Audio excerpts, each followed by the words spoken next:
Good afternoon, everybody. I'm Vice Chair Will Hornaday. I'd like to welcome you to the February 2025 Historic Resources Commission meeting. The HRC is a quasi-judicial body that is governed by the North Carolina General Statutes and the City of Asheville's Unified Development Ordinance, plus Buncombe County Ordinance.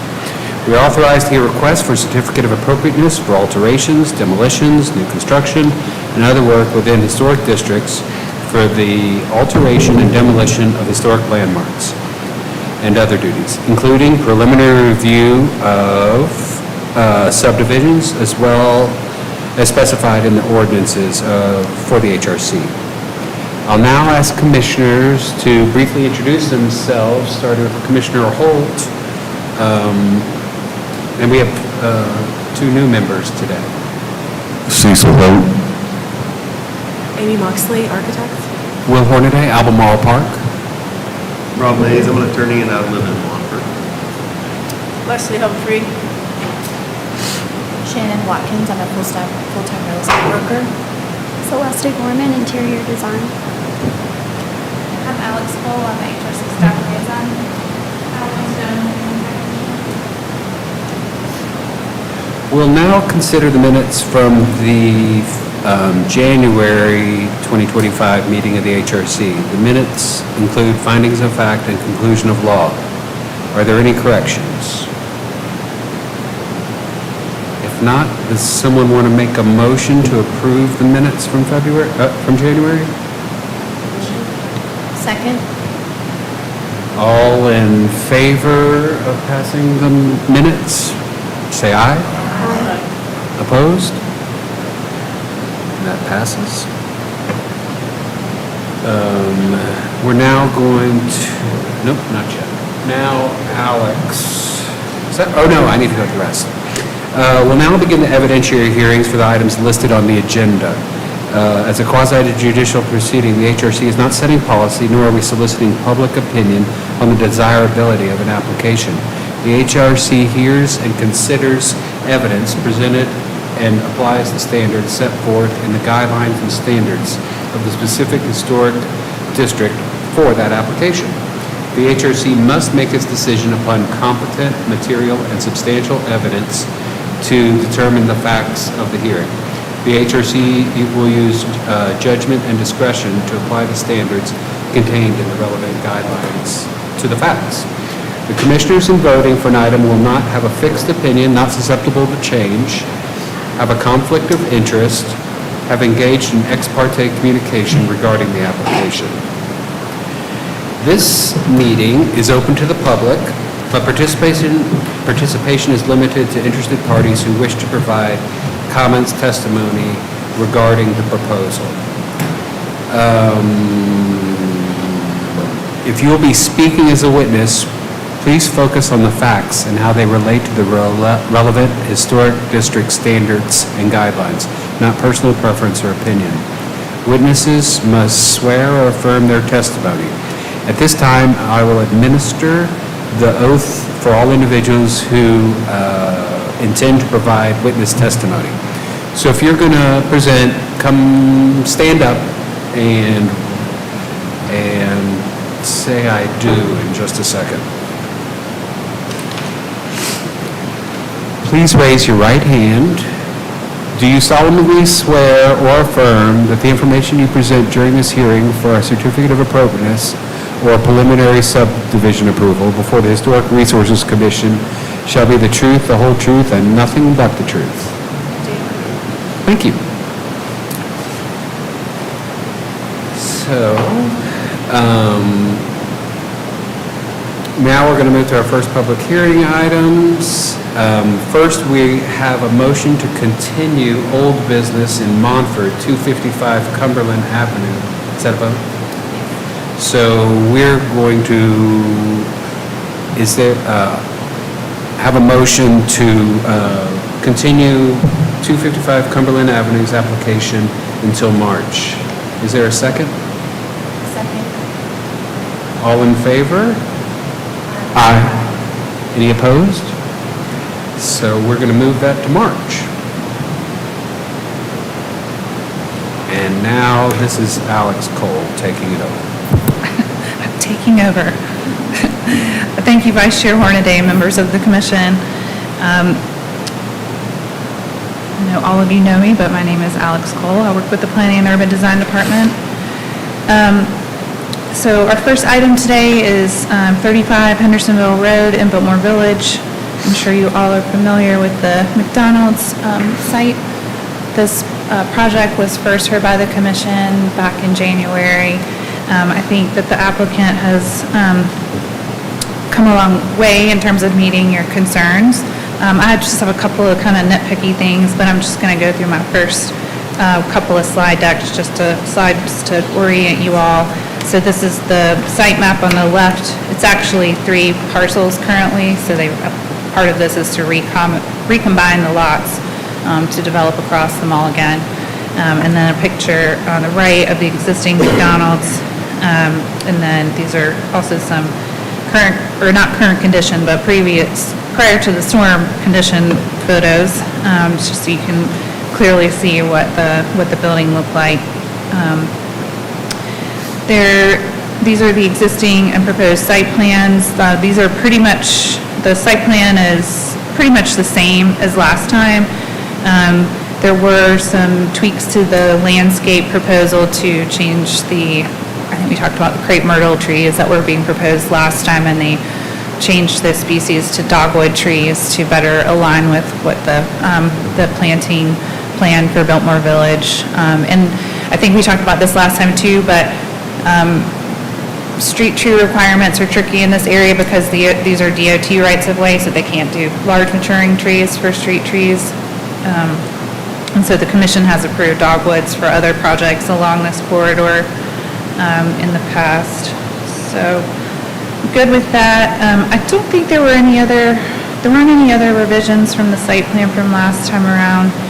If I recall correctly, with the exception of, if you remember that we talked about the menu boards and the canopies and all the pertinent fixtures that were behind the building where the 2 drive-through lanes are.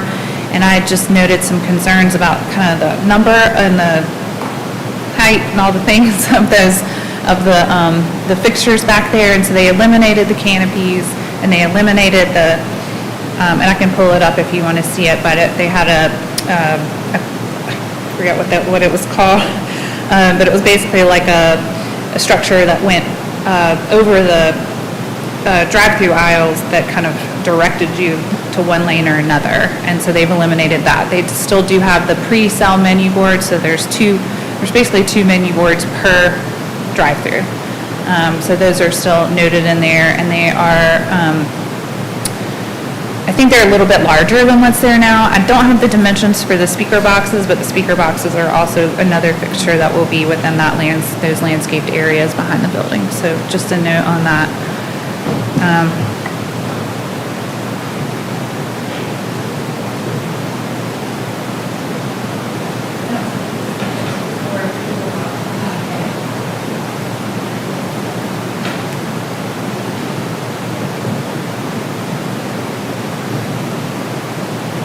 Okay, and then moving on to elevations.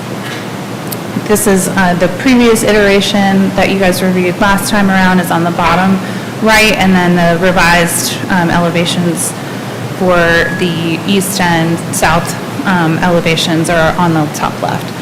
And so you can see that the existing building that's there has a couple of dormers that have flared gables, so they've added that detail back in to be more consistent with the design features of the district. They revised the windows quite a bit from last time around. I still think the windows are one place where I do have some concern about them being consistent from a style perspective with the existing windows. Got one. Oh, what's happening there?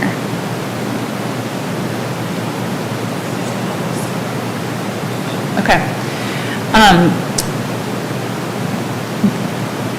Sorry, it's just distracting. I still think there could be some better consistency with the, particularly the mutton pattern in the windows for the district.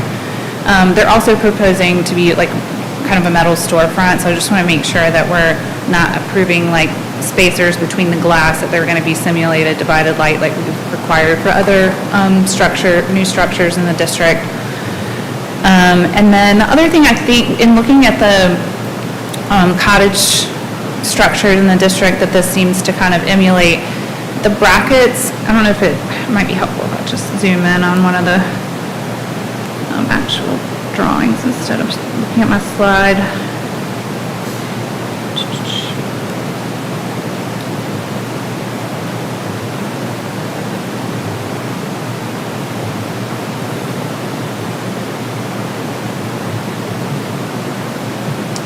I think it might help the design too, and this is a small thing, small tweak, but the bracket style is not consistent with the cottage style structure brackets, which I have a photo of them of what they look like later in my slide deck, but they're pretty simple, so hopefully that's a minor change that might help the design a little bit more, also be more compatible with the district.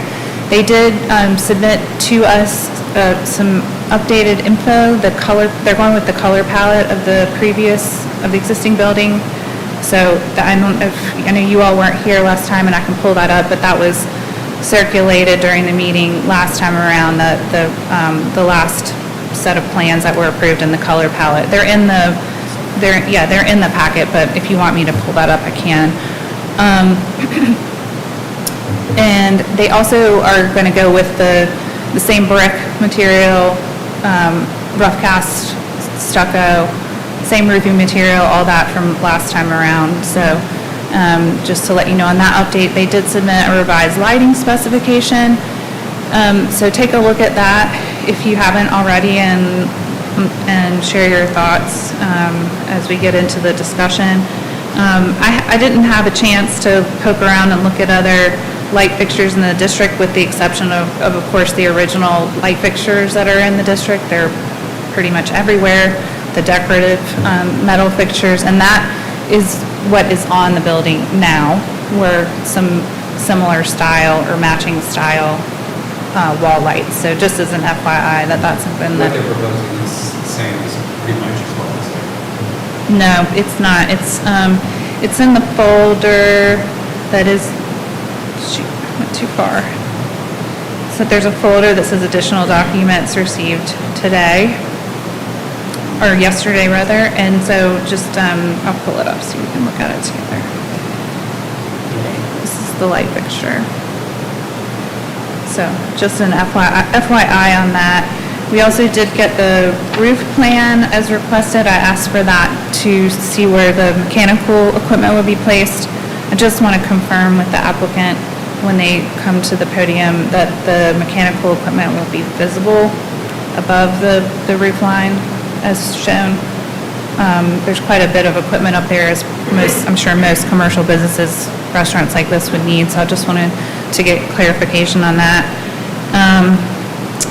I did confirm that the siding material and the trash enclosure and the storage structure will match the primary structure, so all good there. And I think that's it. We have the color palette. That was the cinder block part? Will be Correct. stucco? Correct. Okay, or Correct. pebble dash? Yeah, it would be a rough cast pebble dash or rough cast stucco. So that was all I had to share as far as updates and notes on my end, but if you all have any questions, I'm happy to answer. Do they still have the MIC windows? Do they still have as many windows? The MIC windows? Oh, the MIC windows, no. Yeah, no, that is, yeah, To me, I never noticed it either until we're looking at the drawings. You miss it, them? What's that? In the original plan set, or the plans that Robert Griffin drew back in whatever, late 90s, 2000, the timbering in the gable dormers is shaped like an M. They're not gonna do that. No, it's a more simplified half timbering in most of the dormers on the new plans, but So as far as the windows go, in all of the standards with the Hunt and Smith drawings are 12 over 1, 9 over 1, and then diamonds over 1. So what is staff's opinion on what's appropriate for this style of building? Is that, because I see what you're saying, that everything has an open lower sash and then the upper is a little more, just like this is a... Yeah, I think to me, that's the most important thing, is not necessarily, I'm not super concerned with the number of lights being 12 or whatever in the upper sash, but I do think it should have an upper and a lower sash to be more like a traditional window style, if that makes sense. It does. I feel like they'd have to do wood windows to do that many, to do 12 lights. I don't know if you can, if that's a orderable sash. You may have to have that custom made. But do you have thoughts on the, I'm gonna look at the existing. Let's look at the existing. The existing is, I think it's just like 8 up or something. On the lower level. That's the previous, I don't know if, yeah. Those are different.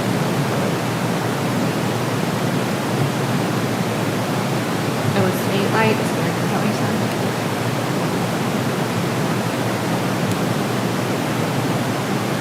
So that's what's proposed, is similar to that. Yeah. Upstairs, fake upstairs. Yeah. Yeah, which I think, those are more like a casement placed window, so I think I'm okay with that. It's more the windows on the first floor that are a little bit off in terms of like what the standards say. Because they basically say, if you're gonna do large spans of glass, you should consider Right. doing Ganged ganged windows. But it also says that you should use window styles that are traditional to the district. And I'm struggling with the big six light, looks very kind of contemporary commercial storefront to me. I mean, less so than just one big pane of glass, but almost draws more attention to itself to be, as being inconsistent with the 6 lights. Okay, thank you, Alex. I probably made my response more complicated than it needed to be. Is this building gonna be as tall as the other? You know, I'm not sure what the Well, height of the existing I building saw it is. was raised, what raised off the ground, the, from the exterior renders, it looks like there's less pitch to the roof. Yeah, that's probably true. It's more, It's, the pitch is shallower. yeah, You're staring. like, well, the old building looked sort of like a real half story above. And this looks more like It's- utility space. yeah, I got it. Which, I don't know that if the guidelines, speak to that or not, but Well, I think they do from a form perspective. You know, it's tricky because this building is kind of like got 2 things going on. One that's like really trying to, like I was saying, like intimate the cottage kind of feeling of, and I do feel like that is the proportion of those structures in the cottage area is 1.5 stories, kind of more pronounced upper story than what is shown in the current Yeah. iterations. and that also helps to have the utilities that are active. Right. I mean, you're probably gonna see it in this one anyway, because as you drive over the bridge, you're looking down, Right. from the ground. I mean, maybe the applicant is willing to make additional revisions in Yeah, that vein. and I don't know that it's a concern for anybody else, but just from the, and I didn't know if it was that the rendering wasn't necessarily to scale on that or something like that, but it is a more sort of like suburban,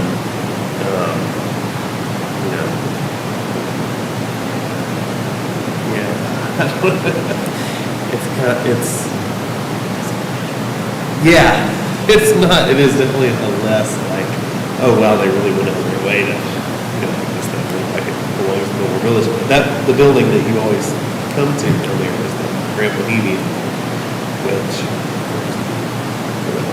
also, they put a lot Very of effort into pronounced. that. Yeah.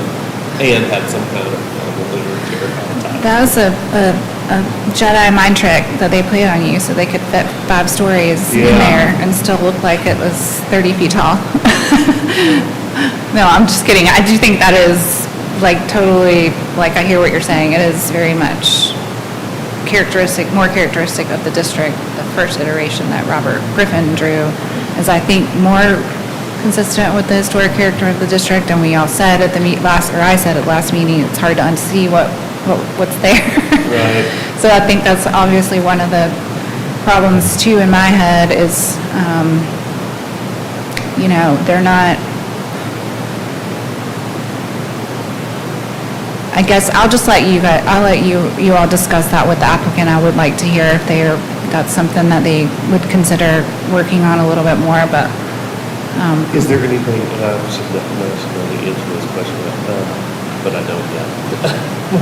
Is there anything in the guidelines about pitch or? these guidelines are so kind of all over the place, it's Yeah. hard to, so let me, I'll dig through and see what I can come up with while you all are Scale or? talking with the applicant. I think, I don't have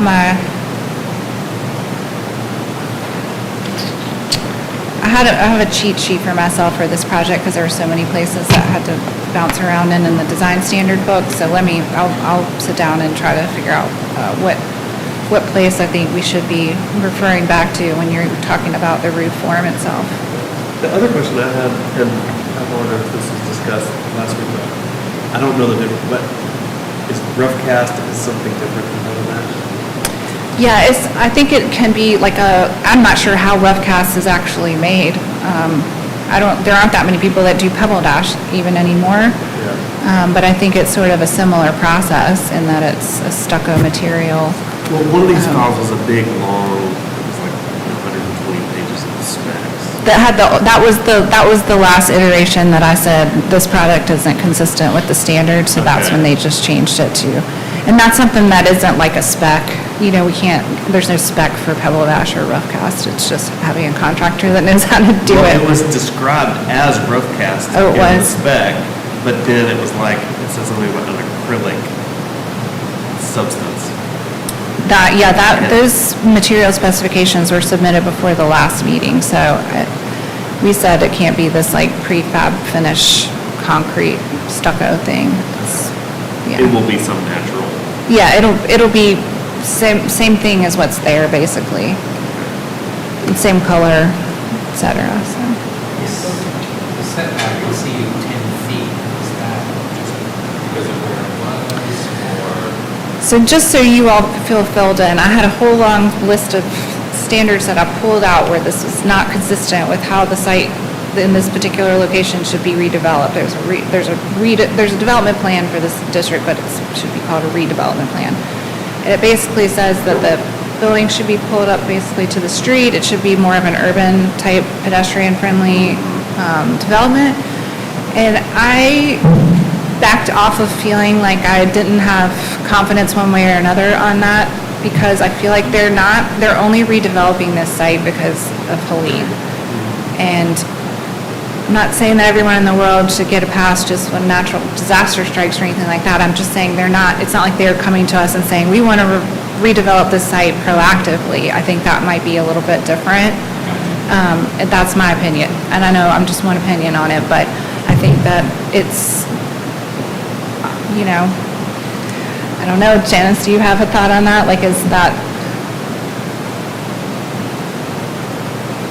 This is Janice Ashley, legal counsel to the HRC. Sorry, She was late. which you hardly ever is. Never is.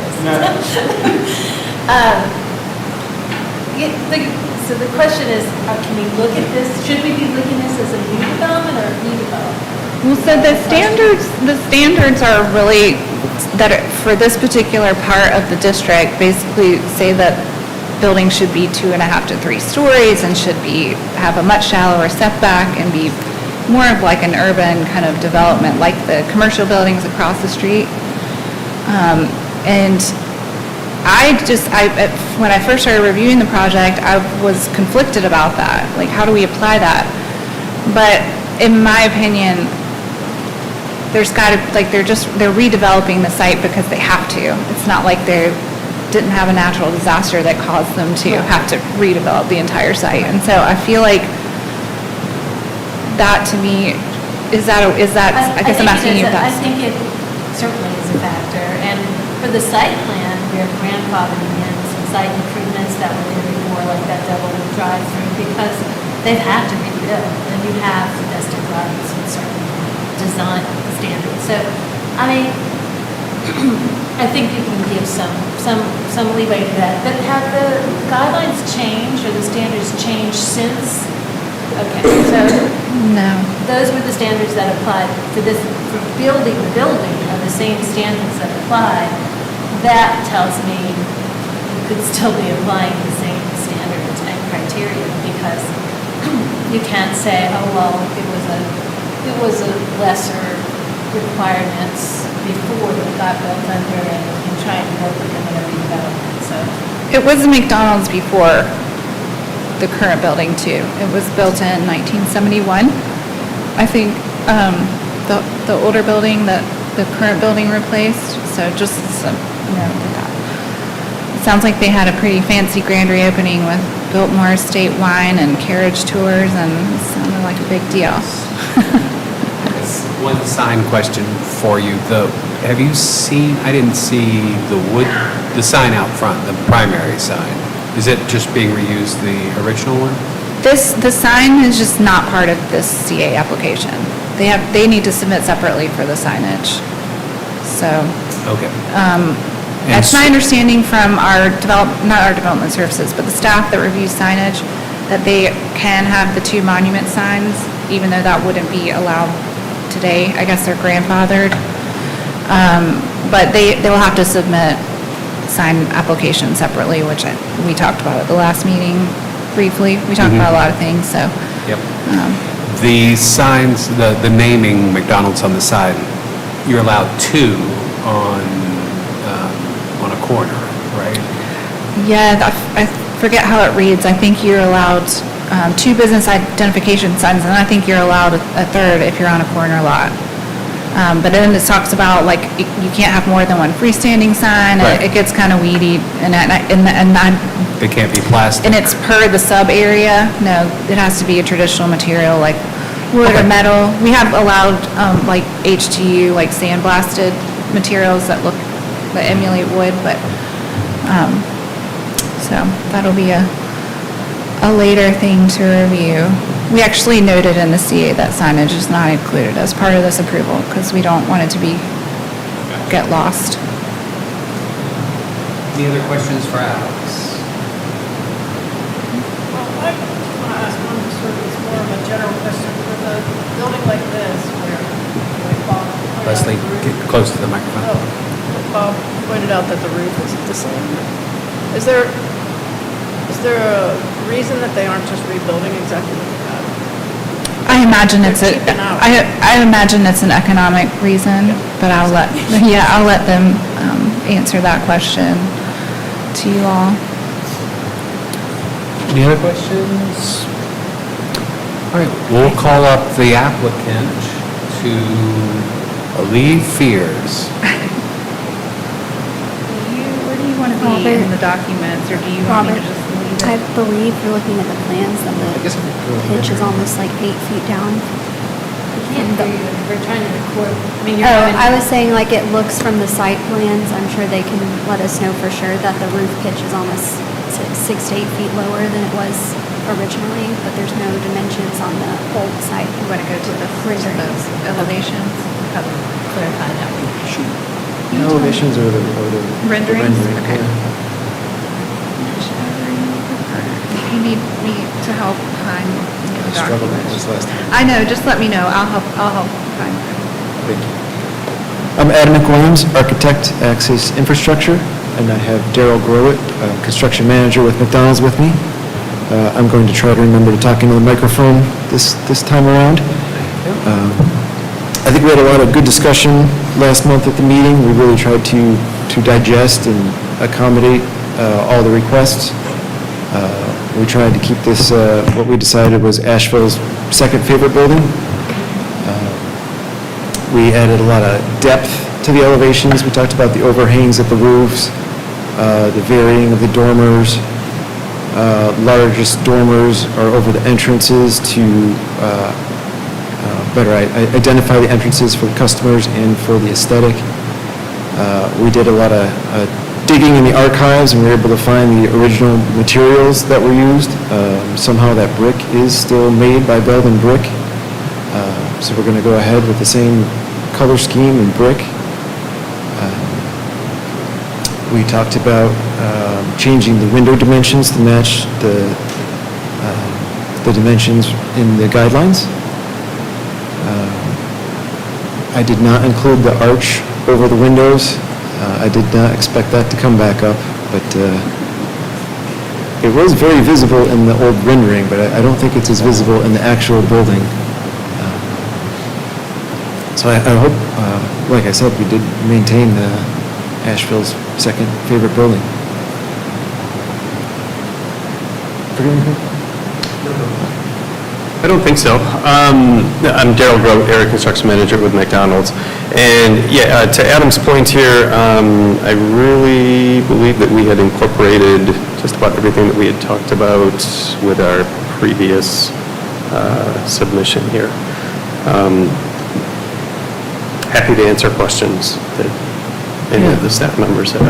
Let's start with the staff's concern on the windows as, on the lower level, should be more of the cottage style. So the concern is the consistency of the windows found with other windows in the district. So the divided light that's there is, maybe there's another view of it. Let me see if I can get you to the elevations.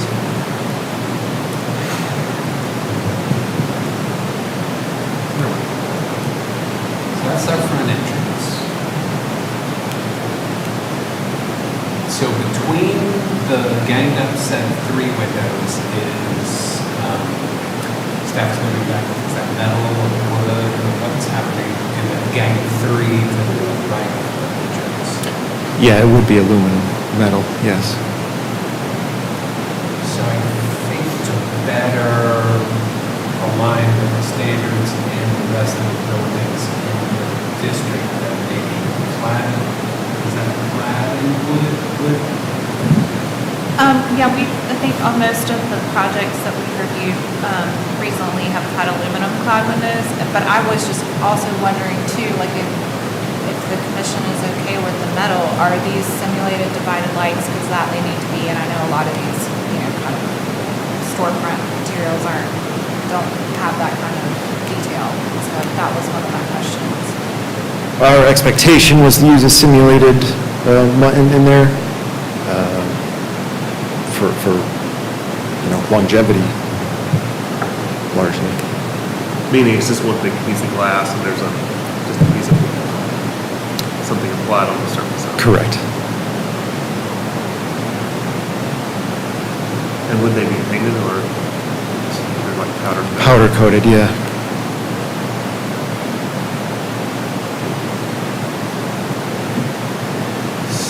So what I struggle with in trying, and when looking at the standards on other buildings in the district, a lot of it pushes to, and the former followed it on that for a different kind of patterning than, and is that where it was 1601, 9, something like that, for more of a cottage style that's in the Richard Shep Smith.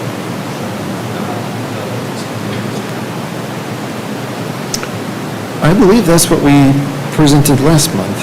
I don't know how to get back to last month's.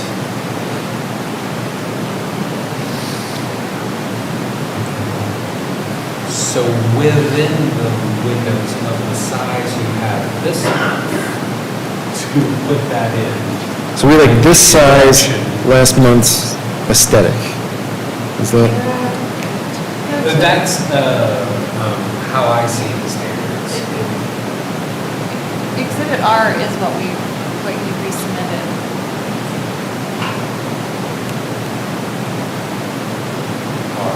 Yeah, I was trying to pull up the January, Oh, the January plan.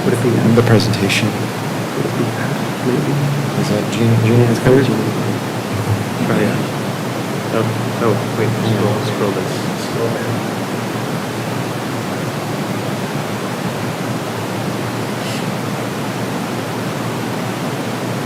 I see what you're saying. So those are the same dimensions as the newly submitted design for this design. I think Of the windows. you all talked about what the standard says about the size, the dimension of the windows, and I think you all worked on that, but what we didn't really talk about were the pattern, the light pattern, I don't think. I Correct, don't recall yes, that. yes. The new presentation shows the specific dimensions from the standards, but we did not talk about the muttons or the divisions of the glass. That makes sense? Yeah.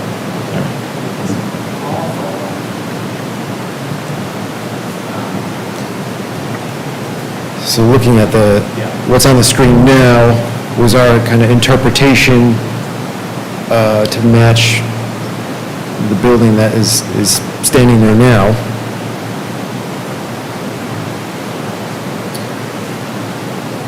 So my question is, are those 3 windows or 5 windows the same size as what you're now proposing? No. They're small, or did they enlarge? I didn't. I believe what you're looking at on the screen now is larger than what we're proposing today. Okay. Based on matching the standards dimensions.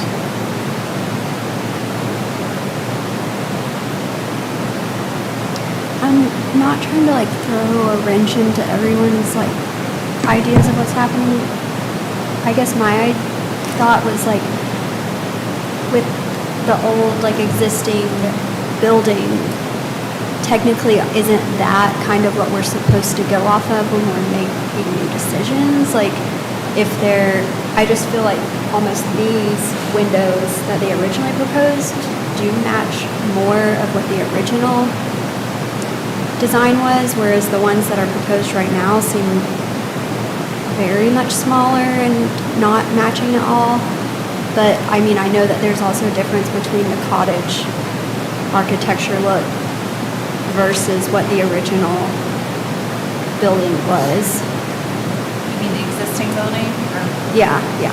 I think it's just the proportion was one of the things we talked about last time, and there is a dimension noted in the standards as far as what the traditional proportion or size, dimension of windows in the district is. And so that was one of the takeaways was work on the window design, but we didn't talk about, unfortunately, we did not talk about like the sash, how the sash should be broken up, or I think we just talked more generally about the windows being similar to the historic style windows in this district. Does this style window in the new size, the divided lights above, does that help ease your staff's concerns with the consistency of style? Part of it, besides the, I think so. I think to me, part of what jumps out about this is not just the, I think it is more successful in that it appears that there's an upper and lower sash, which I think is important. on one floor. I think on one floor, yeah. Okay. I don't really have an issue with the smaller easement type windows on the second story. So I think staff's saying if you move to this on that, then that's good. I like it. And they were okay like having direct size, like, attachment between the windows instead of like the frames. Yeah, I think that's something else to talk about. There's not, typically they don't need board between the windows, not this metal band, which is, I think, one of the other issues with this kind of storefront type application. If that makes sense. Am I saying the same thing as you are? Yeah, I mean, you can see that on the on the existing, what she's talking about, like where what the existing, with the regular trim, not metal trim in between the windows. Yeah, for either like mullion, as Commissioner Moxley was saying, or Versus direct side, like what if it's all in one.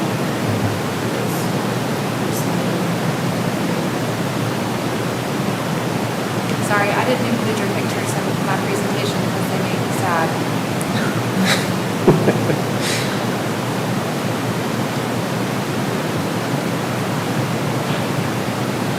So I think what we're looking at here is how it has the trim colored wood in between the vertical panes of glass.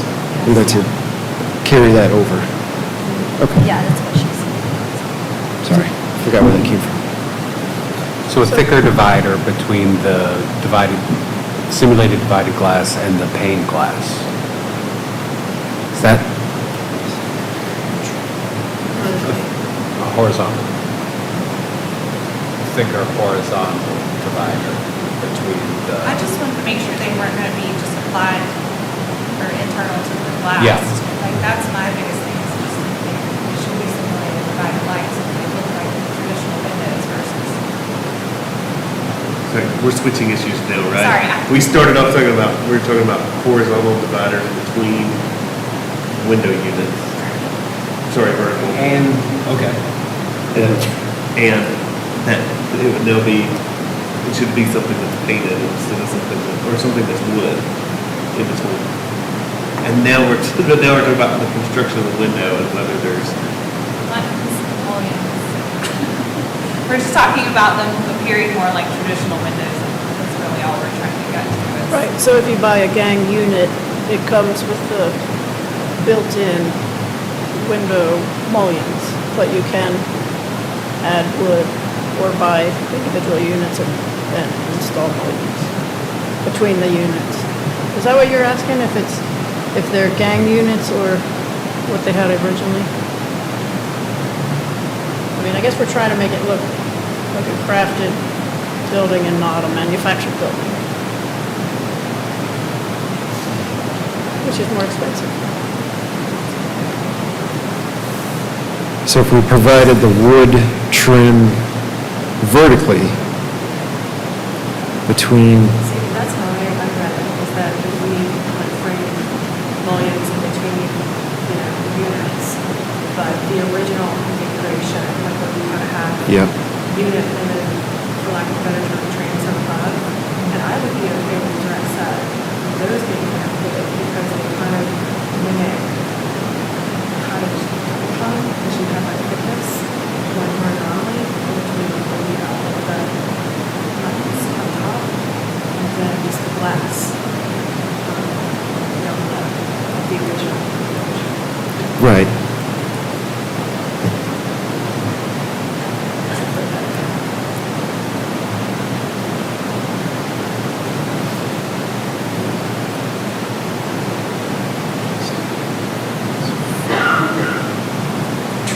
So I think the gable windows, I don't know if they were a little bit skinnier. In my mind, they don't have to line up with what's down, just because they seem a little bit, since you don't have height, to kind of make them proportionate.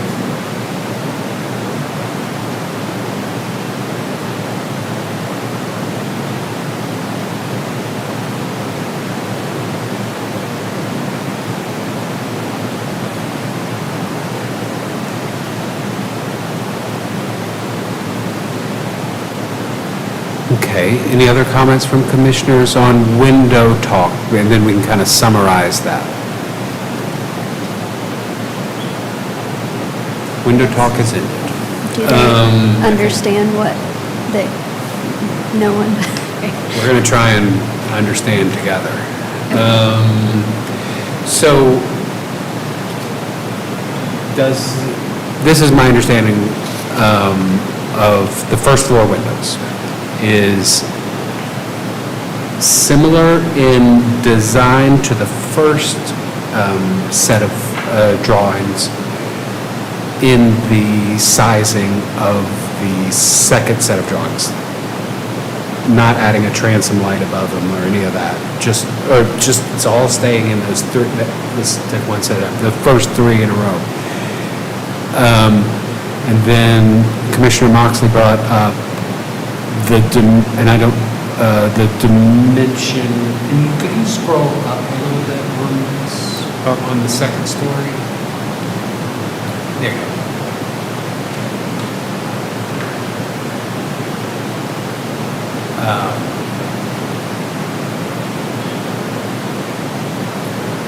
So it would change the light size, because the light size is pretty similar on upstairs and downstairs. To me, the main level looks like it's more rectilinear, and then when you get up top in the gable, it looks, more square. So if we decrease the width of those gables, maybe get it closer to the proportion of what's down below. They're going to be smaller panes, and that's fine, but more rectilinear in shape. You're talking about the windows, not the actual gable. No, not the gable, just the windows. Okay. And I don't think it would take much. Okay, skinnier windows upstairs. Yes, what do you think?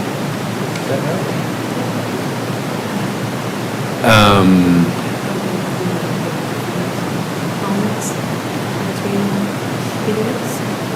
Yeah, I think same thing for the mullions. All right, so we have three things. Framed mullions, Commissioner Moxley will speak on that. What? Okay, so framed mullions in between the units instead of using a direct set or hanged window. But something slender, like maybe 3 inches. So you have like a nice wood piece that is painted. Perfectly painted. Yep. On both floors. Yeah. And reducing the width of the second story dormer windows to something that's architecturally pleasing. Or builder pleasing, both people should be pleased. And the other one is bringing the other design window back into this new size across the first floor on, I don't think drive-through lane counts. On the other side, drive-through, pickup drive-through. We could look at it. It's in here somewhere. If you'd only send us one, okay, there we go. No offense, I don't want to... So, I guess the middle two, Yes, okay, every other. yeah. Right. Okay? Yeah. So I think that helps us, does that help the commission? Is there questions on the commission?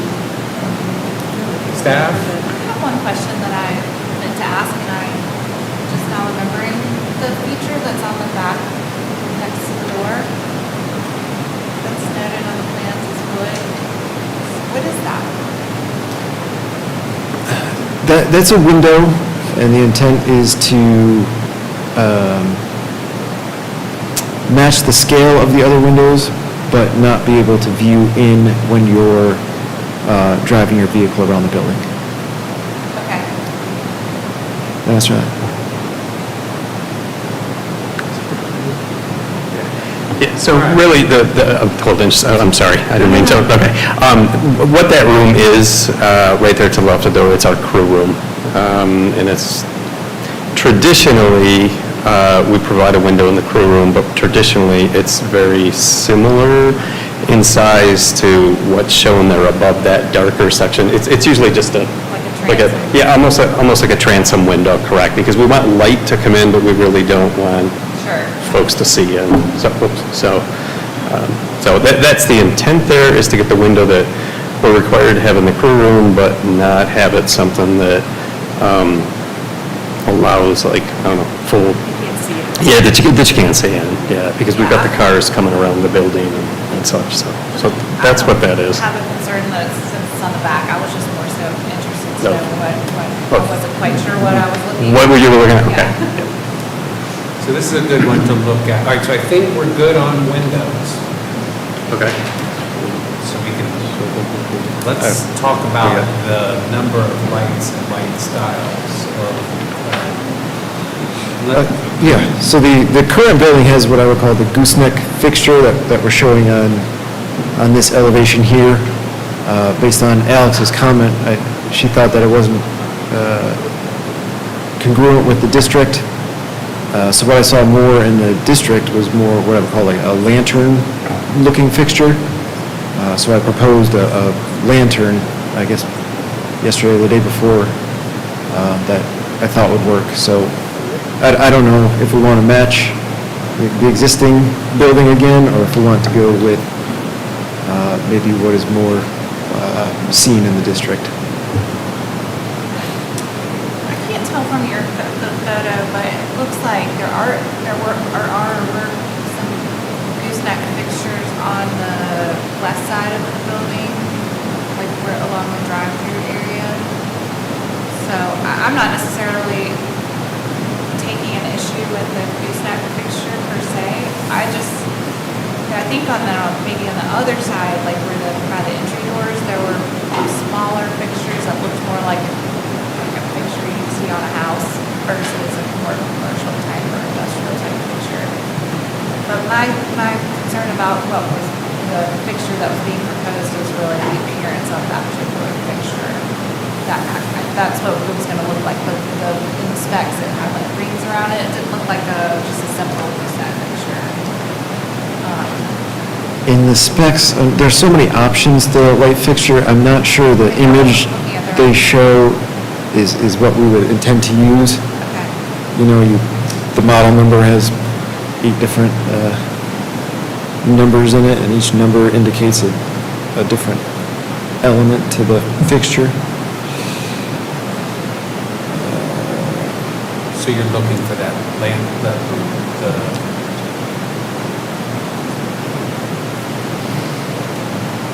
I'm either going to pull up the spec or a picture of the building now. Well, let's just pull up the picture and then I can...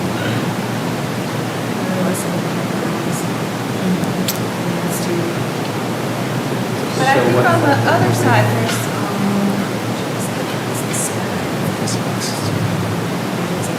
oh, it's the 160 It's in there. page. But you'll find it on, like, near page 22.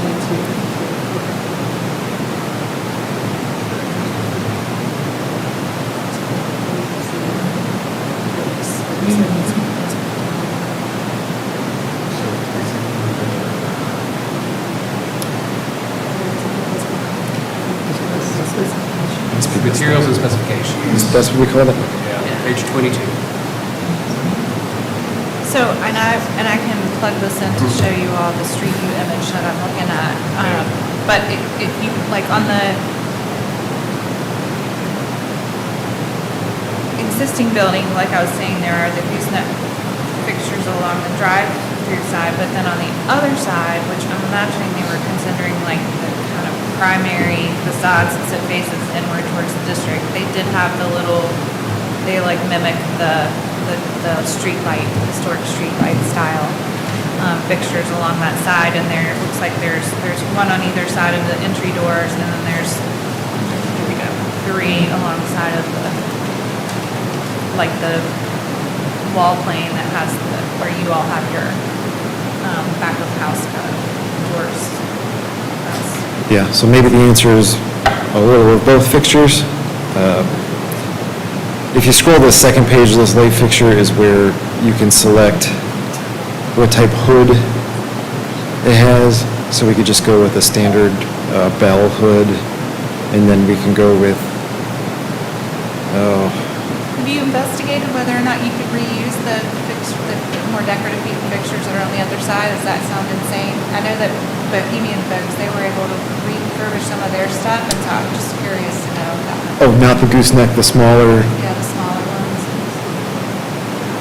it has not been investigated, but I don't know if I would be the one to make that judgment. So I'll show you all these coatings because we can just pick a standard gooseneck, and I can work with. It'll come back. It's not, It just comes back every once. I can work with the lighting supplier to get an image so you can see that it'll be similar to standard gooseneck that's on the building now. Okay, yeah, I think. so we're moving to a standard gooseneck that's on the building now. Yeah, we can match. Yeah. Okay. Staff, does that sound good? Standard gooseneck on the building. The standards sometimes say less visible, less lighting that's visible. They just said that basically lighting shouldn't be extensive in the district because it was like, it's residential. Okay. That was sort of the character. There wasn't, commercial lighting all over the place, but it's a commercial business, so I feel like it's a little bit different in terms of what their needs are from a lighting perspective. Can I ask, still on lights, we're almost done. On that elevation, like where we saw the pay and windows and the pickup windows, you actually had like lighting above like the two windows in between. Is that necessary, or is that like a pathway to finding like you're in your car and you kind of just drive, follow the light? I questioned the number of fixtures, but we didn't get talking needs about like what the needs were for that many fixtures. Because I do still think that they've reduced the number of fixtures from last time around, but I still think it's but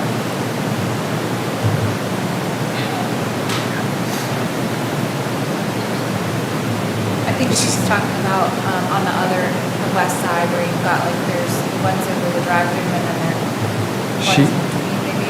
Here it is. Yes. So you're referring to this, Over the Right, new, right, and then, And this. yeah, these ones. my number one concern was just safety and customers. maybe a recessed light can up in there, if the number of lights is an issue, or was that just a buffet of lighting? Well, I personally prefer it as presented. Gotcha. I mean, as was noted, really, not that we try to light up the buildings like the football field or whatever, but really, we do work to, like, illuminate the building, I guess, for, like, pedestrian, circular, even though on this side, we don't have people walking on the side of the building, but, we do generally like to illuminate the building in a sense, so. Clean up at night and whatever. Yeah. Is there another lighting question before we talk about mechanicals? So mechanicals might be seen from the bridge, and that's about it? Correct. Everything on the roof will not be taller than the sloped roof itself. So the roof is fake, and below it is mechanicals. Correct. Yes. Yeah, it's, You probably. like a traditional parapet roof where you would have like vertical walls, the vertical walls, the floor of the roof or whatever is like this. These are angling in from the street, but there will still be a vertical portion of it that steps down to like a And so, floor. Right. We still got. the flues for all that is Below, yeah. below roof line? Yeah, Correct. Dark roof line or the dark roof line? Correct. Dark The roof. lowest roof line? Mhm. Okay. Yeah.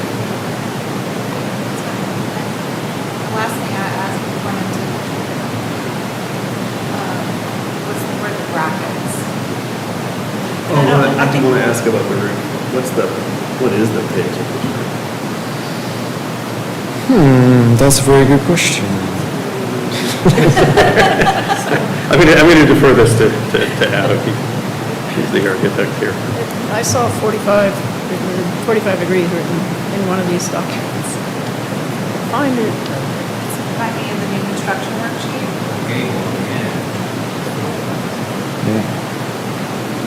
One thing that hinders us in some senses is if you go too, about, just say like shallow, going too shallow and getting up to the height that we need, when we drop down, we've got a lot of mechanicals on the roof that we have to accommodate between HVACs and other cooling and refrigerant type systems and the hood. So if we go too shallow with it and, we're coming in pretty far, by the time we drop back down, that actual like usable footprint of the roof, so to speak, that we have, it works against us with the equipment that we've got to have up there with the spacing that you've got to go around there. So I didn't answer your question as far as what the pitch is, but just in general probably as to why it is shown the way it is to Well, I was, keep that, yeah.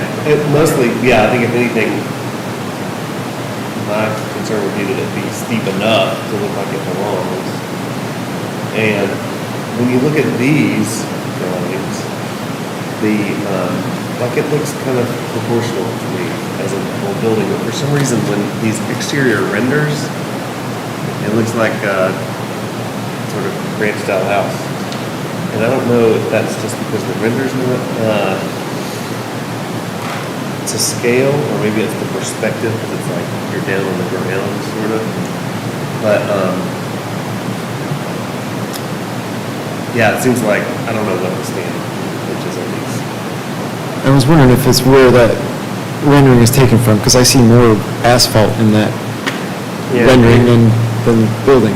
Yeah, it is, it's almost like somebody's It's like a laying snail's around view and looking up. look. So the roof line is a little different than before, and there's nothing really specific in standards on that. What I was looking at, is this just sort of general building form and scale. It's page 13 of these, which just says, they should appear similar in mass and scale with historic structures in the sub-area. It's pretty generic. But then the drawing that's there is an original drawing where, on a 3-story building, it's more than a third of what you're seeing in the roof. It's like a 2.5-story building. So it just seems like, and to me, this, without being an expert, like that looks fine here, but I thought there might be some more specific standard that we would use to apply. Maybe the answer is no. But obviously these, the tradition of these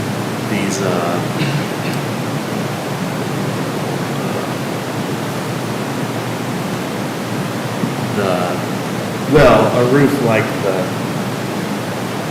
is on the Grand Median is, I don't know what that is, but it's steep. I was just looking at trying It to does, pull it back up in the new construction worksheet. The building isn't very tall. For a 1.5-story building, you've got peak to grade is 22 feet. And 3¼ inches, so it's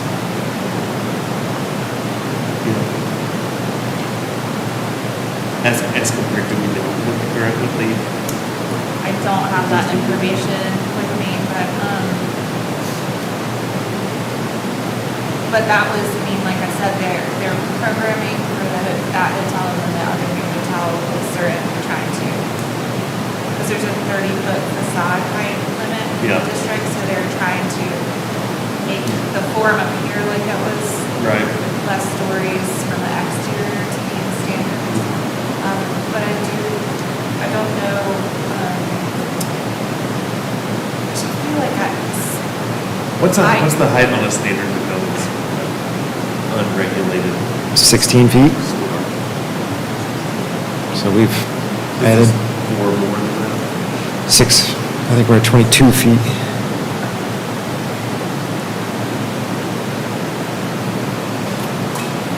I guess one thing to note also, just as we're talking in relative terms of like the overall height of the building here, just one thing to note is that, the whole site, or at least the area where the building is situated, has been raised 2 feet? 2 feet. Yeah, so the whole base of the building is up 2 feet already. I mean, the base, the building is 2 feet higher. I mean, yes, then it's got to taper back down to more of our existing grade. So I guess from, maybe from like your perspective from the street, if you're at the sidewalk, the perimeter sidewalks around the street, we're talking 22 feet for the building elevation is raised 2 feet, so 24 feet. I know that's kind of a fictitious way of whatever saying that we're even taller than we are, but it will be higher on the site, I guess is what I'm trying to say. Like Olympus. Sort of. Any other roof questions? Or any, no. Let's talk about those brackets and cottage-style brackets.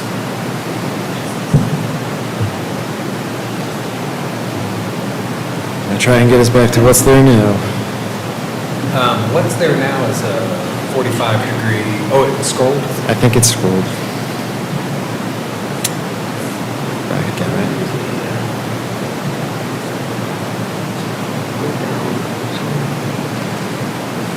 Photographs. These are the... Oh, what's there now? Can you see it? Yeah, I think if you hit the plus button instead of, are you hitting the plus button?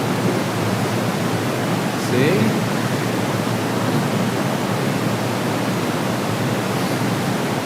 It's nice. It's like a truck.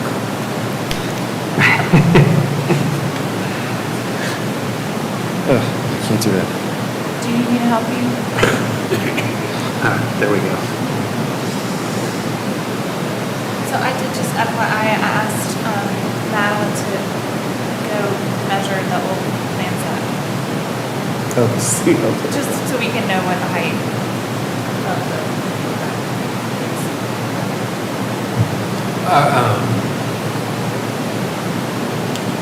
So Alex, is that more of a cottage style bracketing? I can't know think what that is. the brackets on this structure look actually more decorative than the cottage style structure brackets. If you go,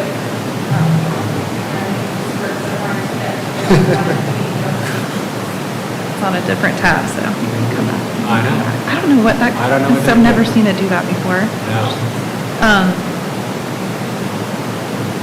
They're really simple. So I just included this as, I think that would be an easy way to make. I think this is where we put the arch logo. Oh, you're bringing it back. We can Google them.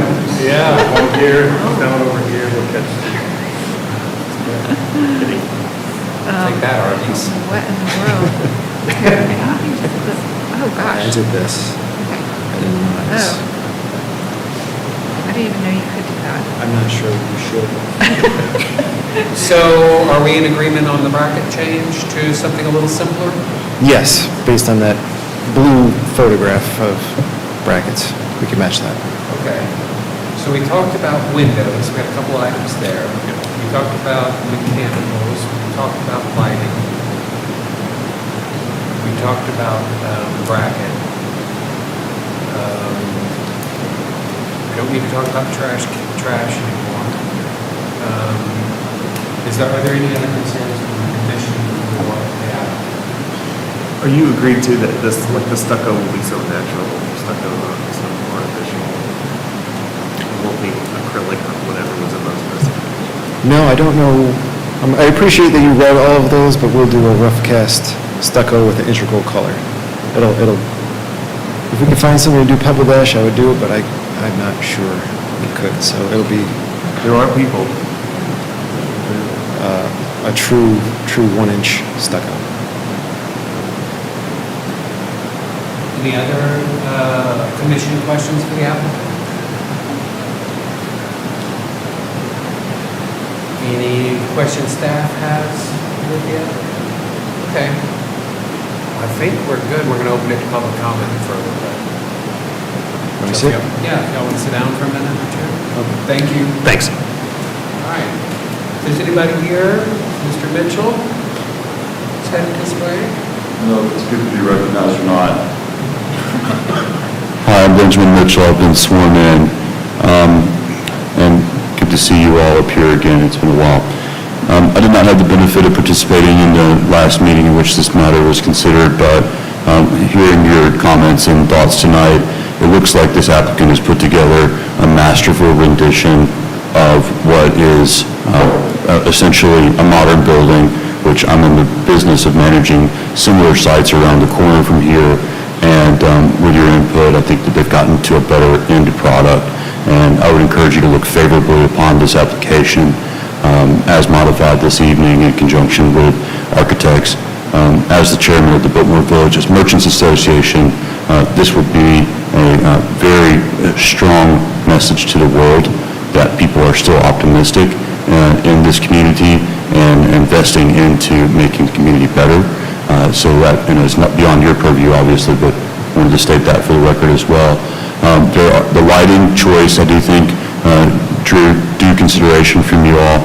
We have a variety of gooseneck lighting around the vicinity that has proven to be less than negatively impactful. It's proven to be a good impact on the area. Our building at 10 Brook Street has an array of gooseneck lighting for an array of tenants that are there. This being a single tenant building, we just wanted to make sure that we were talking about gooseneck lighting and not pendant lighting at the front. Seems like that's what I heard this evening. And then there are some very artful decorative sconces available that perhaps these folks might consider down the road and amend the application, but I see it as time being of the essence tonight that this move forward for many respects. So thank you for all of your thoughtful comments, and I wish them luck with this project. Thank you very much. Any questions for Mr. Mitchell? I have one. Since you're familiar with the village and the traffic patterns, I just wonder how you feel about the reconfiguration of the driveway? I didn't give a ton of thought to the reconfiguration of the driveway. I don't really foresee that as being visible from the public view. It's not about appearances, I'm talking about function, and I just thought it's good that you didn't look at it, if you were gonna take the chance to redesign how the in and out cars go. I would say that I would defer to these folks and how that interacts with what their needs are for their sort of establishment, and then thinking about the fact that there's a bridge right behind them and a four-way intersection and so forth and so on. I just don't have it. I work in I drive by it every day, 3 times a day, and it's interesting how we really can't even consider the pedestrians, they have to look out for themselves, but it's tourists that don't understand how the traffic's supposed to keep moving, that jam up trying to go in or come out of McDonald's, and I just wondered if the traffic patterns existing since it was changed, if that was studied and improved. In my experience, the more signs that we put up, the fewer the people read. I wasn't talking about signs, I just thought you might have. No, I hadn't given that thought. I think staff has. I was just gonna offer that this project requires level 1 review. I'm sorry. I said this project requires level 1 review per our UDO, and so that does have technical aspects to it. So transportation will be reviewing the project in terms of how close the drive aisles are to the intersection, et cetera. Yeah, and it seems to be congruent with the adjoining parcels or those across the street, and it's a unique portion of the village. They all seem to have that word thrown at them, but this one in particular is a focal point on the internet, in the media, otherwise, and it would be very helpful to get this project underway. And the detailing, I think, that we were looking at on the blue paint, I think that was number 2 on Crescent, behind the corner kitchen building. Does that seem right? There were 3 planters and a small coping or some sort of detail trim bracket, I think we call it. Oh, yeah, sorry. Yeah, so that might help folks as they're trying to look and get scale and so forth, that look at number 2 Crescent. 2 Crescent. I believe that is the address. I mean, you can tell I've been down there once or twice. Yeah, it's right behind Corner Kitchen I- on White Road. I think That it was- might be 4. It may be 4, but it was right next to, They're right. yeah, it's right next to the Corner Kitchen, whatever the address is, but I knew the building. So that may help them as they're trying to get their scale and so forth.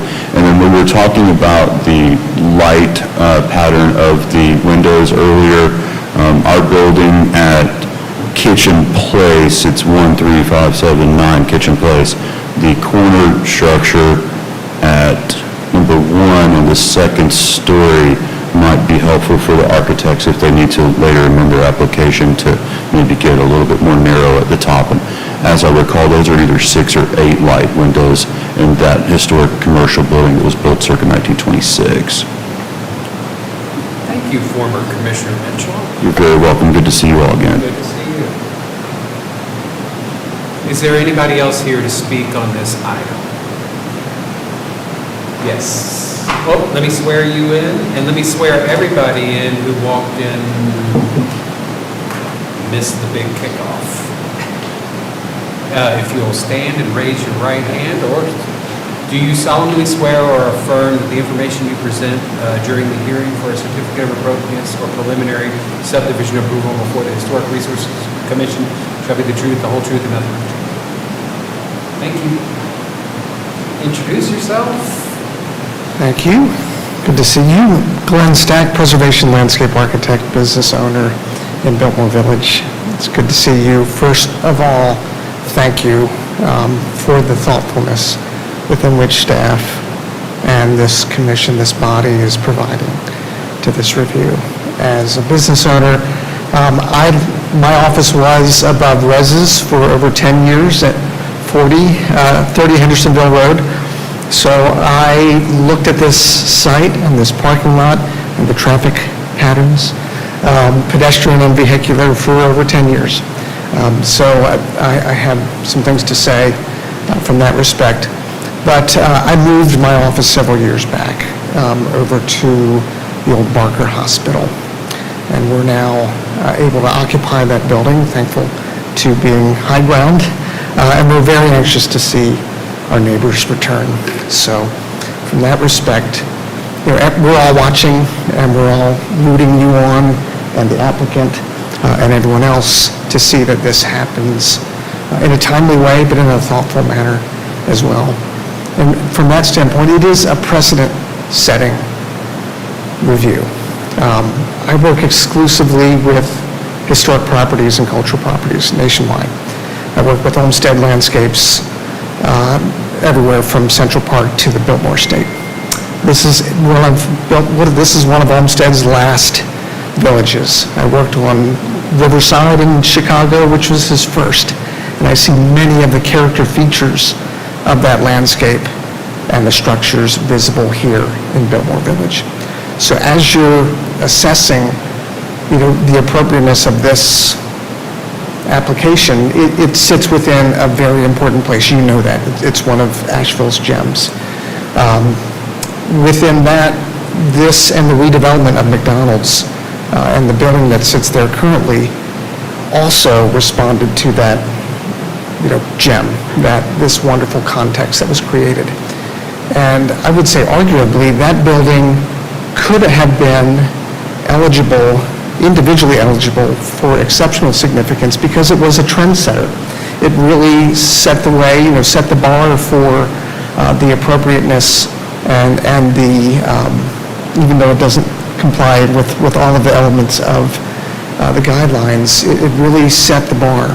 And so the comparison of this structure to what's being proposed to what's existing is not only almost inevitable, because we've all looked at it for so long, and myself for over 10 years, but it's appropriate because that building was exceptional. And just an overarching general question is then, why isn't the design matching the existing building?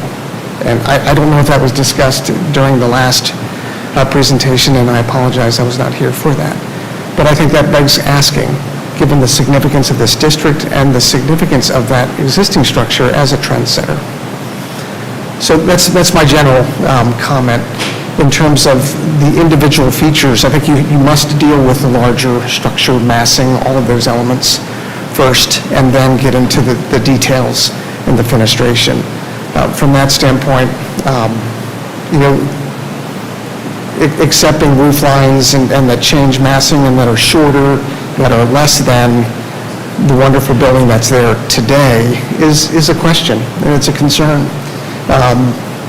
This is also a structure with millions of traffic coming and sitting, exiting Biltmore. We'll be looking at, and the question of lights and the amount of lights and what the foot candles are should be compared to what's there currently.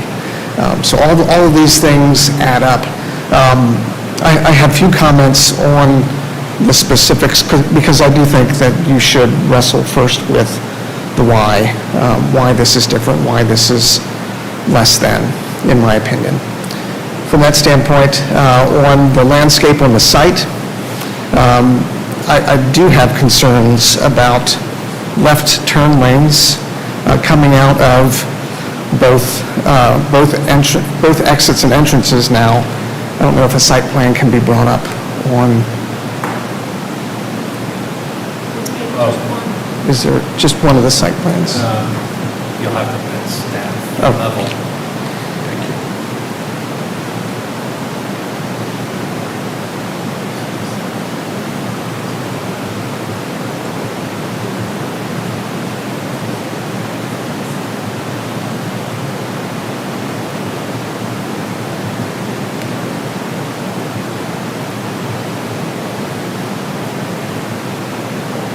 Sure. So we've gone from 3 entrances and exits to 2. I'm not going to object that that's right or wrong, this is a very challenging intersection, and the left-hand turn lane, as shown, being the only exit out onto Lodge Street, will be a challenge from a stacking standpoint. Additionally, signs, whether they're adhered to or not, left-hand turn lanes out onto Hendersonville Road are a huge challenge for this site. I've seen numerous accidents coming out of that. I do hope a traffic study is being considered for both the stacking lanes entering in and also the flow on exit. In terms of the overall site design, I really have no additional comment there. I would recommend that the landscape and the selection of trees and shrubs be more indicative of what's currently in the village. 21 individual dogwoods is a monoculture in my professional opinion and should reflect more of the palette that we have in the village. In terms of the light fixtures and lamp posts as they continue on, I do hope that lamp fixtures and lamp posts that are out away from the building conform with those already in the district.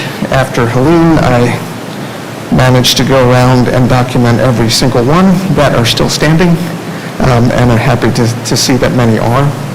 I think only 9 were gone. We're missing. From that standpoint, in terms of the overall massing, the only comment you have now in the current roof line, and again, this is the challenge of always comparing to what was there, you now have 2 sort of master gables on the south and west ends, and they come in to form this very large valley on that corner. That is the vantage point as you sit and exit the Biltmore Estate.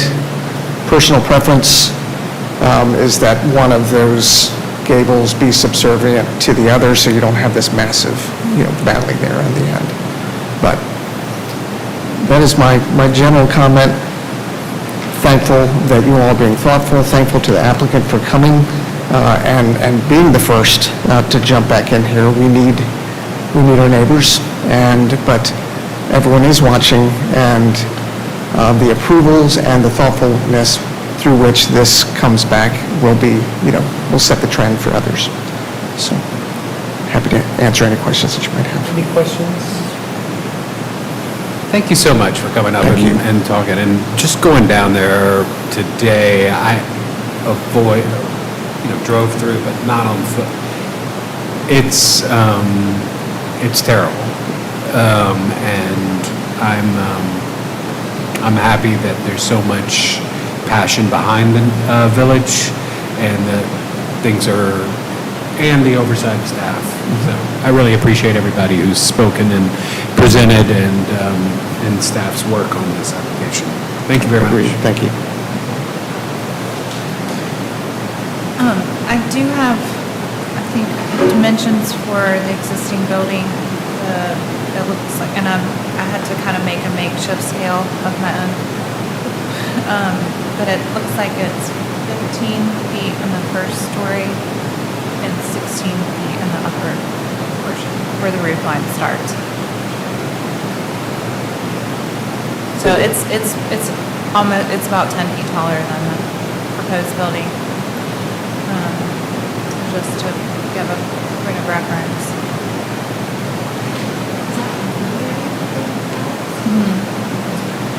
Right, and then the proposed building is noted on the new construction worksheet as being just a little over 22 feet.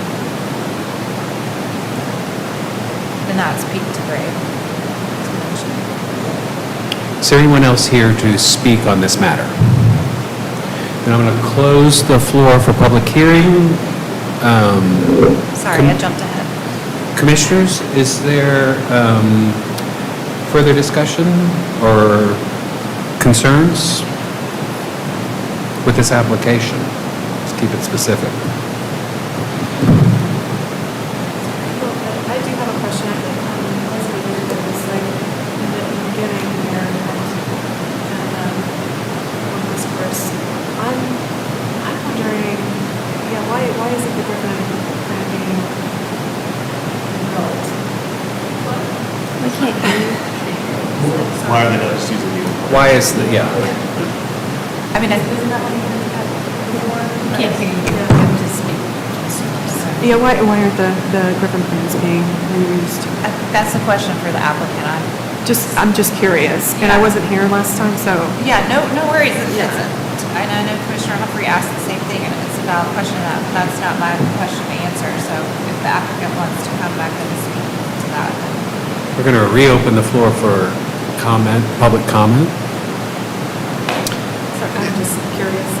Yeah, well, we obviously started to look at just renovating what was there, and due to the damage and the requirement to flood-proof the current building, that was not an option. The new proposed building is going to be flood-proofed up to 3 feet in height on the building, and that's in addition to raising the building 2 feet, so we would have had to do 5 feet to the existing building. The current McDonald's kitchen is far different than the kitchen that was used back when the original building was built. That's the main driver for a McDonald's restaurant, certainly, is the amount of steps in the kitchen. So that's really the catalyst for the current building.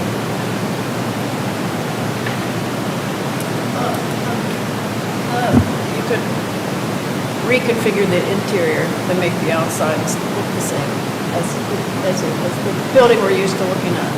I mean, if you wanted to enhance Biltmore Village, you could, I don't know if you're trying to make it look better than the one that's been destroyed by the flood, or if you wanted to mimic it, or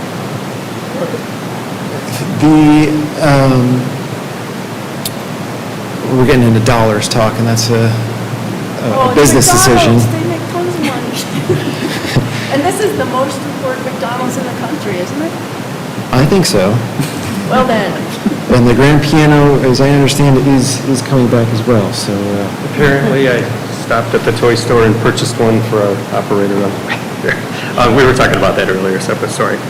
Yeah, I mean, really, as Adam had mentioned, the extended damage that the building sustained was pretty catastrophic. I mean, yes, it is still standing there right now, but I mean, the extent of damage that it has sustained was pretty catastrophic. So taking that into account, along with the, like the flooding, the flood-proofing conditions, stipulations, whatever they are, whatever, I mean, this is an opportunity to make the site better, and then to also put back a building, basically, that functions closer to the way of, I mean, I hate to say the word like modern or whatever, but to function the way a McDonald's building functions today that we build in our other traditional locations. This current one was built in 2001. And since 2001, I mean, from 2001 till today, I mean, we've changed many iterations inside the building in terms of the systems and the layout and such. And we've pretty much come up with a concept that works for our kitchen. I mean, really what the customer doesn't see. So like we call it kind of like behind the counter. So really, it's kind of like, it's three parts here really as to why we're building, or why we're rebuilding here. You know, the damage, to better the site with the elevation and such and the floodproofing, and then also just better to function better for McDonald's, more or less. Those are really the three reasons, more or less. Thank you very much. You're welcome. Any other questions for the applicant? There was the comment that it seems like the staff conclusion was this building might be 10 feet shorter than the old one, although the whole the topography will be raised. Do you have any reason to disagree with that? I mean, is that... So the original, or I should say, well, yeah, the current building, I guess is what I'll say. So the current building, I don't know if anyone remembers, at one time, the dining room, the elevation, or the ceiling height in the dining room was very tall. When you went in there, the center area of the dining room, I mean, it wasn't this tall, but it was significantly taller than our standard ceiling height of, is it 9, 10 foot, whatever. Yeah, so it was significantly taller than what our standard ceiling height is of 10 foot. When we renovated the building 2 years ago, when we renovated the interior, we brought that ceiling down to what our traditional dining room is. So that's likely one of the reasons why the building is so tall, is because the original construction was to have this very expansive height in the dining room. So that's the primary And reason. then when you've raised the height of the usable space, then proportionally. Yeah, it pushed everything up, right. Also. Correct. There's a couple of new commissioners, so I just want to remind you, you want to speak to the guidelines, and when you're asking these questions, it's fine to say, why didn't you renovate? But this is the question we had earlier. Was the existing building, was that designed to meet the guidelines? We heard that it was, maybe sometimes it wasn't, and you can now require something that looks different, but it's the same guidelines that are in place that were before. So your goal, we usually don't get into too much, is what's happening in the interior. Often in residential developments, you'll have somebody say, well, I want this little window here because I'm going to put a bathroom inside, and this commission has to say, sorry, it doesn't look congruent with historic nature. So again, just use the existing guidelines, and the question on the roof pitch, it's really, is what is presented congruent with the cottage style or not? And I mean, Alex told you what the existing one is, but I don't know how that compares to what's in the district. But just a reminder, and even as you're articulating why you might have a concern about something, try, as you did, Commissioner, to look at a guideline. And sometimes these guidelines are not as precise as some other historic district guidelines. They're broader, but... Any other questions for the applicant? All right, thank you all. Thank you. I was about to close it, Ben. Oh, man. Additional remarks by Benjamin Mitchell. I have been sworn in.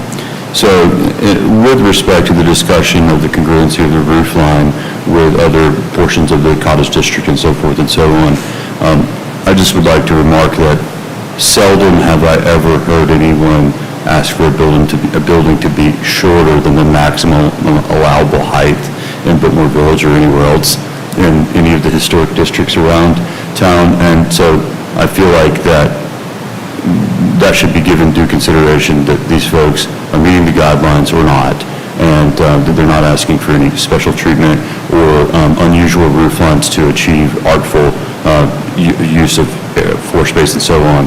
And I think that there was a question about the type of roofing at the Bohemian earlier. I think that's called a mansard type roofing. So just a couple of items to consider. That, again, it's their property, seems to be conforming with the guidelines, regardless of what the height may be. You all have to determine whether or not that's congruent with the district and the standards in hand. Thank you, Mr. Mitchell. Any other comments? All right, we'll close the floor for public comment, and any further discussion?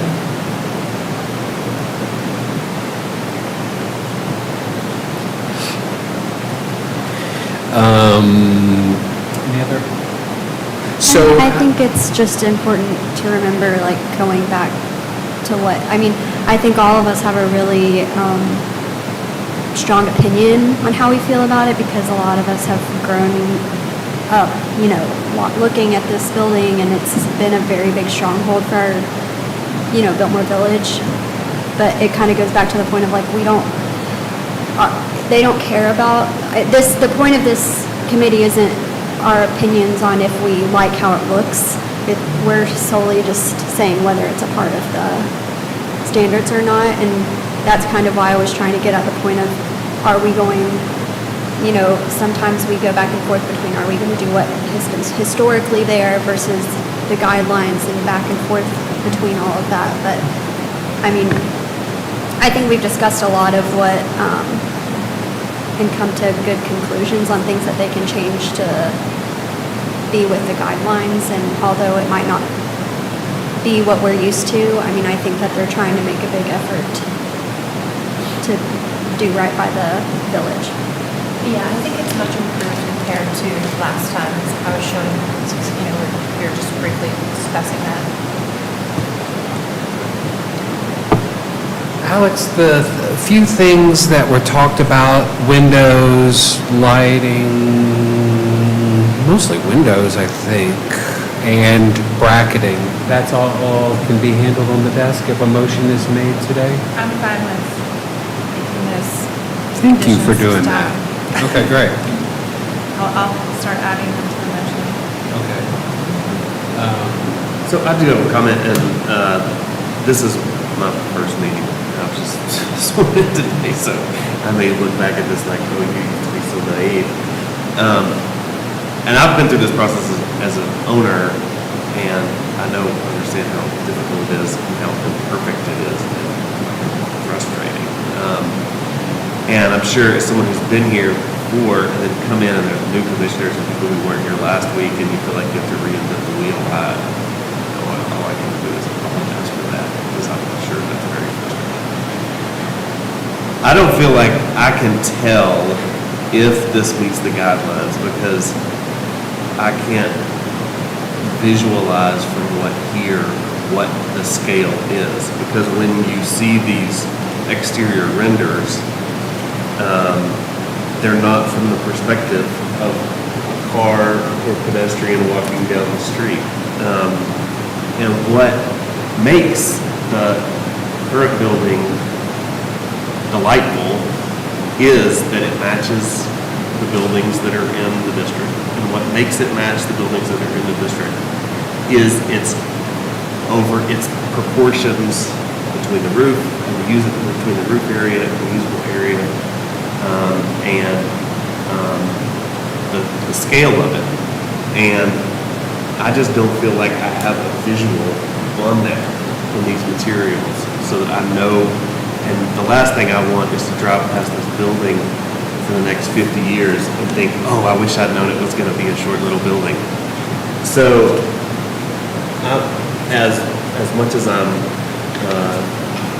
appreciate the comments from the community and the support shown from the merchants group, which is very important, and nobody's more effective than they are.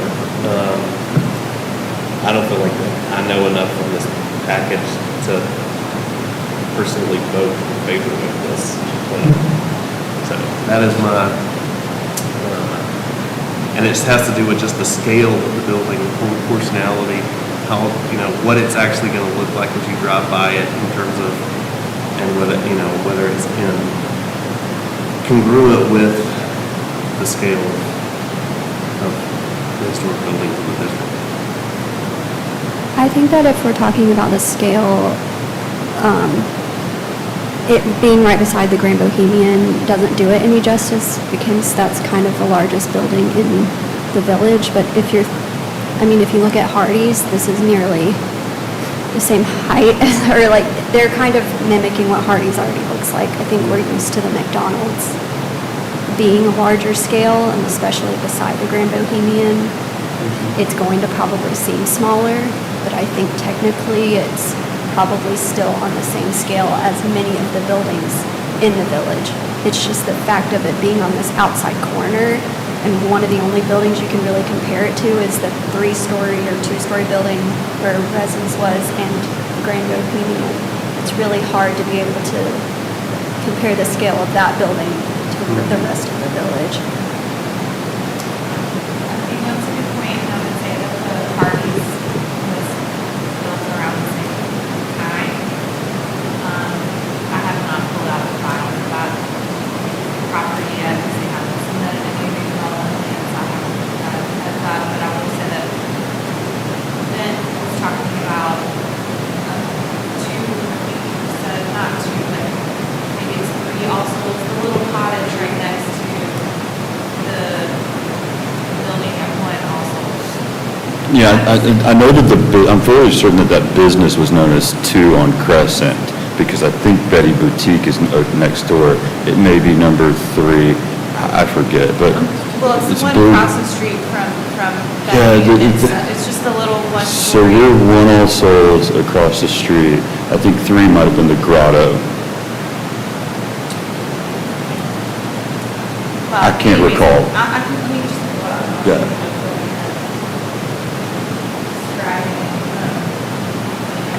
Just to your point about like not, like the context being kind of divorced from what, like this building's sort of designed to be similar to the cottage part of the district, but it's not within that. So I understand what you're saying. It's hard to kind of get a sense of how it compares to those structures from a form perspective. And I can't obviously measure the building height of this little building that I'm going to show you, but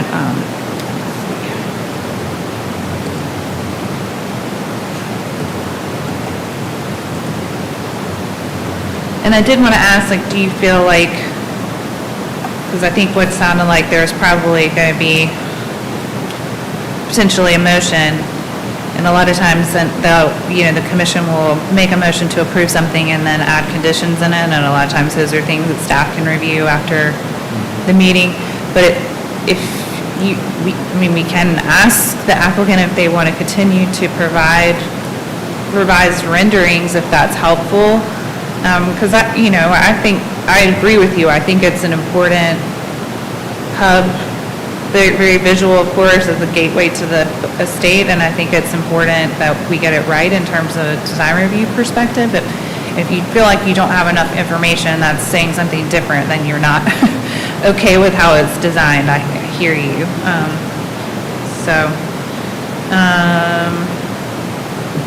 This is like the rest of the cottages. These 2, I think, are maybe the exceptions. The rest in this little part are what I would say are 2 stories. I don't know what the building heights of these are, but just to give some examples of other structures that are historic to the district. Although this building is much wider. Right. Which kind of makes it more squat in appearance. Yeah, we're sure. The other side of the street.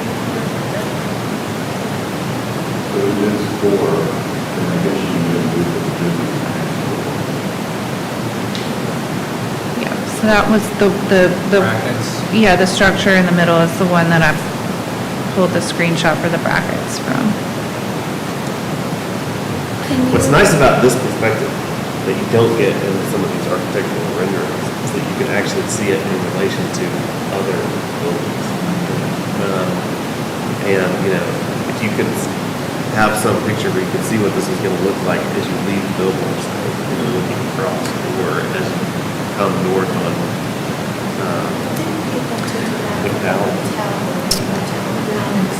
We did, there's a new Kessler Hotel that was approved, gosh, probably 2 years ago now, that was on the block, catty corner to the Bohemian, like where those little bank buildings were. Yeah. And the commission asked for renderings looking up and down the street because it was right next to the cathedral and pretty, you know, massive. It was like a 50-foot building. So, I mean, that's something that if you all want to ask for, we can ask the applicant to Can you bring provide. up the Hardys?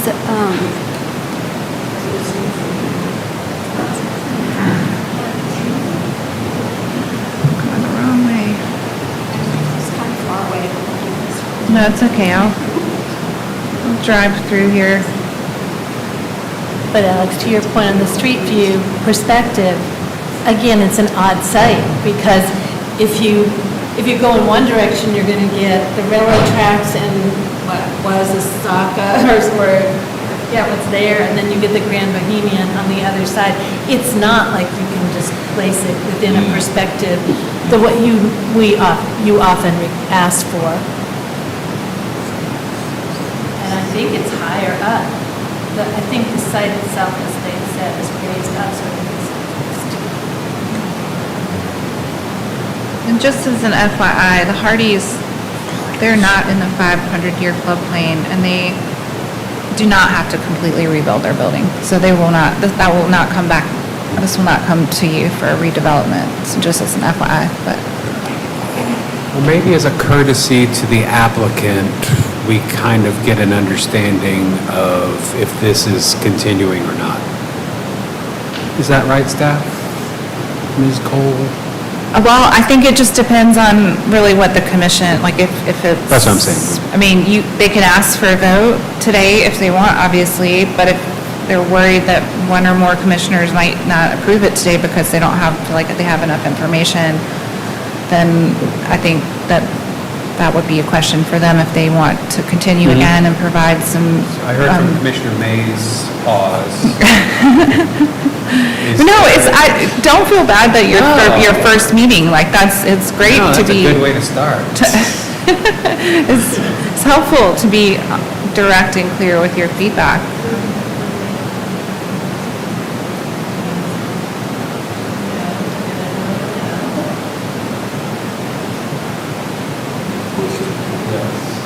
How do you feel about it? Just to let our applicant know. Do you mind if I ask like what your, I guess I sort of understand what you're thinking, but like what your reservations are?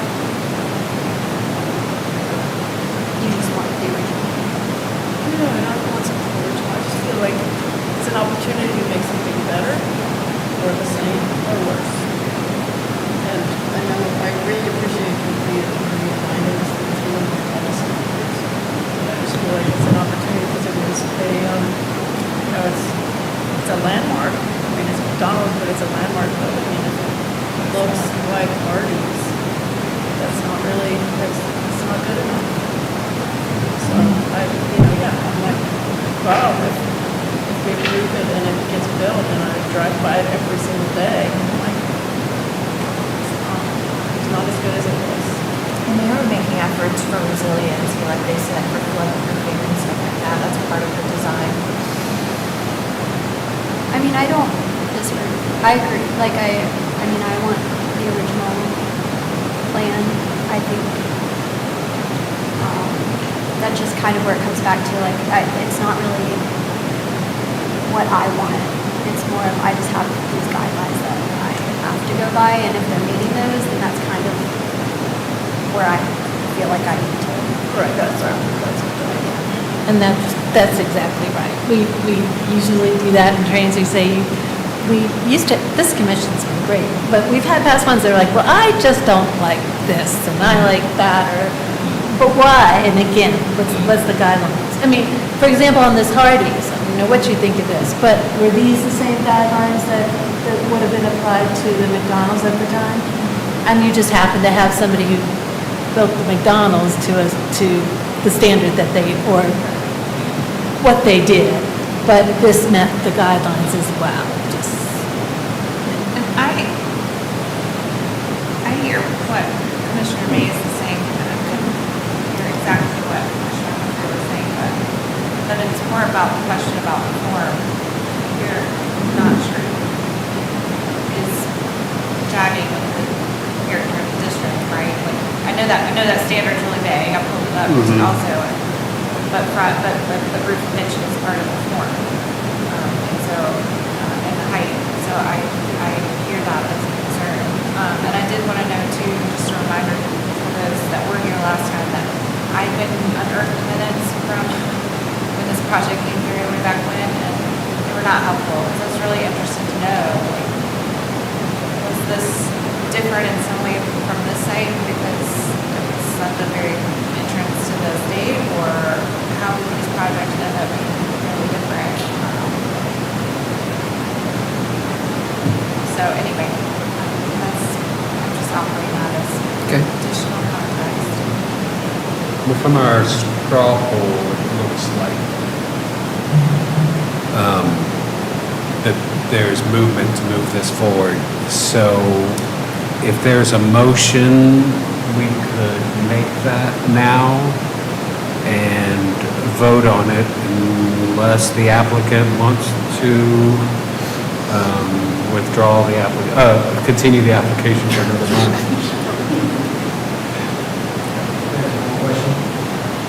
It seems like the hesitation is the height on the building.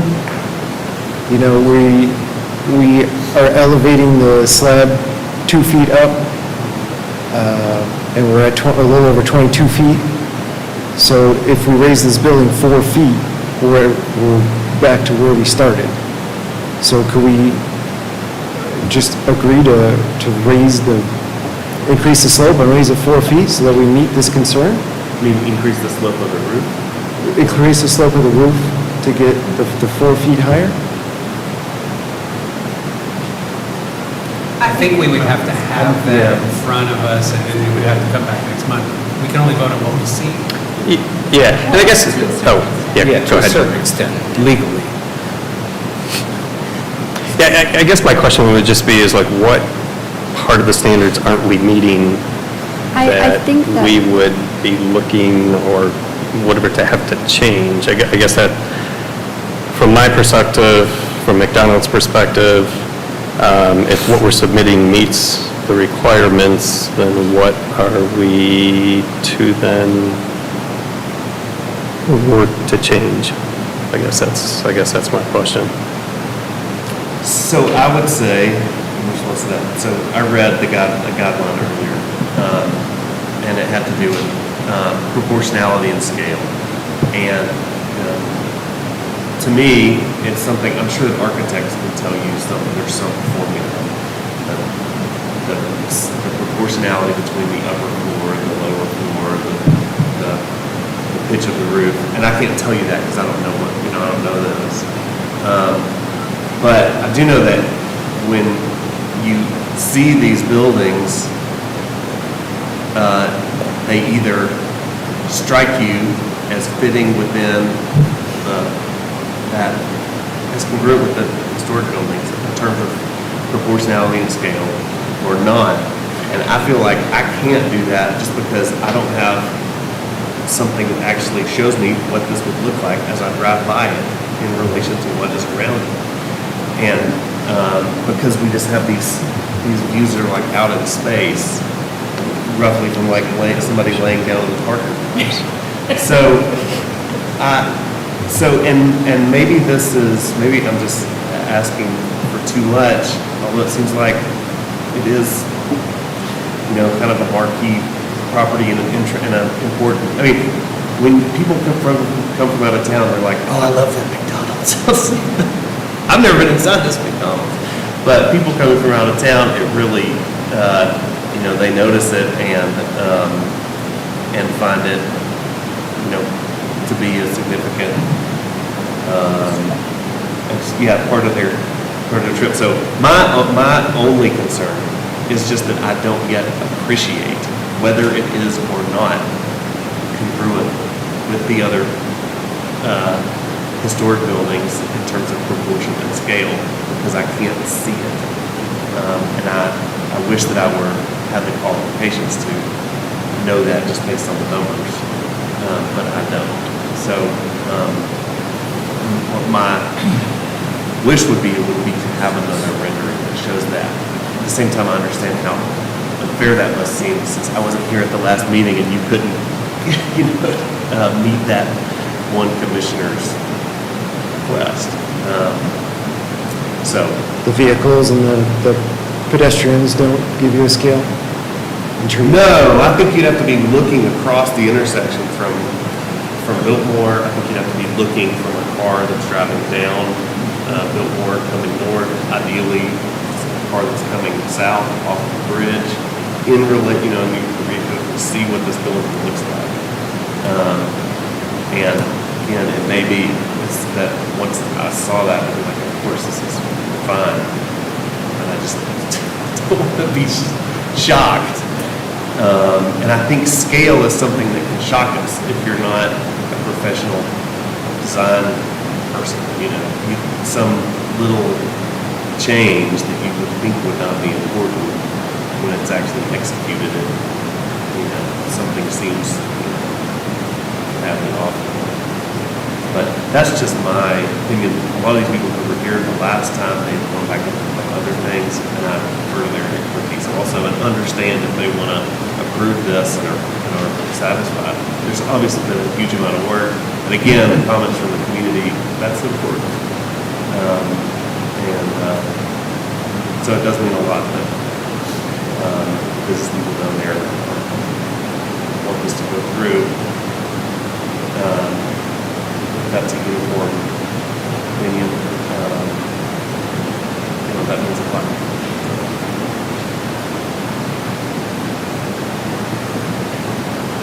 So, you could continue for a month and bring some specific angles from key points of view, I think is what I'm hearing, and from a consistent, I'm just adding, that could be all you bring. You bring one piece of paper back, or you could vote on it today, where 5 people are going to approve it and 2 people may not. And only a majority vote is required to approve it. And so they've kind of already, it seems like commissioners have expressed, for the most part, that they believe We're just it trying to meets help the you guidelines. understand that that's something that does help commissioners see things. Would you like to bring that back next month or vote now? I mean, I guess from my perspective, I'd like to get the vote now. I mean, we're really looking forward to getting this project moving forward so that we can kind of advance this to construction, getting open. I know, the other thing I know it's hard to unsee something. And I totally get that, because yes, I drove by the building on my way here, and it's like, it's a big building, it's a tall building, so I don't defer from what you're thinking on that either. And that's why I just say it's hard to unsee what's done, or what's there right now in relation to this, and it's like, it's different, it is different. This is just going to go off on a tangent again, but I mean, just as a brand itself, and just not related to this site, I mean, just as a brand itself, I mean, we've evolved our design through the last 50 years or whatever, and I mean, we don't build the same building we do now, and we hear that all the time. Oh, I miss the old McDonald's, the old mansard-style roofs, and I mean, we don't build that now. So I guess, it is a change. Is it changed for good? It changed for the worse or whatever? I guess usually it's a matter of opinion, as to whoever is viewing it or whatever. But yes, it is hard to unsee what's there today. So I will agree with you on that. So I understand. If I were you, I'd probably take a vote. So anyway. Thank you for your time and explaining. And thank the commission, and thank you all for all your input and staff. Yeah, I mean, I thank all of you for your time and the input. I mean, it is valuable, so I do appreciate it. Thank you. Appreciate it. So is anybody prepared to make a motion? Commissioner Moxley has a motion.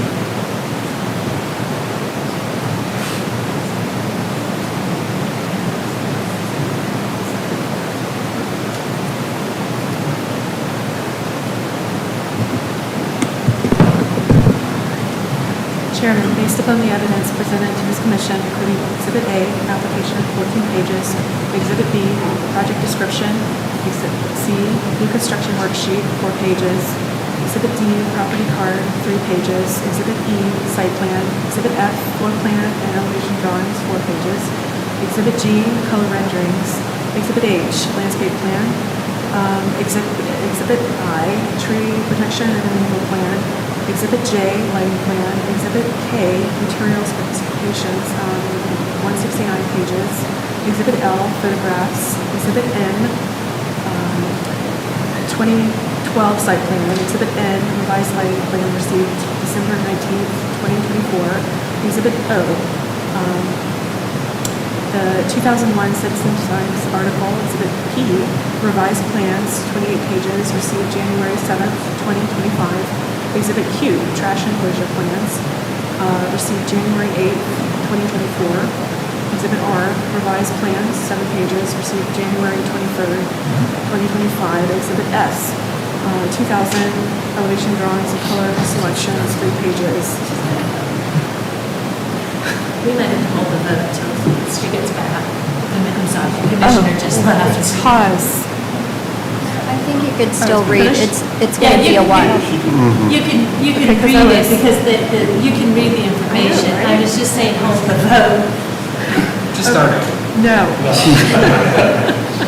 Okay, Exhibit R, revised plans, 7 pages, received January 23rd, 2025. Exhibit S, 2000, sorry, I'm reading about it here, 2000 elevation drawings and color selections, 3 pages. Exhibit T, additional documents, 5 pages, elevation drawings and color selection, 3 pages. Exhibit T, additional documents, 5 pages, received the 11th of February, 2025.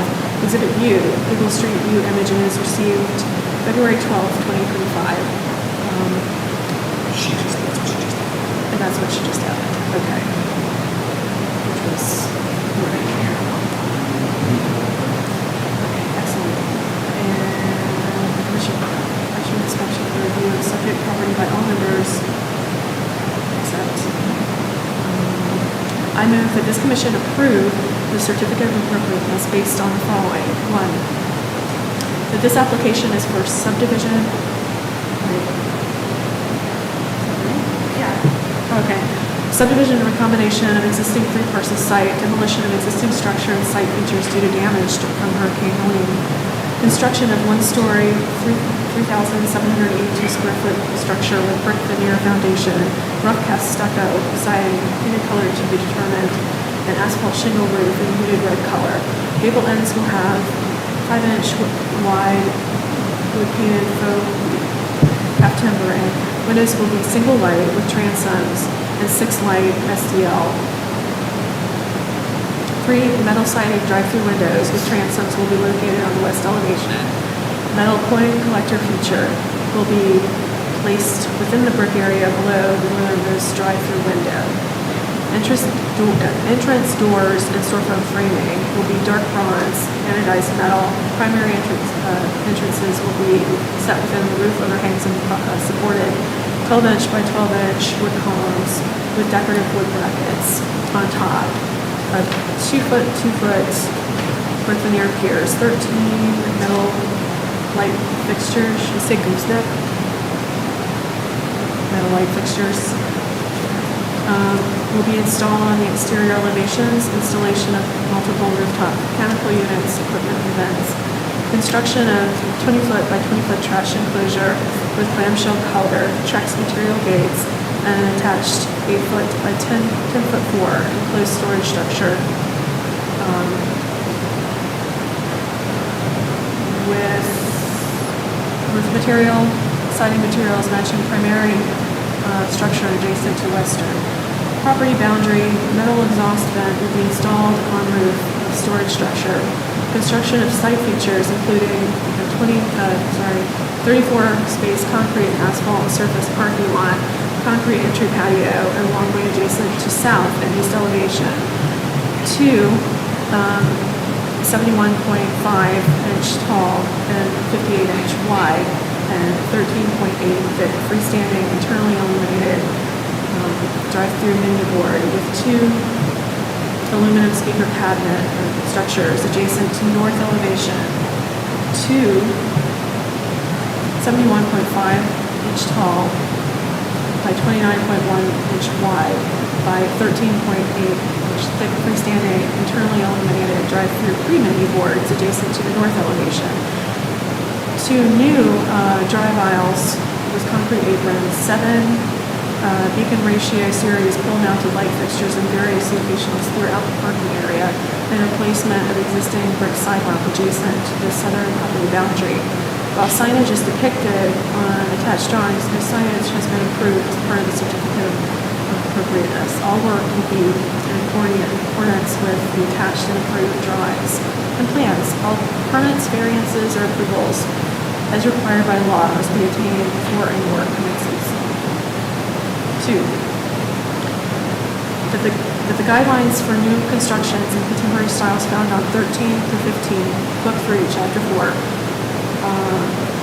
Chapter 5 standards for site design found on pages 23 through 34, Chapter 7 standards for color on pages 43, Chapter 8 standards for illumination on pages 47, and design review standards adopted October 1st, 1988, and Chapter 5 proposed plan and character of Biltmore Village found on pages 53 to 58, and Chapter 6. Pedestrian environments in the Biltmore Village Development Plan adopted July 1st, 1992, Section 715.1, pertaining to the subdivisions in the City of Asheville Unified Development Ordinance were used to evaluate this request. 3. This application does meet the design standards for the following reasons. Existing site features are being redeveloped similarly to existing site conditions and are being redeveloped as a result of damage incurred from Hurricane Helene. Existing development already occupies 3 existing lots to be recombined. The recombination would allow for new development features at minimum to be built in a manner that is incongruous with the special character of the historic district and or landmark as it relates to building setbacks, orientation, and consistency with the historic development pattern. C. Primary facades are oriented towards the street and are designed to be pedestrian interesting at the ground level. Primary facades include significant areas of class. D. New buildings are consistent with existing damaged structures and other structures in the district in terms of form and scale. E. Materials are similar to those historically for all major exterior surfaces. F. Main entrances are defined and face primary rights of way within the district. G. Windows and doors are similar in size and proportionate to historic designs in the district. Window frames, sashes, and buttons are similar to the original designs. H. The color palette for the building is limited to 3 or less and have been utilized to coordinate facade elements and overall composition. I. Building lighting fixtures are very simple in design and don't overpower the building. J. Street trees in the planting strip between the road and the sidewalk are being maintained. K. Landscape plantings will be within traditional areas of the site and will buffer parking lot and paved areas. L. Existing site lighting will be replaced with similar features. N. Section of sidewalk to be replaced along Lodge Street will be consistent with other brick sidewalks in the district in terms of configuration, dimension, material, color, and texture. N. Trash receptacle will be enclosed. 4. That the action and improvements proposed in the application before us for the certificate of appropriateness are congruent with the special historic character of Biltmore Village Historic District. Second. Second from Commissioner Gorman. And all in favor? Aye. And opposed? Nay. So the motion passes. We got a little bit more reading. Okay. See how it is? Nobody helped me. No, maybe, yes, I do. Okay. Based upon the foregoing findings and for the reasons set forth therein, I move that a certificate of appropriateness be issued with the following conditions. 1, revised elevation drawings illustrating window and bracket revisions will be submitted for staff review and approval.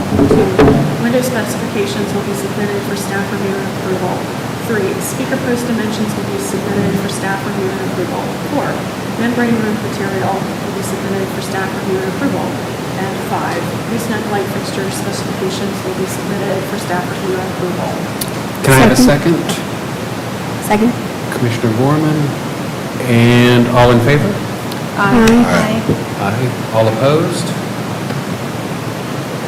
Yeah. Great. All right. Thank you all very much. I appreciate your time and all the effort that went into this.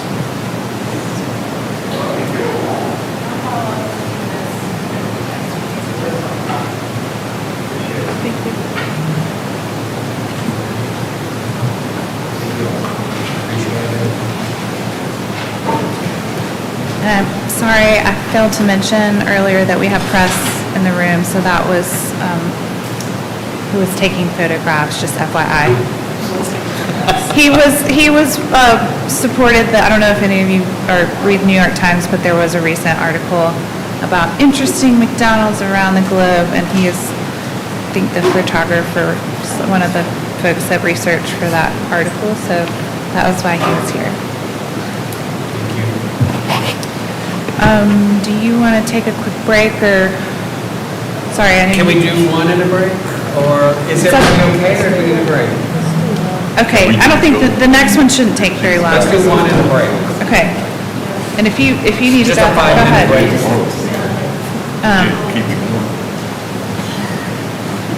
Sorry, we needed you for the vote because we were.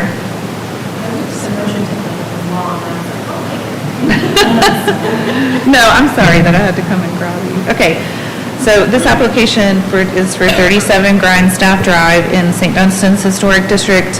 The application is for subdivision of an existing parcel, so just to provide some context, on the left is the existing parcel that's proposed to be subdivided pretty much straight down the middle. On the right is the aerial. I should bring this up because I wanted to show you that the existing lot that's highlighted in green that's proposed tonight to be subdivided was already subdivided off of the parcel with the big multifamily structure on it, so just an FYI on that. And this is the proposed plat. I talked with Janice, and you can't really consider the trees as part of the subdivision application, but I did just note that as something that I'm looking at in terms of when these projects come back for redevelopment. There are a couple of pretty mature oak trees on the site, which is going to be the tricky part. So the applicant they're working with an architect already, and so the architect put together some schematics for you to just, not for you to necessarily have to think on tonight, but just as an example of how the big tree that's kind of right in the middle of them might be saved. I don't know if constructing adjacent to them, et cetera, is really going to allow the tree to stay over time, but it is something that we've already communicated about. So just wanted to note that to you. I also included in my last slide real quick is just this is the broader district. There's kind of a meandering development pattern, historically speaking, in this district. And Grindstaff, I think the commission has approved, there's several new lots in this particular area where this proposed subdivision is, And there's a fair amount of like new development pattern happening there. There's a lot of vacant land, so it's kind of, it's on the edge of the district, so it's a little bit weird. It's not really a great point of reference to say, oh, the setback, is average this or whatever, so, but it will be a little bit more of like a side-by-side kind of development that isn't necessarily found elsewhere in this neighborhood, but across the street is being developed pretty much like that. Your last lot, is that the historic district? That's the boundary of the district? Yeah. Yeah, so it's kind of a hodgepodge of setbacks and building placements. It's the purple district. Yeah, it's the purple district. And then, you can't really tell it here because I didn't zoom out far enough, but the two houses that are across the street, those are both new. The commission just approved a new house in one of the lots right there, and then I think we're about to see another application for that fourth lot. So it kind of has created its own new development pattern is partly what I'm saying. And the reason why I wanted to show you the context of the larger parent lot is because we have this quirky thing in the standards that say new and old on the same site. How do we memorialize that this was part of the same site? I think that's important to do because there are standards that speak to those structures being kind of smaller in scale, similar in design. That big house that's there is a Queen Anne style that's been fairly hacked up over the years, so I think there's a lot of leeway for style interpretation, but that's down the road for when you guys are considering the development applications, but at this point, it's just a subdivision. So I'm going to stop talking because... Can you see how wide the lots across the street are? How wide they are? Yeah. I might be able to, I think I can measure. Let's see. I just thought the number might appear if you zoom down.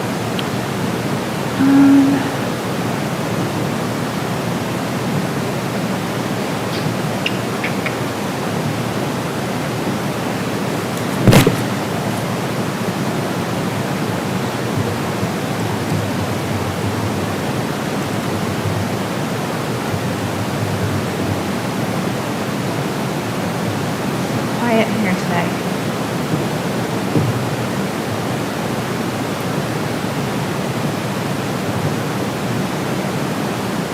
So we consider that lot, even though it's been subdivided off that lot, the relationship of old and new. This is In kind the of a... future us, This is kind of a new thing, right? You all have just been reviewing subdivisions since 2018, and this is the first one that I have brought to you that has a subdivision and then another subdivision. So it's a little bit of a new thing. But I think it technically is because it was platted the way that with all the property as one piece.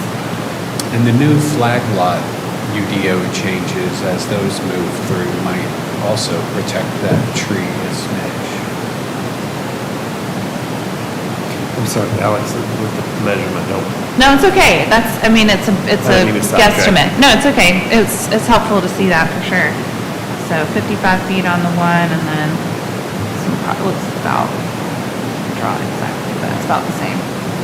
So these are a little bit narrow. I think they're 45 feet. They could technically do a flag lot there now.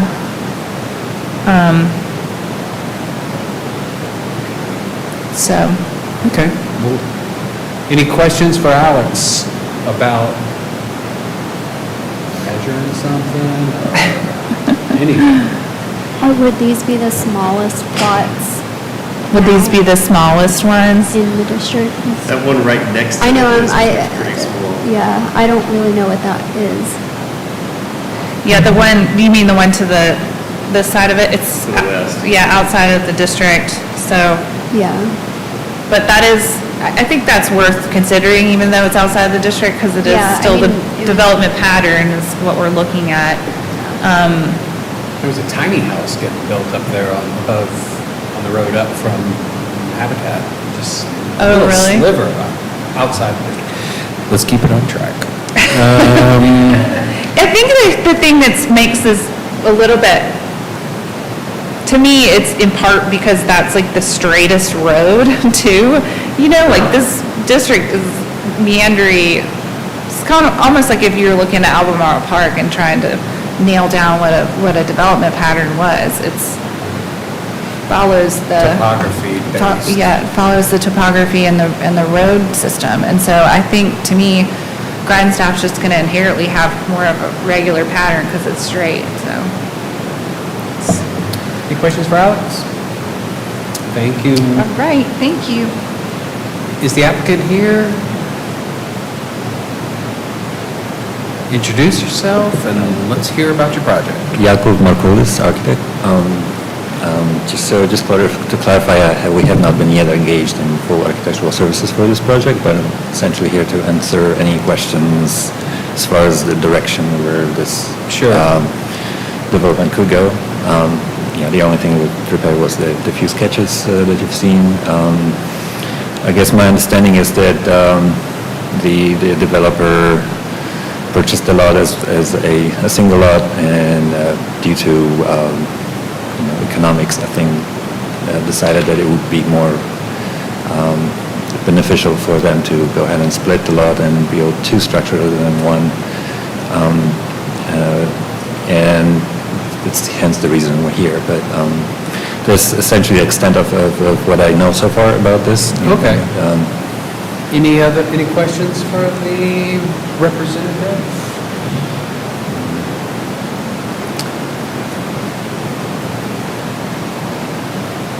Thank you for coming. You're very welcome. Thank you so much. Take a seat, and if we have a question, we'll reach back out to you. Is there anybody else in the audience who's here to speak on this? We'll get to y'all's. Okay. So we can close the floor for public hearing. Commissioners, any conversation on this?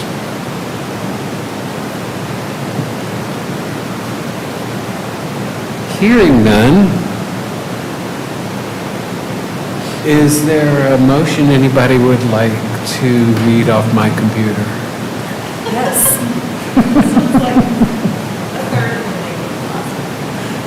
Oh, just a third? Maybe a quarter. Did you have a question?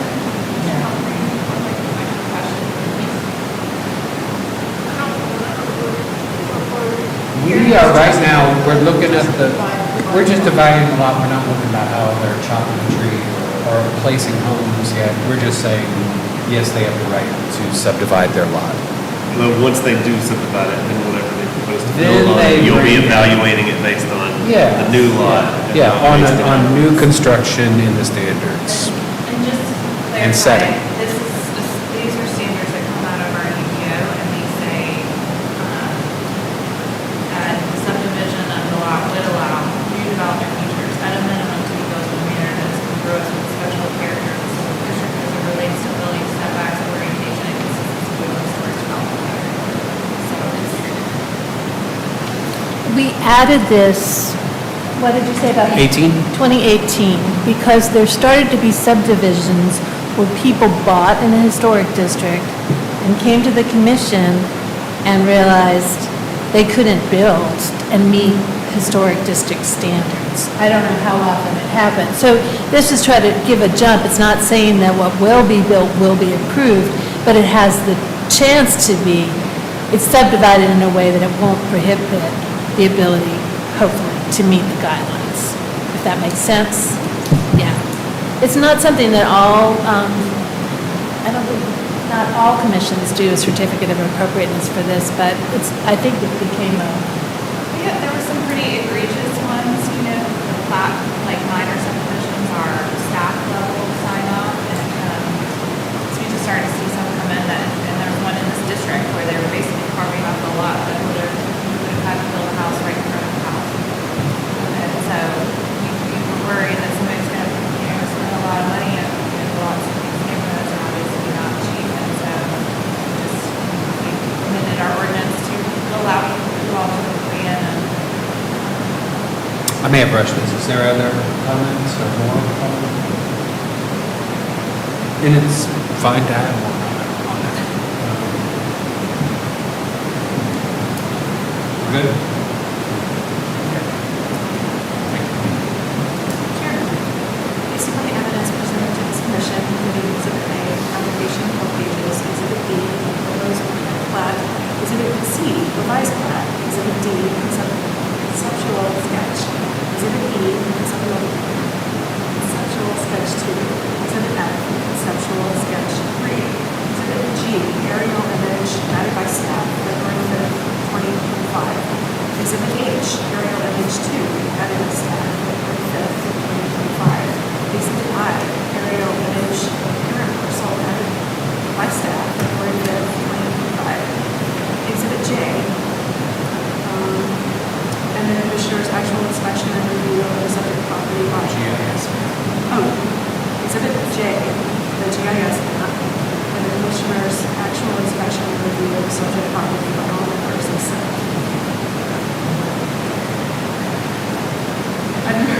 and approve the certificate of appropriateness based on the following.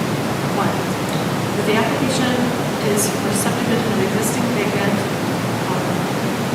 0.39 acre parcel into 1.20 acre parcel and 1.19 acre parcel. Number two, that the standards for new construction, primary structures found on pages 84 to 85, and landscaping and trees on pages 34 to 35 of the St. Dunstan's Historic District Design Review Standards adopted September 12, 2012, and the standards for subdivision found in the IDO, Chapter 7, 15.1, rooms to evaluate this request. Number three, this application does meet the design review standards for the following reasons.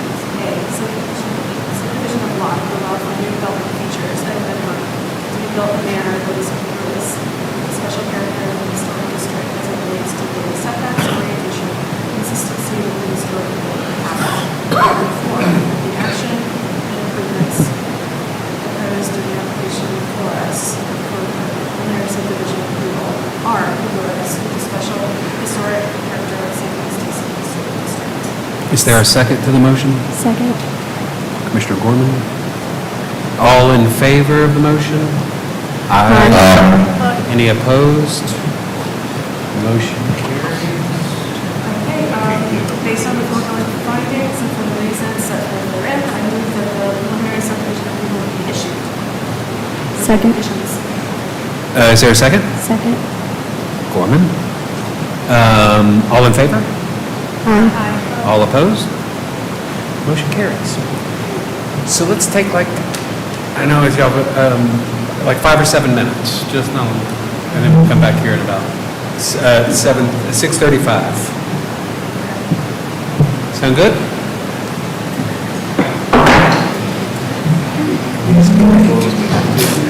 We just go as long as we have to. We don't like say, oh, I'm sorry.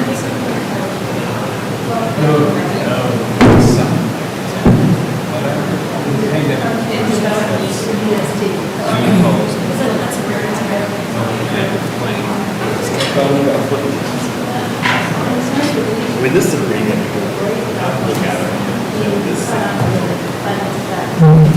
thanks for Okay. and I didn't think it was playing. But he didn't, it was just like. For your question, everything's good. I'm still in a meeting, just took a break, but, yeah, I'm still good for tomorrow. If you want me, I'll be here across. I lost the original tab because when I heard the list, I'm planning on it. and I come back and then I go back to what is it? She does, I said to her, Stacy, and said, wish that I was on that. And I'm like, what happened? And she said, that's about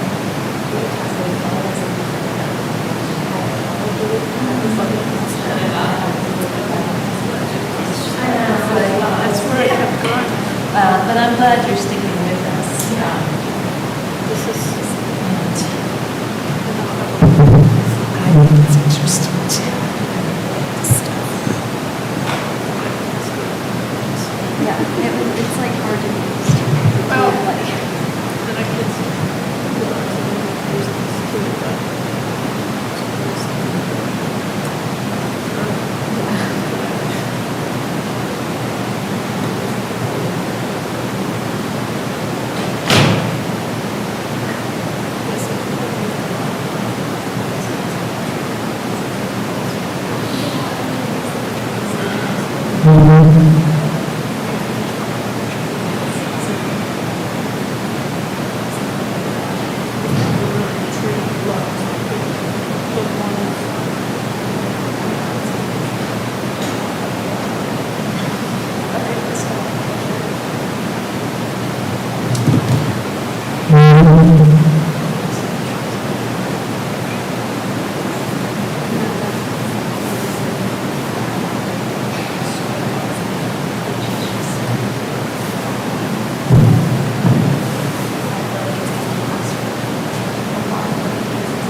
doing this.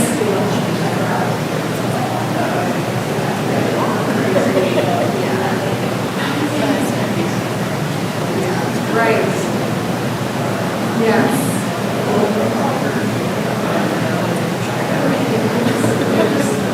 They require so much to be stable, you know? And it's good on you particularly, but I just, I don't do it, that's why I'm here, just as we're located, so. No, it's good you've got something to share the. They're reading of the motion. It takes from Sue. Little bit for people to, start taking them on. No, it isn't fair. There should be more. Everybody should take a turn. Yeah, but it also like really, there's like half inch motion. Are they done? No, I can't find it. Like where the water department is. Mine had always printed out, it should always be here. It's probably right there. I'm hiding it. It's happening to put the computer over there.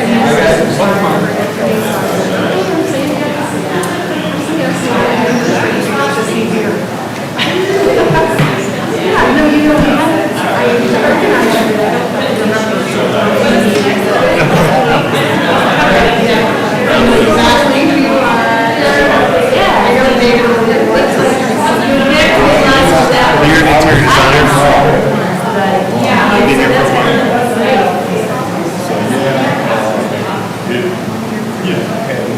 So when did you come onto this position? Oh, wait, yeah. You've been here, you're from. That's right. Is that an article? I took that from one of your comments.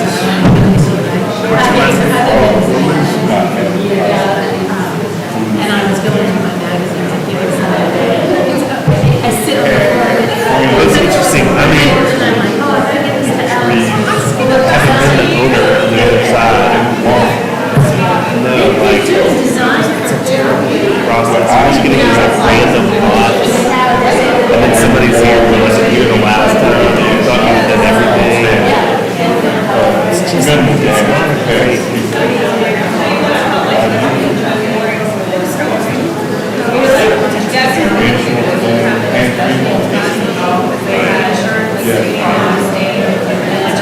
Yeah. And they start, yeah, I'm sure.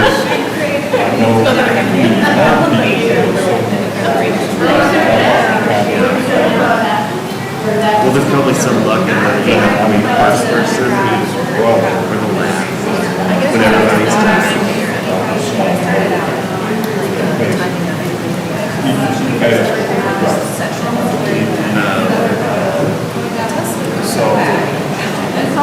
So that's being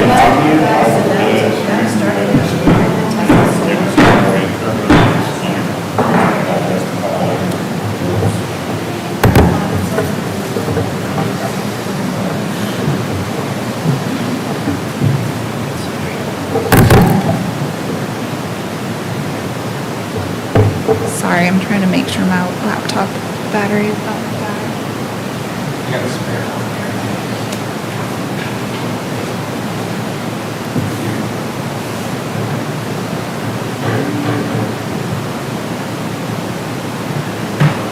It's weird though, this was happening to me earlier today, and this is not an old laptop. Oh, well, we can just adjourn. Okay, all right. Technological difficulties, time to go home. All right. Just forge ahead and then just plug in another laptop in a minute. So moving on to 103 Cumberland Circle. So this, I don't know why, ignore the demolition and redevelopment. I think I copied that from McDonald's slide and didn't update what the scope of work is for this. This application is for site work. Just to give you some context, this property is on the corner of Cumberland Circle and Cumberland Avenue. Across from Montford Park, on the right-hand side is a photo of the front elevation from street view.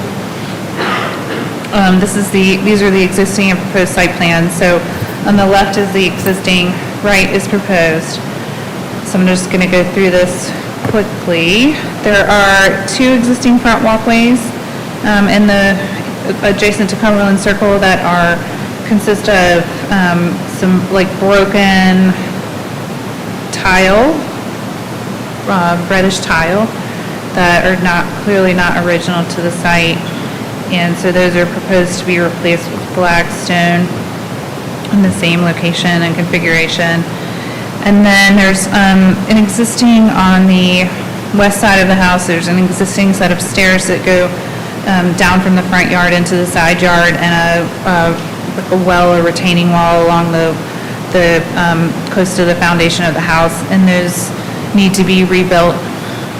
So that's the plan there, and as much existing material will be reused as possible for that.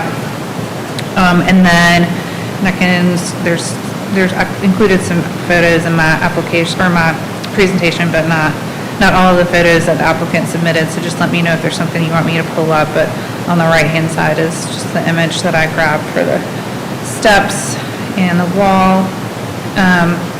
Then there's also the little set of steps that is shown on the plan right adjacent to the driveway that will also be rebuilt. And then as far as walkways go, construction of a new flagstone walkway connecting from the driveway around to the backside of the accessory structure. The driveway surface is proposed to be replaced. Right now, it's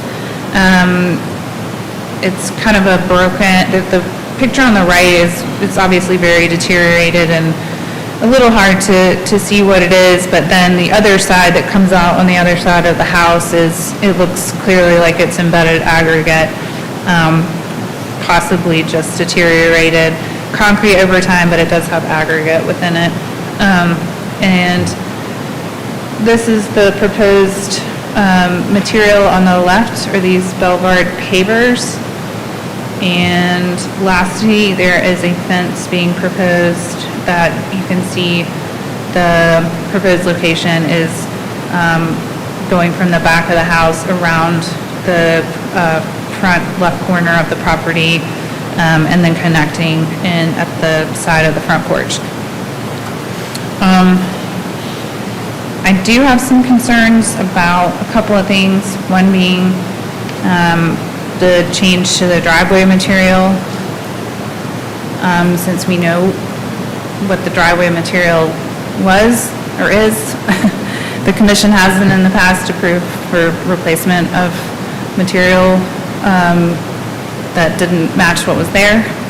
There have been some, I think there was one project where the commission approved a new paver driveway, but we didn't know what the original material was because it wasn't there anymore. So just a FYI on that. I support pavers. I understand the need to have better drainage on the site. I think that if you read the project description, that's part of the rationale is she needs to construct a French drain.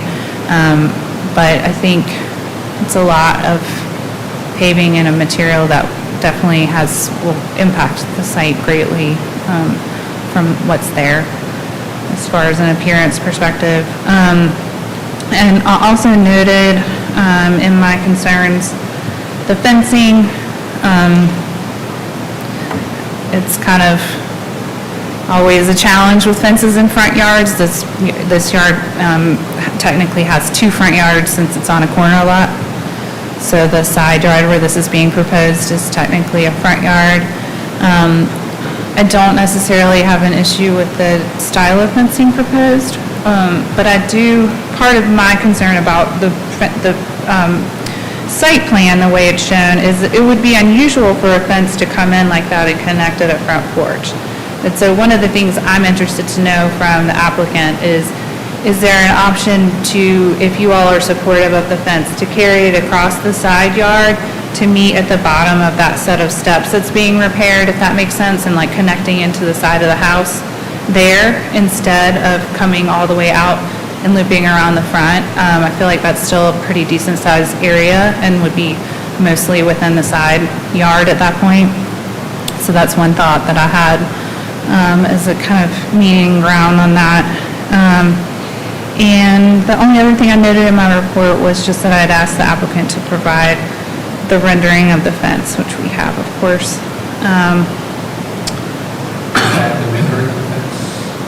Well, we have the image, so yeah, that's all we have, so. And that's, I mean, typically that we've been okay with just accepting a rendering, so long as we know what the dimension's gonna be, or an image. So taking out the original paint, not replacing treads, full paving, all the way wrapping around. Right. Yeah, and With then. those stones. And one idea I thought might be also a meeting, it would be maybe the pavers are okay in the back, like where the parking area is, and that's where I think the need for the French drain is. And then the rest of it can be repaired with concrete, like what's, embedded aggregate, similar to what's there, so that the appearance from the street is the same. On the fence, it seems to be there are no fences around there. And especially on the circle, the front entrance or Yeah, there aren't very many fences in this part of Montfort at all. next to Francis. So I wonder if the pathway was original in Kells Castle, that's not saying. Of the walkways? Like the Is that what Car that's parking. called, the Kells Castle? Kells, That, oh. anyway, Yeah,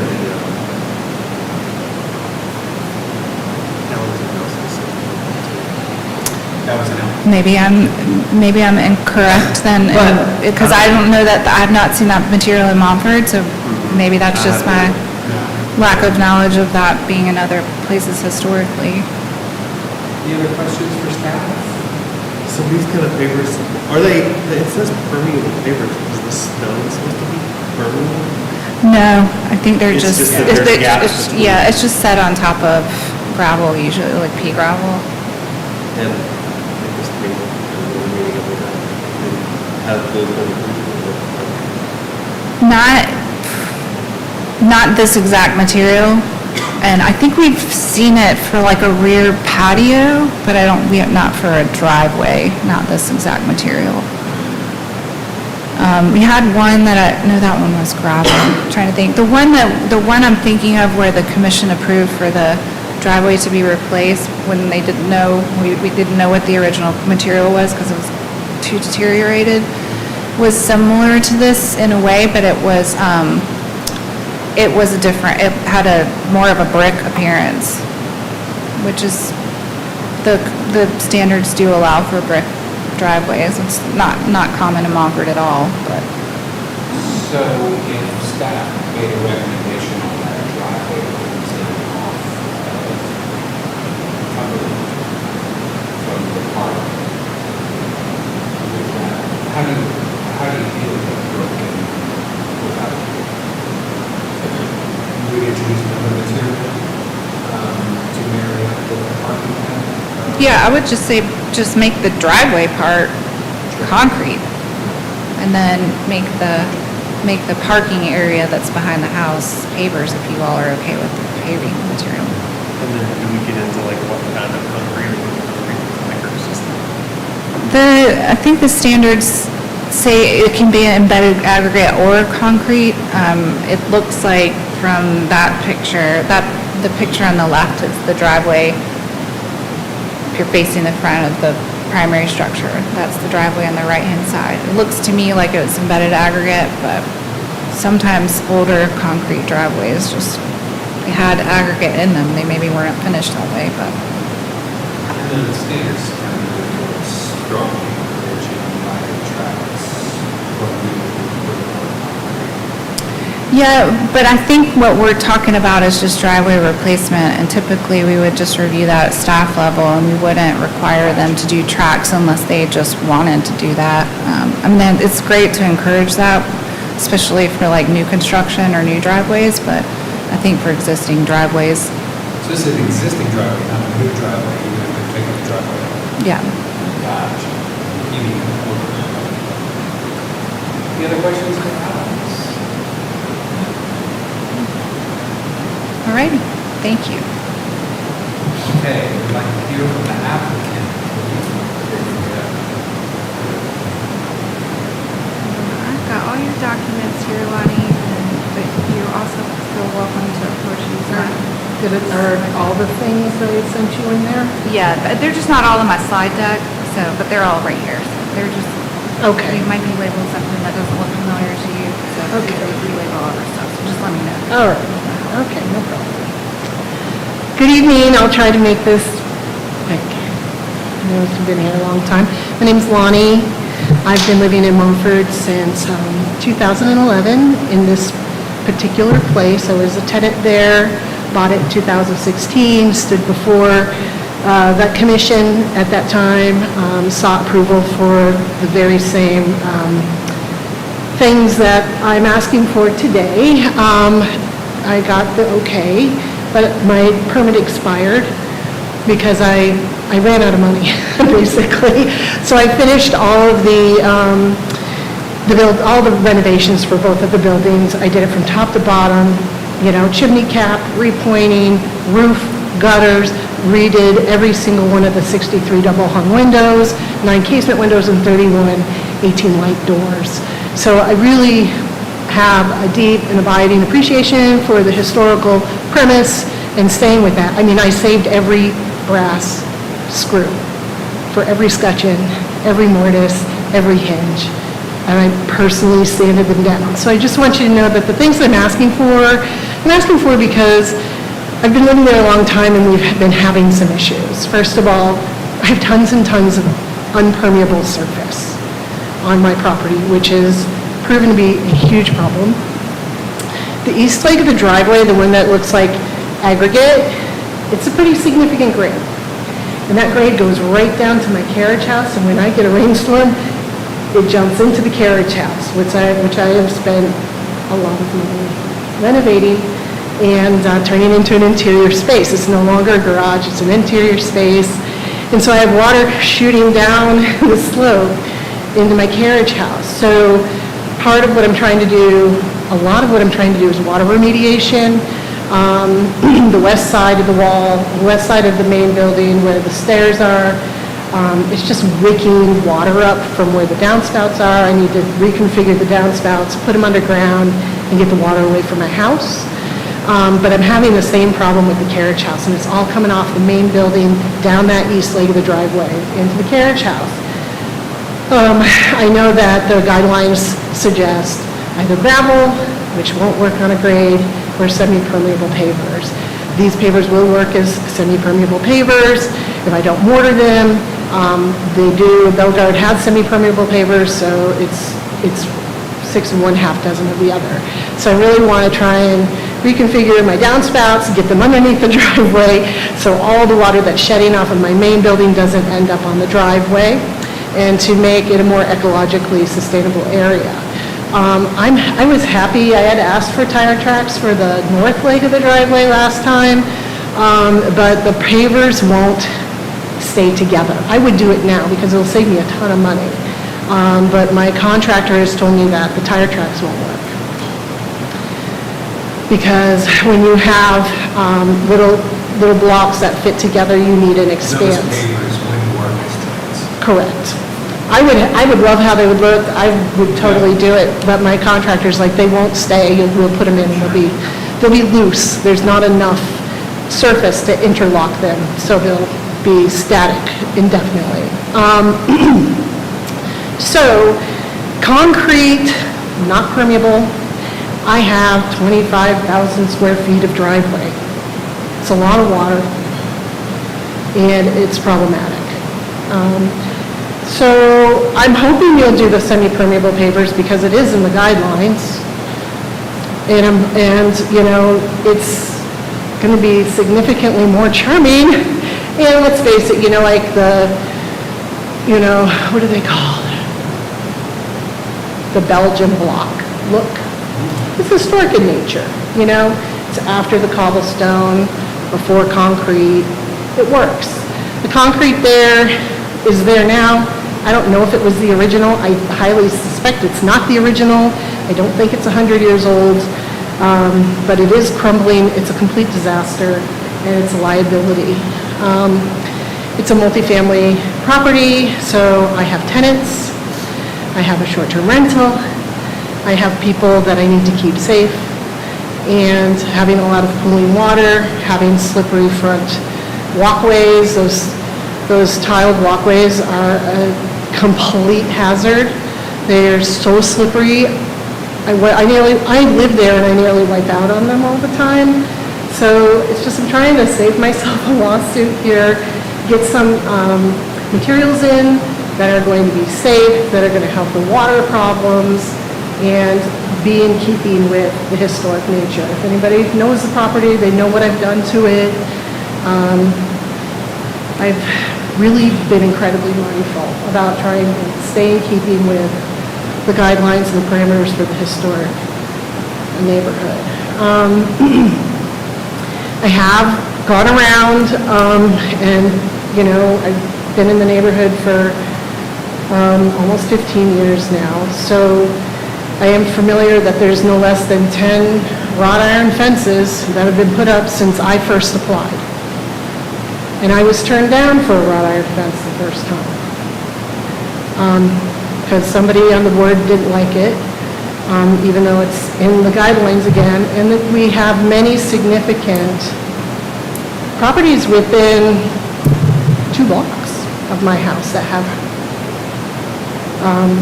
wrought iron fences. And I actually have a list of them if you want them. But there's one right on the corner of Cumberland Avenue at the top of the park. They have one, and that was put in less than 5 years ago. So, let me see. That would be 332 Montford. I have a photograph of it. 315 across the street from it is a beautiful colonial brick building. That's literally less than 2 blocks from my house. It's on the top of, that's on Montford Avenue, 139 Montford Avenue.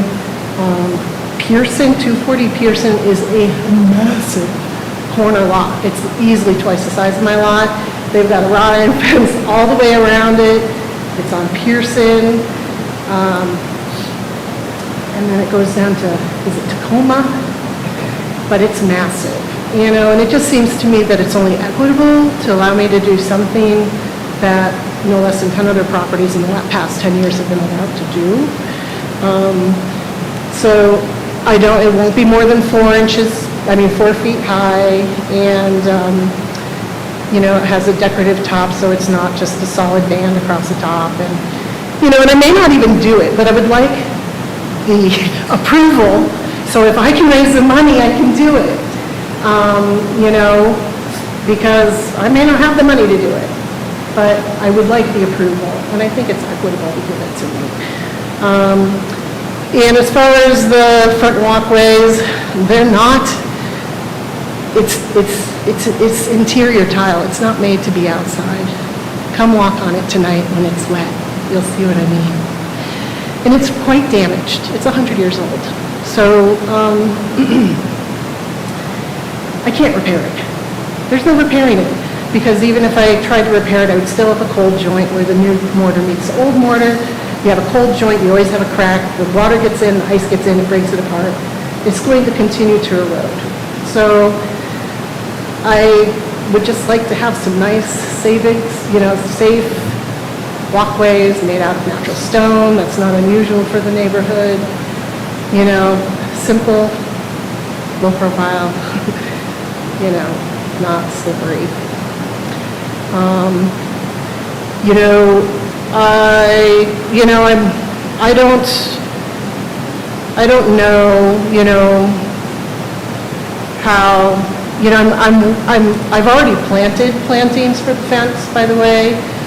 Then I would put the fence behind the plantings, so all along, like, the edge of the property, I have, you know, green arborvitaes, I've got a ginkgo bush, I have decorative trees and euonymus bushes, I have crepe myrtles, I've got stuff that I've been planting. Yeah, screening for the fence. So I planted that stuff first because I knew it needed to mature, and I knew it was part of the requirement. So I also spent a bunch of money putting that in with the idea that at some point in the future, I would get a fence. So just so you know, I've thought about all those things, and if you have any questions, I'm here for it. So. Any questions from the commissioners? Is the wall, it would just be replacing like a garden wall that's there? Yeah, it's basically a retaining wall. There's like 2 little planting beds right there. And then, so the revised paver specifications, is that to change the color? Like it's gonna be gray now, or instead of what? The front walkways? Yeah, no, the pavers that you're proposing for the Well, the driveway. concrete's gray, so it's going to be essentially the same color profile as what I already have. Okay. Yeah. Our guidelines do say that if you're gonna have a fence in the front yard, it needs to be back 4 feet, but your drawing here doesn't really seem Yeah. to. Well, my drawing is where the city leeway stops. So there's a yard there on the other, and the other side of that boundary line, that's yard that I don't own. So, and that's where my plantings are. So I drew my boundary line where it actually exists and not where the road starts. So, forgive me, it's a hand-drawn drawing, it's not, What's the width of your north driveway? The width of my north driveway is about 12 feet, but I'm happy to make it less wide. In fact, I want to make it less wide, if that's fine with you. I don't need a driveway that wide. And the east driveway is? It's 9 feet.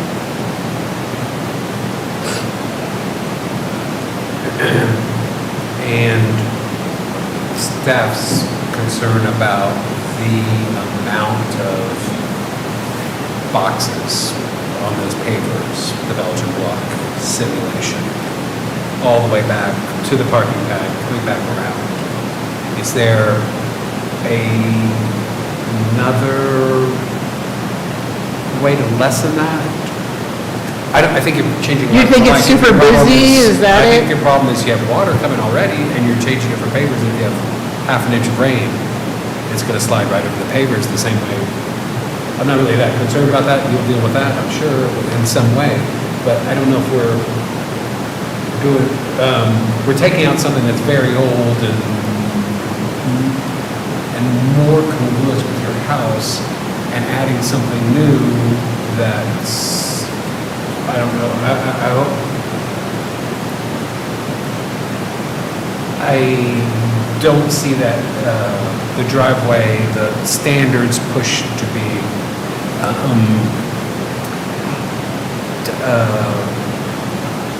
maybe just concrete for the driveway parts instead of the pavers. But that's where I am on my question. But maybe it wasn't a question. You haven't considered just concrete for your 2 driveways and a parking pad?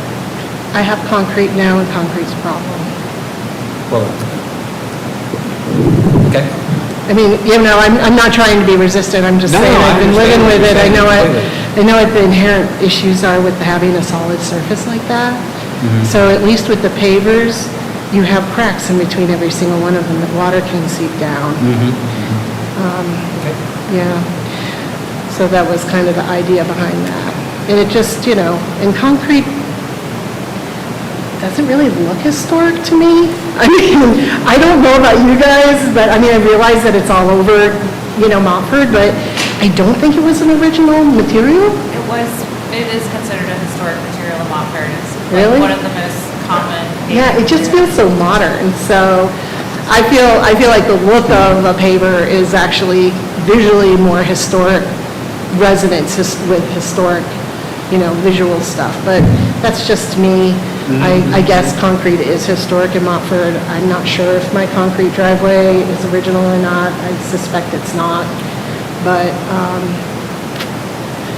Lonnie, what did you say you had some drainage solutions?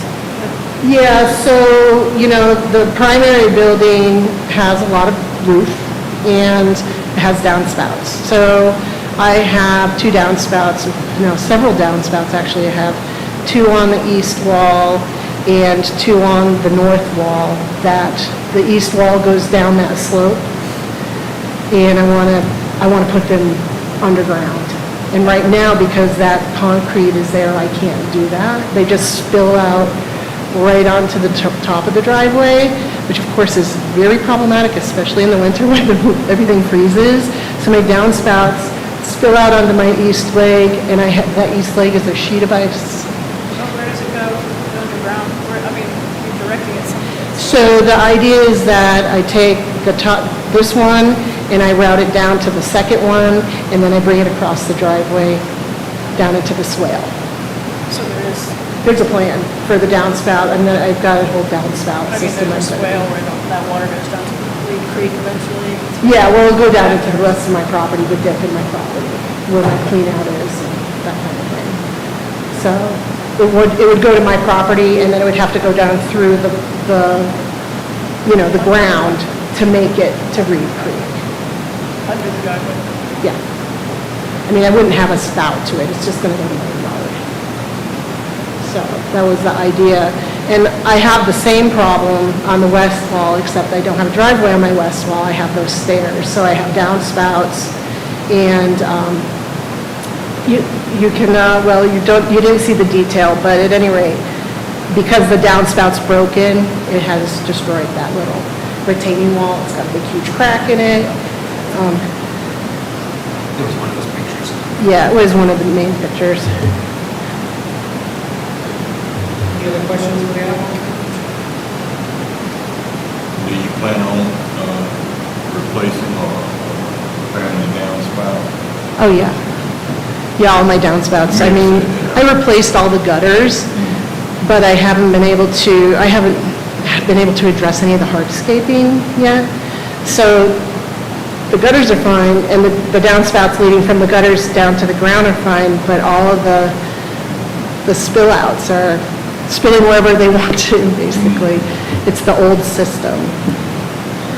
So I was just thinking about if some of it could be rerouted, Yeah, well, that's one of the things I'm planning on addressing. I'm also going to put a French drain in front of the carriage house, so whatever water that the permeable pavers don't shed off on their own, at least they'll have somewhere to go before it hits the carriage house.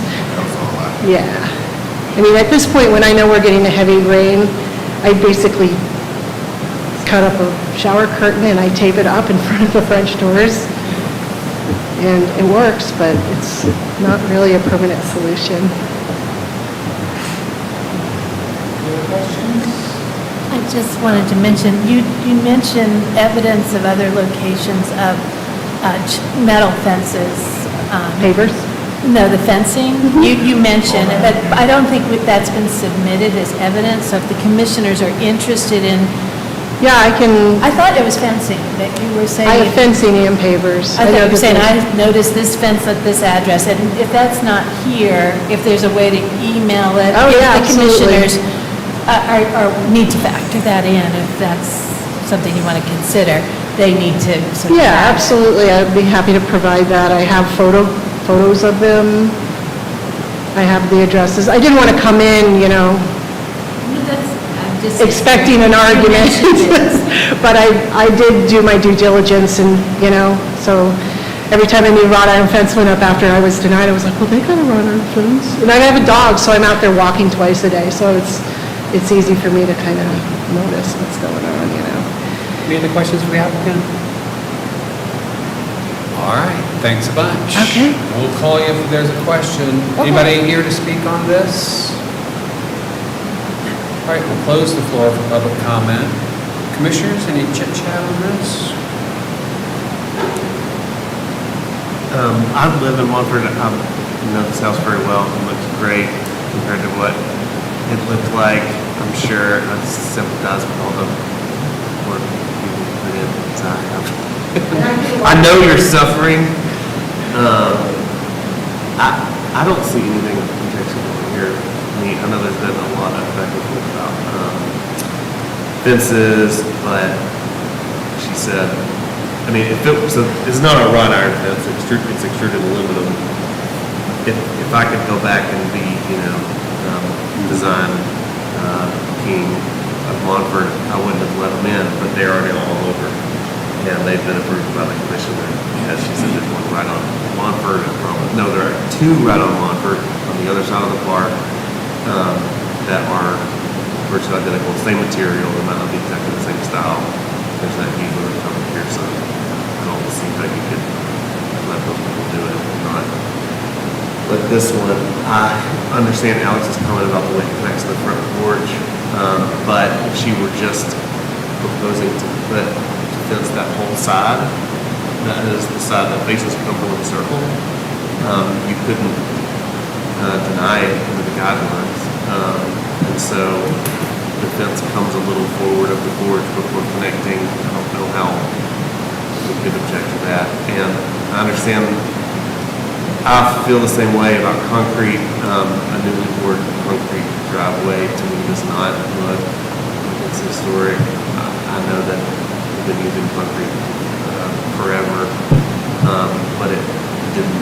Modern concrete is like gray substance. It doesn't look like old concrete, and these pavers are made of concrete. They're just broken up into little pieces. So, to me, I would Like the existing driveway. Yes, the existing driveway, yeah. And, that it clearly is a safety concern. We need to make it possible for people to get these things fixed.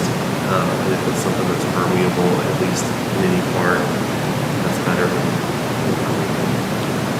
I would just offer that I've been the liaison to the commission for 10 years this month. I've never seen the commission approve to replace an existing concrete walkway with a different material or driveway.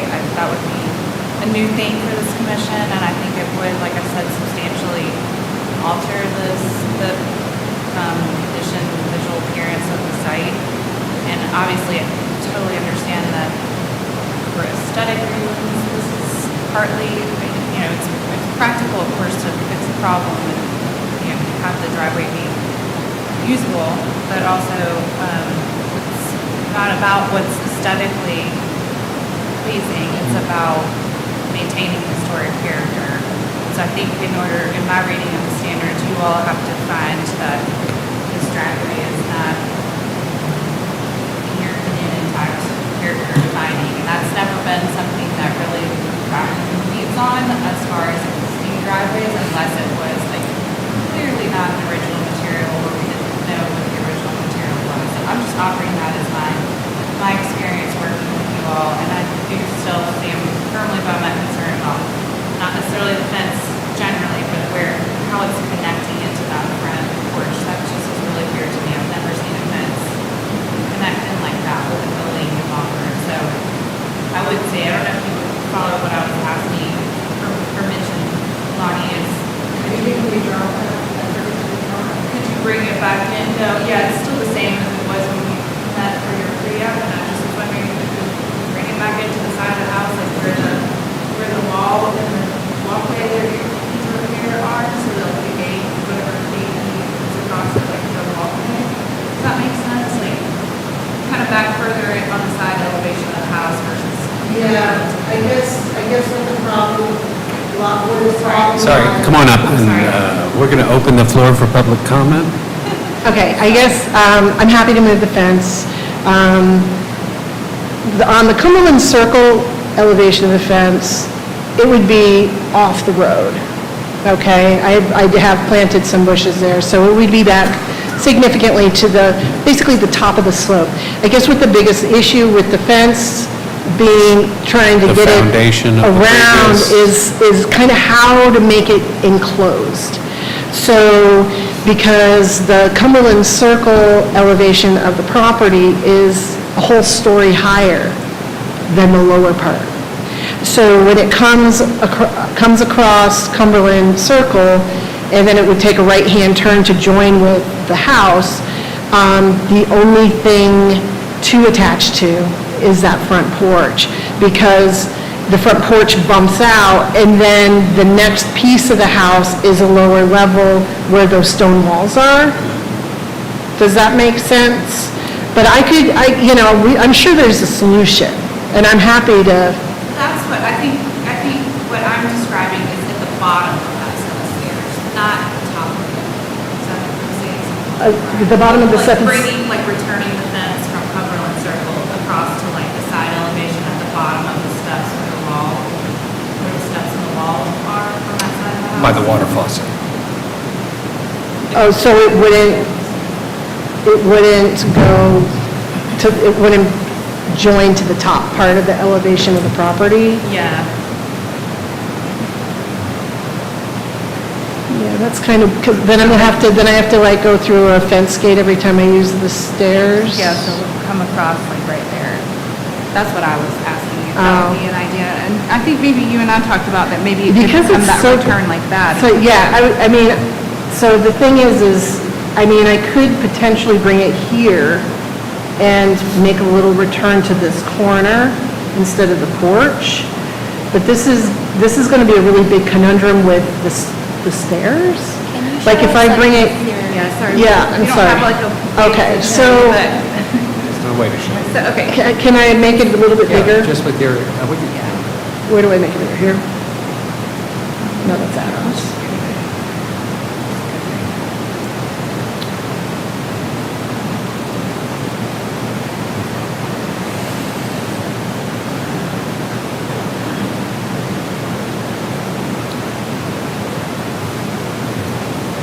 Okay, all right, so, okay, I got a little pointer here. So, first of all, this fence I can actually cut off this corner, because I have a planting bed in this area, so the fence can be cut off here. I have plantings all along here. I have another planting bed here, so we can cut it off here. This right here, this whole area is a slope. So the elevation here is a whole story higher than the elevation here. So to bring it here, to bring it at the bottom of that elevation means that the fence is going to bump up right up against my stairs. So I'm not quite sure how to deal with that. And then I have a gate somewhere in my stairs. So what I would like to do is like bring it in here so it's not right on the street. We can leave that whole planting bed open. So from the street, you won't see the fence. All the fence will be behind all my bushes. It'll be behind my bushes here. And then this area right here is upper level. So I could, in theory, bring the fence here and connect it here. So the gate is here where it's nice and level on the higher part of the property, and then we can take a turn and go down the stairs without having to go through a gate on the stairwell. Does that sound like a decent compromise?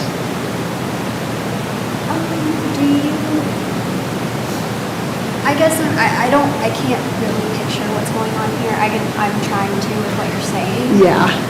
I'm wondering, like, can we almost even just bring the fence down to, like, this side of the stairs? So, like, I mean, I know you are mostly wanting this for, like, animal safety and, like, you know, just, like, free. I mean, I'm going to be cutting my whole yard in half if I bring it over here. Yeah. So I'm basically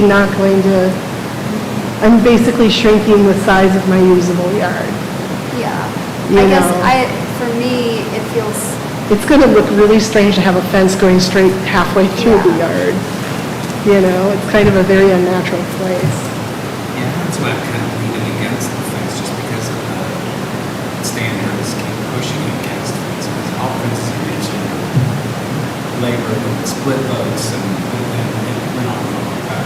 So, the other solution is to maintain a dog inside there.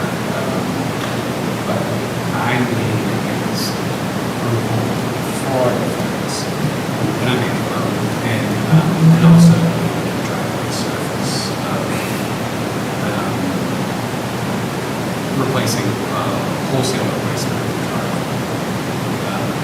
steps, driveway, entrance of the house, I get that.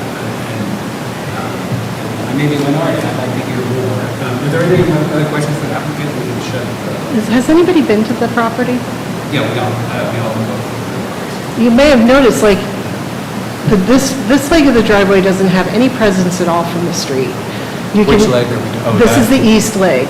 Like, it's just this little narrow little thing, and, you know, only somebody who's standing right at the very edge of the driveway is going to be able to see, look down it and see this. This parking pad is almost completely hidden by the main building, and this is a very long stretch. This is like Down from the park, as you come down. Yeah. You're gonna. The park is here. It's very visible as a property, and the Francis, you wrap around that property, I guess is how that. Yeah, the all Francis figures used out. to be part of this property. Yeah, that's why I wondered if that broken stone kind of mimics their entrance, the broken terracotta, kind of mimics a little detail in their entrance. I didn't know if it was as whimsical as the clinker brick over there, but I didn't want to, we don't need to get it down to that.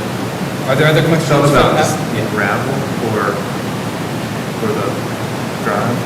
I mean, I think it's going to be pretty janky if this is like concrete and this is gravel and this is, you know, I mean. No, I mean, if you just did it all. All in gravel. This is a very significant grade. It's going, gravel will be gone as soon as I put it down. First rainfall. It's sort of like a tricky thing, where you have two driveways going through your house. Yeah. Not a lot of people have this unfortunate. I have an L-shaped driveway. You know, and considering there isn't any sort of literature, I've looked for pictures, historic pictures, there's no literature to suggest that this concrete that's there is original. It's old, but we don't know that. So making an assumption to confine me without making the assumption it might not be, to liberate me is kind of, you know, I can name, I don't know, just the whole fence thing feels very I'm following unjust. what I'm reading. I get that, and it's real weird about fences, but the standards were written by your neighbors about limiting the number of fences intentionally. And that's our job, is to read those words and to tell people who come here.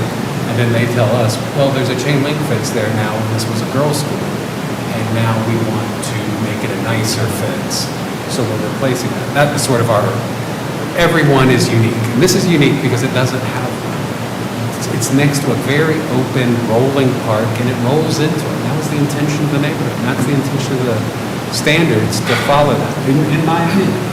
And I know, but that park didn't have a tennis court or a basketball court, and yet there they are. And we have LED lights shining into I mean, it just seems like everybody else is allowed to accommodate the needs of our modern circumstances, and yet I'm being held to this irrational standard that other people have been allowed to sort of, you know, navigate in a more graceful manner. I just don't understand why I'm different, and I just don't feel like it's very different. For a counterpoint, I have always thought that the guidelines are not, to me, the guidelines are a message to owners: we discourage you from fencing your yard. But they don't actually provide grounds for refusing people to fence their yard, as long as the fence complies with the guidelines as far as visibility and materials, which, as revised, basically says could be any material. And so I take a much more open view of the guidelines. And I also, I mean, there is a statement, and I say this just because it applies to other applications that are pending and that will be. There's a statement in the guidelines that fences weren't intrinsic to the neighborhood. That's absurd. We have no idea how many fences there were when these houses were built between 1880 and 1920. But we do know that fences were incredibly common generally, and that there are many surviving fences that have been there as long as anybody can remember. And we know that you can look at pictures from all over town in areas, including downtown, in areas that were just extensions of this neighborhood. Or this neighborhood was just an extension of those areas that have fences in front of the houses, including this one that I keep seeing at Thomas Wolf, his own childhood house on Woodland Street. And there's a picket fence. So I don't know what was feeding that when these guidelines were drafted, this statement that fences. I understand. What fed that? I find and even if you disagree with that and you thought, well, it doesn't matter because it's in the guidelines, that statement doesn't prohibit fences. There's nothing in there that prohibits fences. It just says they're discouraged. And so if the commission wants to make a habit and the staff want to make a habit of discouraging fencing their property, fine. That's what the guidelines say. But at the end of the day, as long as it's placed in a way that complies with the guidelines, with material that complies with the guidelines, I don't think the commission can reject it. Wait, I just want to clarify one thing for the record. Staff is not discouraging fences. We're just telling you what the standards say, and so that's, I think, important to note. I'm taking issue with the way this fence is cited. That's it. I'm not taking issue with the fence as a whole. I'm just saying I don't think it meets that standard for citing offenses. I don't necessarily disagree with Will in terms of there's always this philosophical debate about fencing, but partly this is tied back to the National Register nomination for the district. It talks about how open the landscape is and how that was really important to the character of the neighborhood. So that's why fences and walls have always been walls less, but both topics have been a hot potato, if you will. So I just wanted to clarify that I'm not saying that staff is discouraging fences in front yards. It's just that it's my job to come relay to you. I think the guidelines discourage them. I wouldn't disagree with that or say it was inappropriate to do that. I just think that they, at the same time that they discourage them, they also allow them. And so, and with respect to how it's cited, I don't know of, maybe you could put something specific about what from the language of the guidelines that conflicts with the way this one is cited. But she basically has 2 front yards. As I read the guidelines, the fence could go all the way around the house and comply with the guidelines. Sure, but that's like in a place that's traditionally, or that's be along the property boundary versus coming back and like intersecting with the front porch. I've never seen a fence do that. So that's what my issue is. So if it did go past the sidewalk and onto the edge of the driveway, it would be.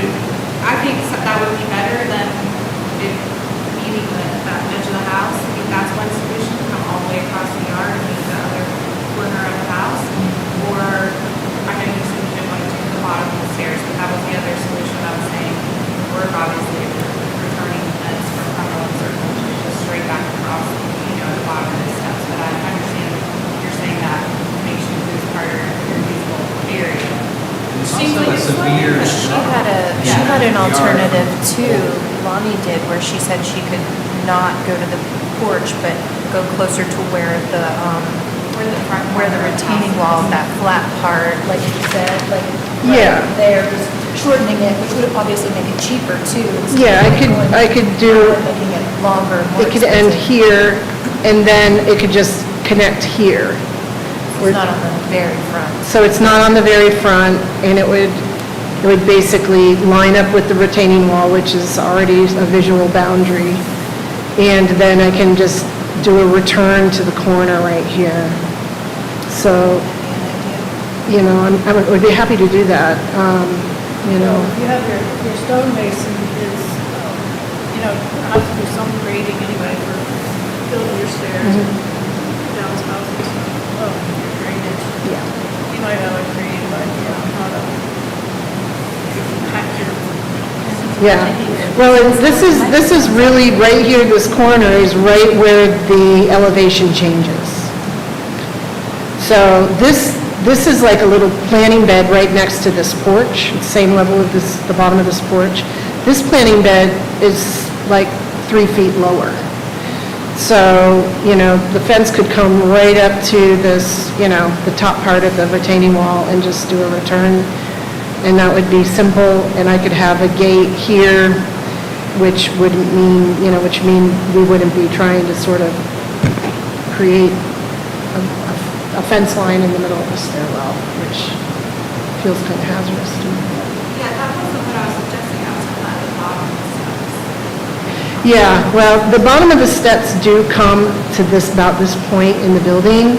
So the bottom of the steps here, that's where the fence, that means I would only have half of my yard. And they're kind of falling apart, but I have planting beds here that I'm going to remediate.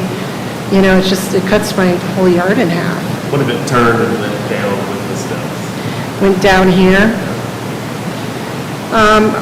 It's not like it couldn't. But then I would still have to connect it back to the building somehow. So it would definitely interfere with the stairs. And, I don't know about you guys, but I walk my dog twice a day. It's a lot of walking. And how nice would it be, I know this isn't part of garden, how nice would it be for me to be able to open up the gate here and just let her out? I mean, as it is, I trek down and, I've been waiting 6 years for this fence, no, 8 years for this fence. I was thinking about the driveway and like maybe one alternative for the beginning of the driveway, just to leave the beginning of the concrete for a little bit, like kind of like an apron that they require in regular city stuff. Well, so I didn't draw it here, but really this part of the driveway is still concrete. The center part is broken up, but the shoulders of it are intact. And the plan is I would leave the shoulders that go out into the street intact because there's curbing here and there's curbing here. And the curbing was poured at the same time the shoulders were. So the pavers would probably stop around here, and then there would be a little center area that would be pavers, but the edges would still be concrete. And if you went back, you would see that it was all poured at the same time. The curbing, and then it goes in about this far or more on either side of the driveway. The center part of the apron is pretty broken up, but I could re-pour that if that makes a difference. I can pull out that crumbling apron and re-pour that part. If that makes everybody happy, I'd be happy to do that. If you want me to pour a concrete apron over here, that would be fine, because this slopes down to the street, so it doesn't matter as much. This first, I would say 2.5, 3 feet of driveway slopes towards Cumberland Circle before it bends and goes down the driveway. So I could put a concrete apron there. I did talk to the city and ask them if they required anything of me, and they're like, nope. I said, do I need a permit? And he's like, if it's a pre-existing driveway, no. What does that do for like what you were thinking? You said you didn't like it. On the driveway? Taking out the concrete, and you didn't like it. So. Because it didn't want the guys. Not because he didn't like it, but because he Retain and preserve the material of intact character defined walkways and driveways, the first thing. So I still think we're dancing around a similar problem. The standards kind of, I feel kind of pushed to keep it as much as possible. Is the intention.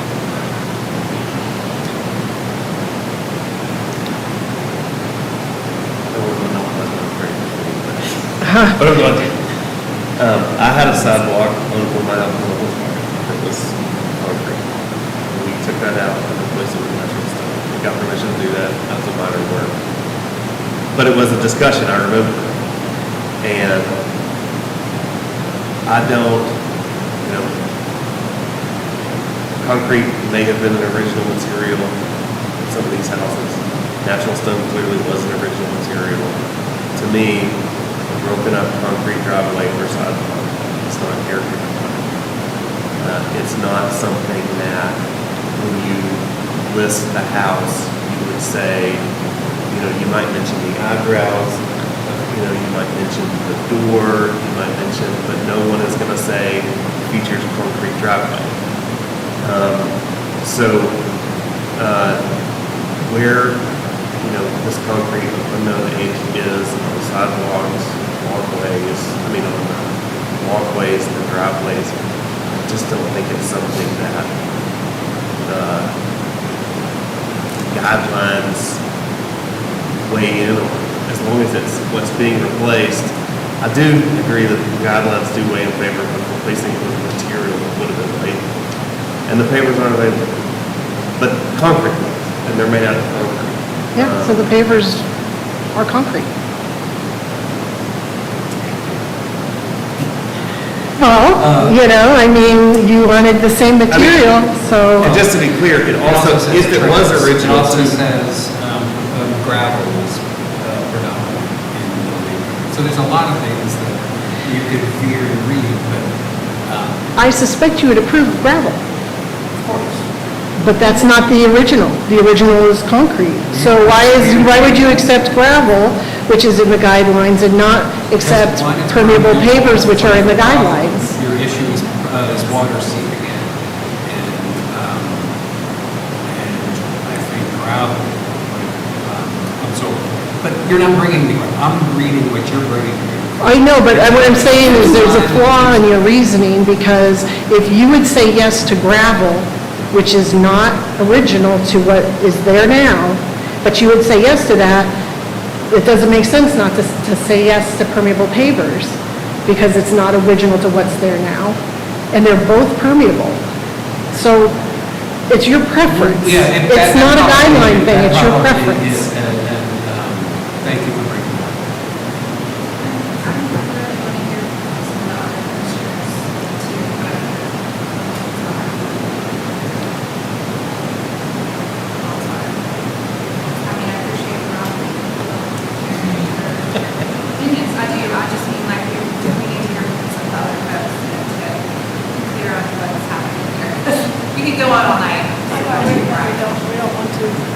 So we can close the public hearing for now.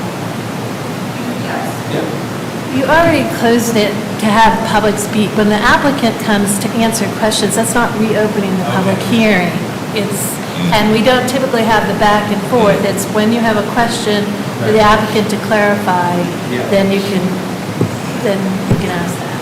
Yeah, I did drive-bys, and I live in the area, but didn't anticipate us getting into the exam that we're in, so that's why I'm kind of, a question, both driveways are primarily used for access for tenants and residents. You both.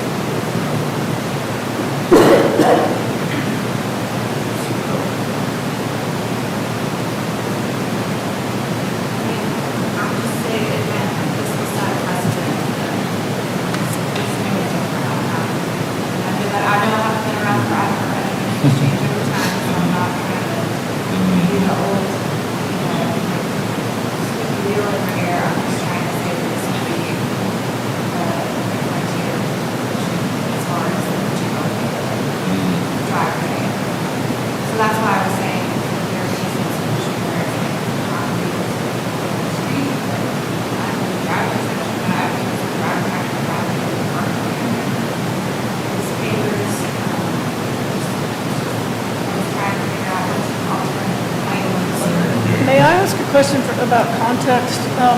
When a new house is built in Montford, at their driveway, are there guidelines that they're also abiding? Yeah, we still look at the standards for neighborhood and setting for new construction. So a new tenant, because there's one on Cumberland Avenue that's pretty darn new, and their driveway is, it's bad. I mean, it's a great driveway if you live in a subdivision in suburban it's half their front yard, and it's that smooth white concrete. And I just find it so offensive, and it's in Montford. It seems like the pavers would be more aesthetically appropriate, it's just glaring. So all I'm saying is, a new concrete is a little scary unless you've got a contractor that is recommended by HRC or something. In concrete, it doesn't take that long to do that. Usually with like, wet leaves is like a easy way for concrete to turn color.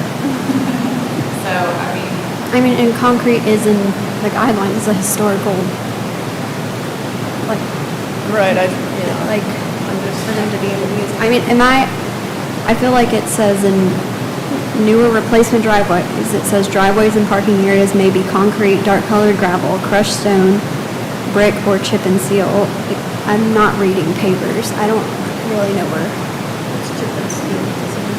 It's like where you put tar down and then throw rocks in it. The county does the roads, gypsum. It's tar and gravel. Like exposed and agricultural.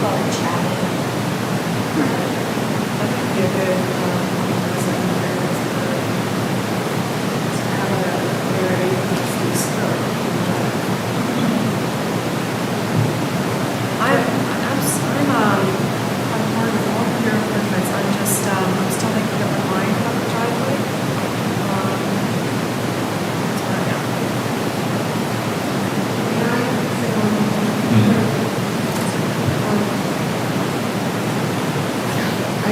I don't know how, maybe it's changed, I don't know, but it historically said permeable pavers in there somewhere. I'm very familiar with the handbook. And there are 3 different properties in Montford, one of which is on Cumberland Circle, that has permeable pavers at the end of their driveway. I'm assuming they got permission, maybe they didn't, but they have permeable pavers at the end of their driveway where the Applewood is, the Applewood B&B, so that was just installed in the last 6 months. The house that was restored on the corner of Cumberland Avenue and Soco, they have permeable pavers, their entire driveway from that intersection, which is so they have permeable pavers, and then there's an enormous, very, very wide driveway, which basically takes up the entire space between 2 houses. It has pavers that are very much like mine. Across from All Day Darling, it's on Montford Avenue. I have them in my phone right now, and I can, do you want them, I can put them in a Google Doc and you guys can, or whatever.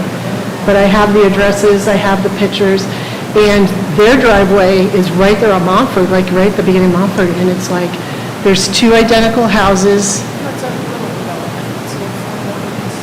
Yeah, it's like a whole compound, right? There's 2 buildings that are right sitting on Montford. The driveway is literally as wide as this entire desk, and it goes up, and there's a couple more buildings, and that entire space between all those buildings is beautiful. Brick, that brick reddish one. I just want to say, So- you're putting all these examples, you don't have to just, we can't tell, I can't communicate to the commission, like, whether this is something that was even approved or not. Right, So, right. I mean, this really is.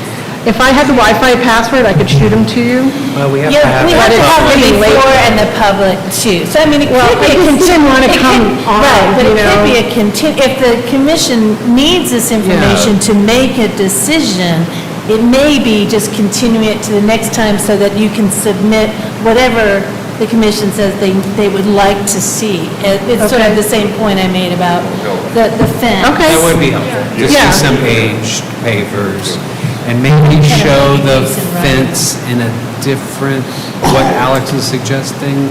See if there's a way, or maybe talk to your stone, like, the person who's doing your stone work about how to connect in a way that makes it easier. And maybe just continue it for a month. Okay. And then Alex will tell you like the date, deadline, whatever, to our next.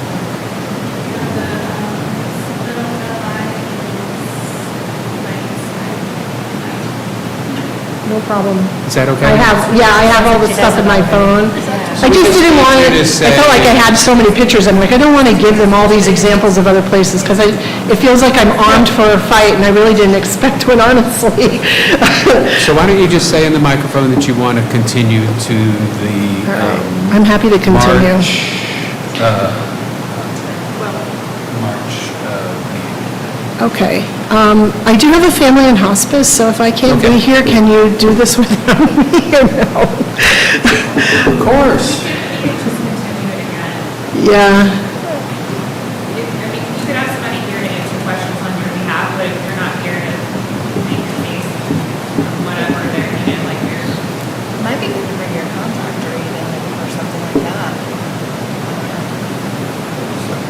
Might be good to bring her contractor, maybe he can help. Yeah, you could ask for somebody to speak, as long as you have all your materials submitted. Yeah. Then you could just ask that, if you Yeah, don't want to I just- continue it again, you could maybe ask somebody to just be there. Yeah. Because sometimes you might not have any more information to add. Right. Yeah, I have plenty of information. I just didn't want to inundate you.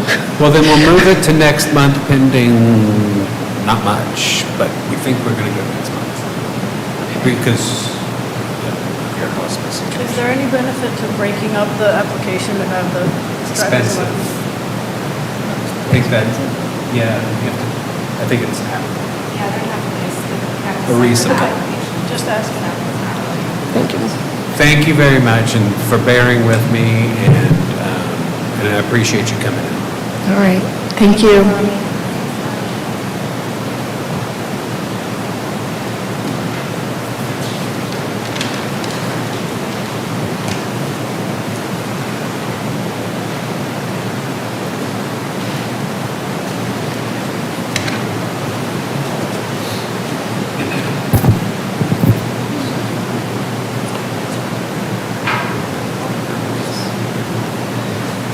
Okay, next item is 175 Flint Street. This application is for a new solar array. The house is at the corner of, Bride, thank you, Flint Street and Chestnut, and just an image of the front elevation. These are some images from looking at it from the opposite corner as well as Chestnut. Older picture of the side elevation facing Chestnut to help you visualize. And this is the revised solar panel array that we received last week. The panels are coming to you. We review most solar applications at staff level via minor work. However, if it's facing a public right-of-way, then we have to bring it to the commission for major work review. We only had one application that had panels facing a right-of-way, primary right-of-way that was like highly visible come to the commission in my time, and that was probably 9 or so years ago. It was a long time ago. And the application was actually withdrawn because the commission indicated that they were not willing to approve it, and if an application is denied, then a similar or same application can't be submitted for another year, and so the applicant just elected to withdraw. In that case too, she had already gotten approval to power the entire house. She was then seeking approval to get additional power for an EV. So it's also that consideration. I mean, we're obviously looking at the design impact, but that was one of the factors that we were talking through at that point. Obviously the panels that are a primary concern are the ones that are directly facing West Chestnut Street. There's 7 panels there, and then I don't think the ones that are on the gable end that are shown on the right-hand side, like on that portion, we've approved a lot of applications of solar panels that are on the sides of a front-facing gable like that, so that's not a concern to me. It's really just the panels that would be on that downward-facing portion of, downward sloping portion of roof that slopes down towards the street. That is my main concern. I did reach out to the contractor just to ask, like, I know that obviously maximization for solar collection is generally south facing, south and east facing. But I asked about just what, if there's any option to place panels on the north side. He said, I dropped the email in the folder if you want to read what he said, but he said basically for, let me go back to the email, it's been a minute since I looked at it. It decreases the percentage of, Yeah, it says, yeah, that is the most irradiant in terms of where it is, and that they wouldn't recommend using the northern section because it would suffer in winter production when they're using more energy. And if they put additional panels in that location, that the overall production may be able to be increased, but it will do so in the wrong time of year for the energy savings, which is not the only reason why solar is sought out, but it's certainly part of it. So just wanted to note that to you. So this would be a first if the commission approved it. You basically need to look at the standard that relates to whether or not there would be a detrimental impact to the historic district character of the structure and the district as a whole. So mostly for that one panel on that one, for the whole thing on the yeah, side. there's 7 panels. Facing. Yeah, there's 7 panels. That part of the roof right there. Yes, with the panel. Oh, that is the side. Yeah, there's 7. There would be 7 panels right there, where the little cursor is. Show me the next picture real fast. So those are the 7 panels, but is that a panel up on the front? Yeah, that one would be facing as well, but I think it would be harder to see. Okay. But yeah, that one would be facing also. So not noting any concerns about these, the 9 panels here, because that's something we've approved before, when the gable end is facing the street and the panels are on the sides. Yeah.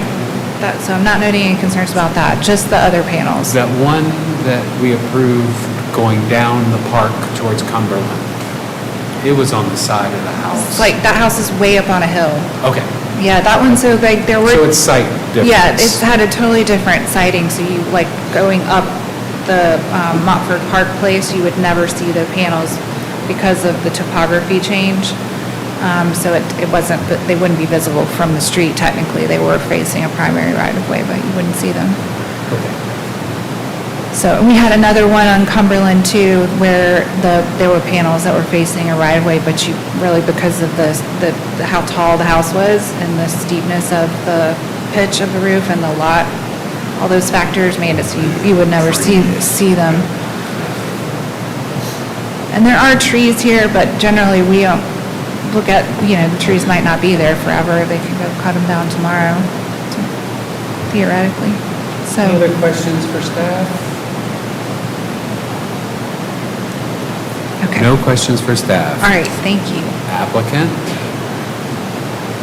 Hi. Hi. Hi, I'm Ginger. Ginger, what's your last name? Ginger is my last name, but I go by Ginger. My name's Christy Ginger. Okay. Yeah. Tell us about your project.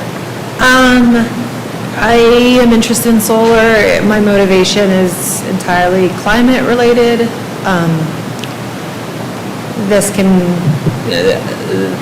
This type of project can be sort of climate neutral in 3 to 4 years in terms of like the climate cost of the production of the panels can be paid back in the energy savings.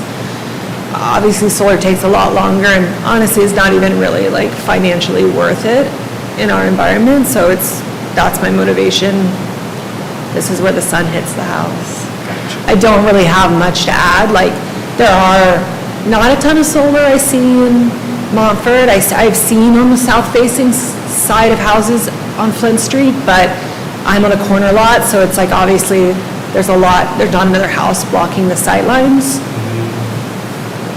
I don't know. There obviously weren't solar panels in 1880, so it's not historically in keeping with the neighborhood. Right. But It's just whether that- the local yeah. government wants to support these types of like initiatives and whether that value is over the historic nature. That's really it. Well, I think their job is to interpret your neighborhood's Yeah, standards. for sure. Which allows for as inconspicuous as possible while still allowing reasonable use. And I guess that's a pretty clear, from my point of view, of where sun hits and if, it seems reasonable. Do any other commissioners have questions for the applicant? Do you have to do any like tree trimming, things like that? No, I mean, there is like, it's only going to be 50% production because of, there's like a pin oak that shades some in the summer, but there's not going to be any like related tree trimming. So it'll offset your bill by like 50%? Is that what that means? Yeah, not the bill. Duke has a pretty complicated like way of charging you back, especially we're not going to have a battery, so it's, but 50% of the energy usage of the house. I think it's less than 50% of the bill. There's like fees that are unrelated to the per kilowatt charge. But yeah, it's a 50% energy production.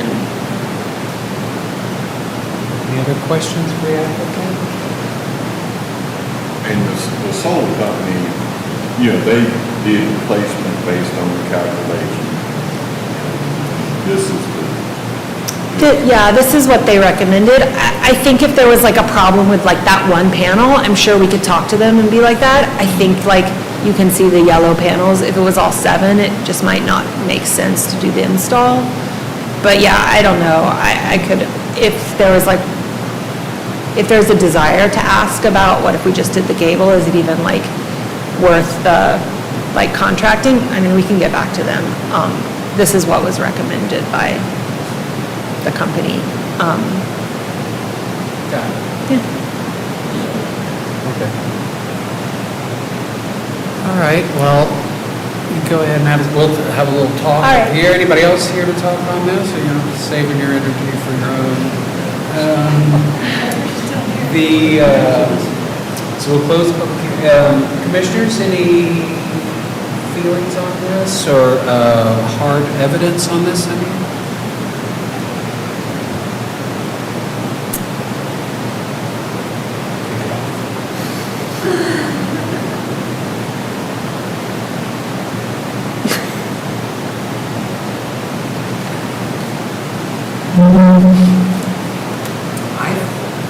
Like I said, I hear staff's concerns, and I feel that this follows the standards for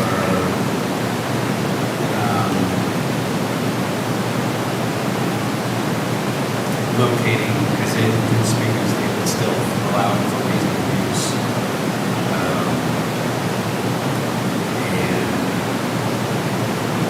That's where, and it's removable in time as a damaged structure. So that's where I am on it. It doesn't seem inconspicuous to me, but I think the part where there's really no other place for it to even be usable, I guess it's kind of a double-edged sword in that way. Like, I don't know which part is more correct than the other. I think the trees will definitely make it inconspicuous right now, but as Alex said, that can change with the next storm that comes through. You never know. Would it be worth, in y'all's opinion, findings to make the reason that it's on a side elevation and not on a front facing elevation? Do you know what I mean? Like if they were visible from, if you're looking at the front of the house, would that make it different perhaps? Because that is one way that I would say that, but that's one way that this is different than the application that described first. That was a long time ago. They were on the front-facing version of the roof. And anyway, I'm just throwing that out Because there. it's a corner lot? Yeah. Yeah, I would, that making the findings of facts would be helpful for future commissions to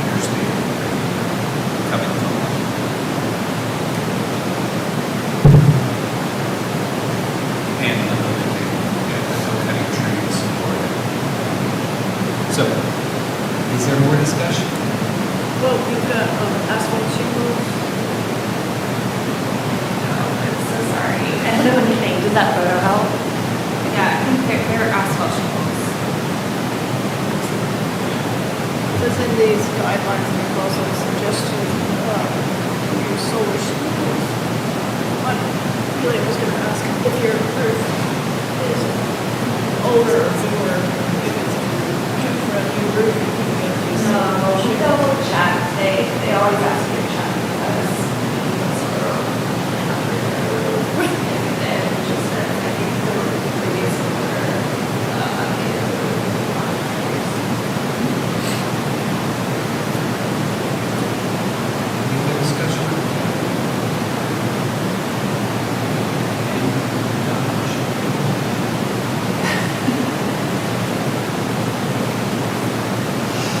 All right, well, maybe we do a motion. I didn't we list any reasons in this one, so just read from the standards when you get to that section.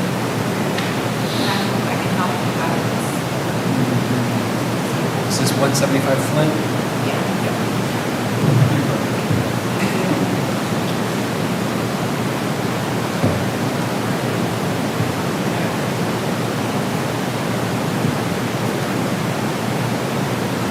Chairman, based on the evidence presented to this commission, including exhibit A, application, project description, exhibit B, solar panel specifications, elevators, exhibit C, programs, pages, exhibit D, revised roof plan, facility of February 6th, exhibit E, the commissioner's actual inspection of the solar property. I move that this commission approve a certificate of delivery is based on the following. One, the application is for installation of 18 Q-cells to a pack 71 inches long, 41.1 wide, and 1.36 inches. That is solar panels on the southeast and west facing edges of the roof, all located in orders, attached to drawings, and permits, variances, approvals as required by law, must be obtained from the local plans. Thank you. The standards for sustainability and marine technology on pages 80, 81 of the Walker Solar District Design Standards and operating in 2010, and amended December 11, 2019, reduced to evaluate this request. This application does meet design standards for the process. No, you don't have to read all of them. I would say, That's great. Oh, one, two. No. yeah, I would say, yeah, one, like one and two. Number one, solar energy collector shall be located as conspicuously as possible while still allowing for reasonable use. Every effort should be made to eliminate backup. Number two, historic and identifying features. Number two, installation of solar devices on roof surfaces facing the rear public right of way shall be considered only if no other option is possible. There is no detrimental impact to the integrity of the storm structure of the neighborhood. All of those be easily reversible. And I do want to add, Yeah, I was thinking about side elevation.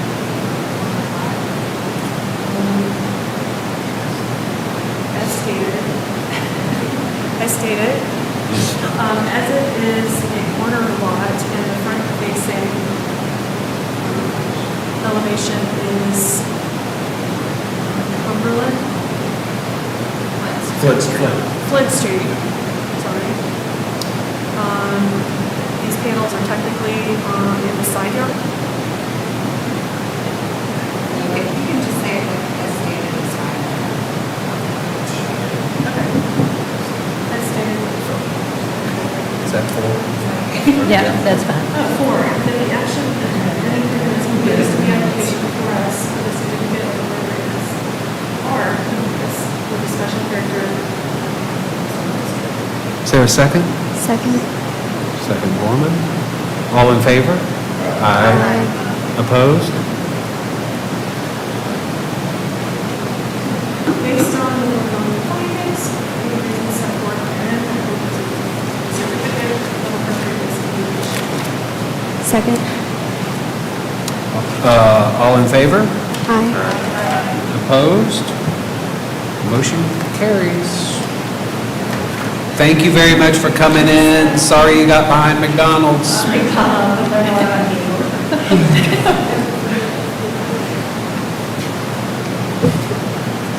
All right.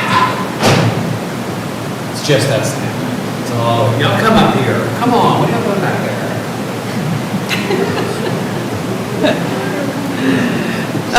Okay, so our last public hearing item is 200 Flint Street, so we're just moving down the street a little bit. This application is for a fence. This is the site map. Those properties on the corner of Flint and Magnolia.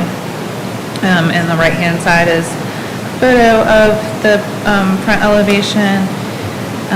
Additional photograph taken from the corner site plan showing the location of the fencing and gates, and then on the left-hand side is the picket style. It will be a stained picket fence. So I don't oftentimes not recommend in favor of applications, and I've met with the applicants today to talk about it as far as what my thoughts are and where I'm coming from. My concern with this particular site is that it's unique in that there's a retaining wall surrounding the entire thing, which is already a visual boundary. And so to me, putting a fence within the yard just creates an even taller visual boundary. I'm not saying that like they did include, there was a new document they submitted today that has a drawing that shows like kind of how tall the wall will be and the fence will be versus the, how it might, how it won't really obstruct the view of the house. And that's not really my concern so much as it is just the additional visual boundary within the landscape. So that's really my issue with this proposal.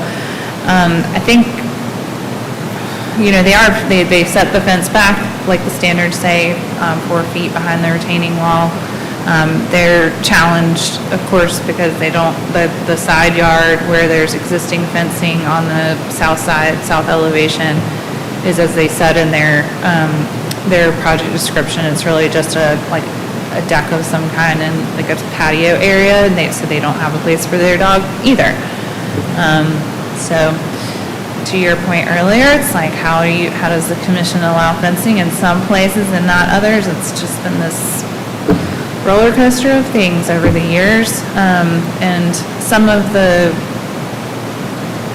I remember some of the fences that were talked about in the previous discussion, and those sit here forever and tell you like, oh, this was the individual circumstance in this case, and this one was how that one got approved, blah, blah, blah. So we don't need to go into that unless the applicants want to do the same thing that the last applicant did and supply you all with examples, in which case I can then provide context about those particular fences. But it's really just the wall in addition to the fence. That's partly my struggle with this one. So you also had a problem with the finish of the post caps or style of fence? I think I'm fine with the post caps. I think partly it's if you all are fine with the fence in this location, I think I would suggest maybe a lighter stain or something to kind of soften it, because it does, like that darker color does feel more like a barrier. That might be one way to soften it within the landscape and make it not feel so much like a boundary or visual barrier. We haven't really gotten in the weeds. I think there's a pink fence somewhere. No.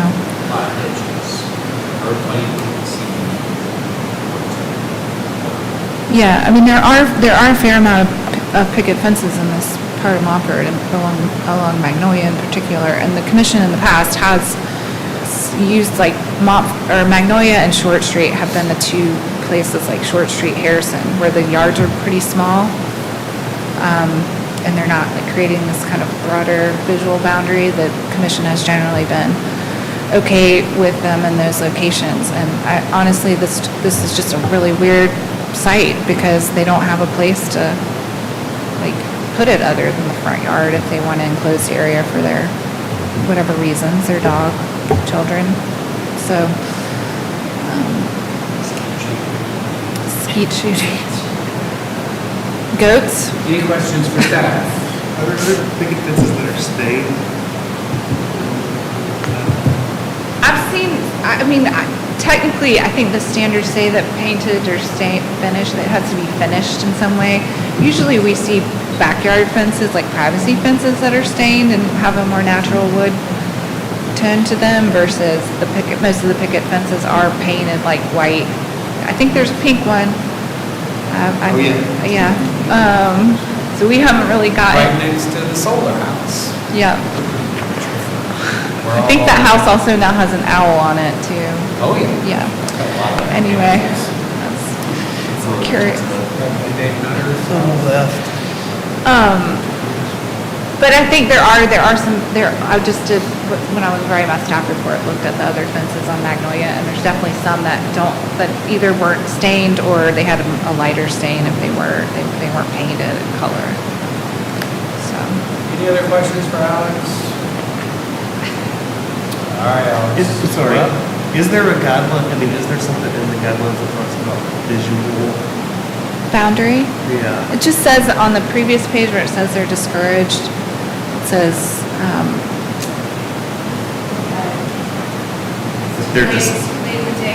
That they're discouraged because they create a visual boundary.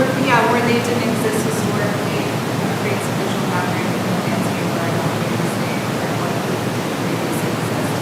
That's why, and it's been part of what I was saying earlier about the landscape character that's been described in the historic representation of the neighborhood is that it's like this landscape.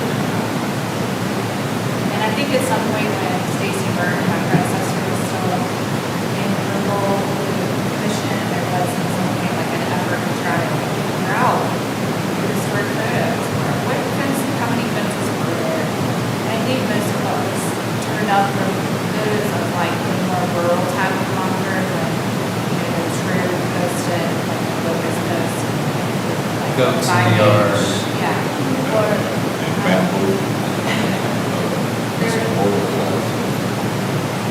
Cow. oh, really? Okay. He's an architect in the city, so Yeah, I didn't know that. I think bamboo is still there. From the store?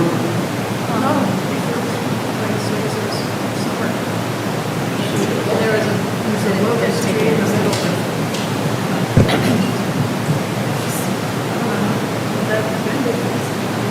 All right, let's talk about this new fence. Y'all want to come up? Tell us who you are, and tell us what you're up to. I'm Caitlin Dunn, I'm Nicholas Cockham. and we're really just looking for a safe spot to have pets and children in our front yard without having to worry about them falling off the retaining wall. The retaining wall, which surrounds the house, is about 6 feet tall from the sidewalk on both Flint and Magnolia. It's shorter on mine. Shorter on Magnolia, thank you. So, we have a dog, there might be children in the future also living in this house, or at least visiting this house. And it is a goal of ours to, be able to have them use the outdoor space, just like we would. We think it's a more accessible outdoor space if there's a fence separating you from a 6-foot fall. Having said that, we both of us really love the curb appeal of this house. It's why we bought it. I mean, just seeing that picture there, which I think we saw on Zillow, it's like, wow, that was very motivating. So it's not our goal to create any sort of visual boundary or to take away from the beautiful historic look that the house has. So that's why we've recommended what we think is a pretty short fence, enough to be a safe barrier, but not enough, hopefully not too much to be a visual barrier. The fence is going to be 3 feet tall. The fence is going to maintain 60% visibility. We are happy to take any recommendations that the commission has on the stain, the materials, the top of the fence posts, because really our main motivation is just to have that boundary for safety and make that space of our yard, usable for everyone in the house. rather? Yeah. We included some pictures of picket fences on both Flint Street and Magnolia Street. I don't know if we can access those. Okay.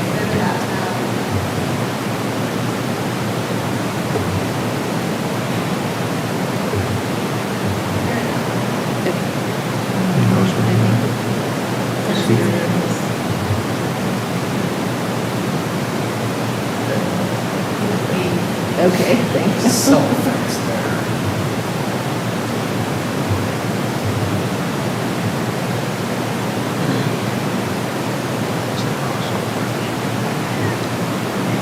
Okay, so this house at 185 Flint Street is diagonally right across from us. This has picket fence, and then I also included several going up Magnolia, which is where our side yard is. So 72 Magnolia has a picket fence in the front yard, and along their side yard, which has a little alleyway. 77 Magnolia has a picket fence in the front yard. And then 169 Cumberland Avenue, which is on the corner of Magnolia and Cumberland, they also have a picket fence. These are all in the same block as our house. But then retaining walls. That's correct. We did put together some information to try and better explain the line of visibility between standing on the sidewalk and the house. So if you'll bear with me, I can walk through this. I read this already. It's 4 pages.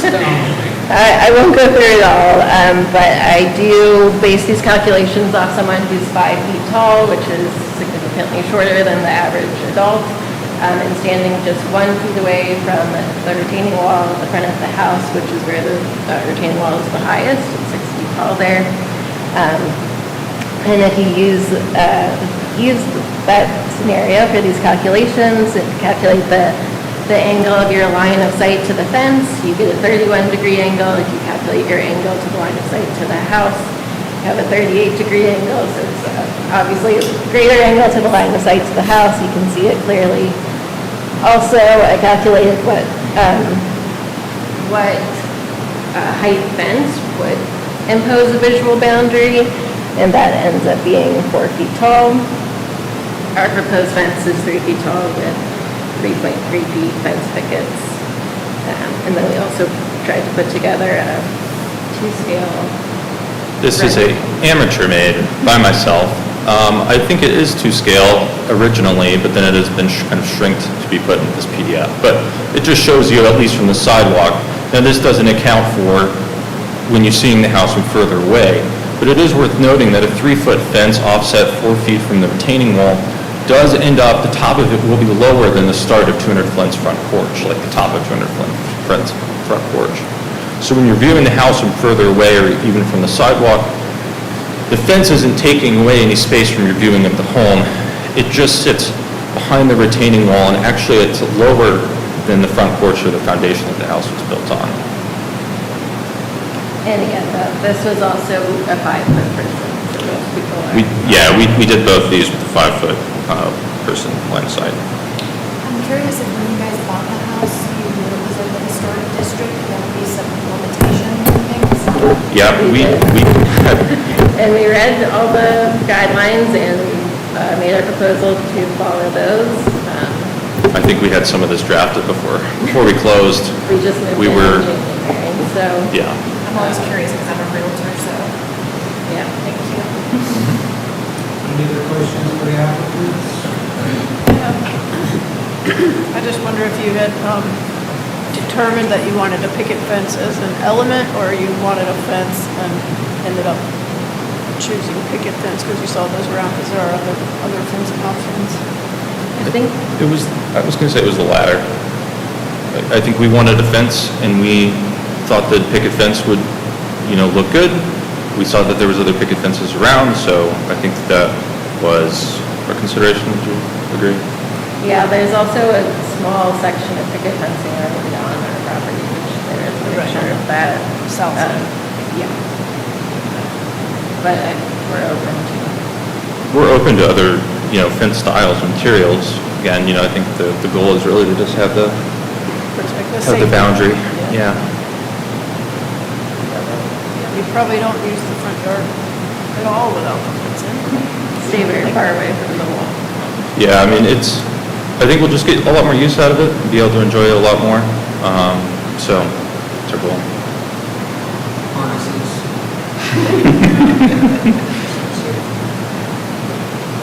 Any other questions for the applicants? From the commission? All right. Thank you. Thank you all for bearing with us. There's nobody here else to speak. Does anybody want to please, any comment on the conditions?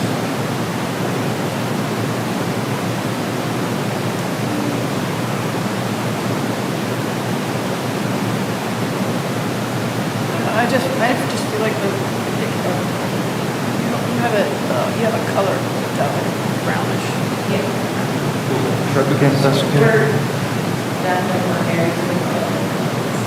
Well, I think that disappears better than the white paper fence.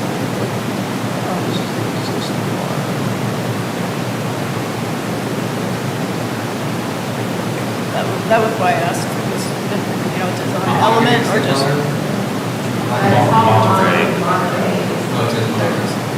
Yeah.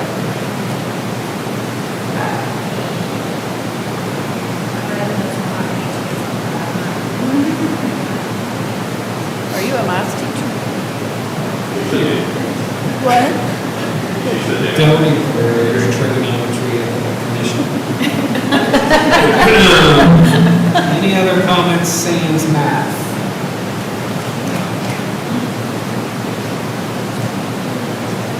I mean, I don't love it to, the math definitely, helps put into perspective, probably, that it's not going to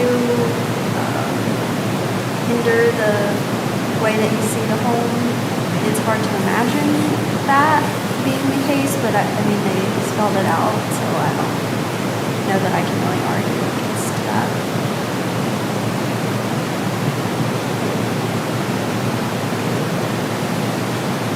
I read the guidelines as saying, this says number 9 on page 37, it says business in front yard shall not be allowed on top of retaining walls, but shall be set back a minimum of 4 feet, which to me implies if it's 4 feet from the wall, it's not considered on top of the retaining wall. Yeah, it's allowed. So. That is the most awkward sentence. These little shalls that shall not miss me wrong. We're not allowed on top of the table, but shall be 4 feet. So it makes sense.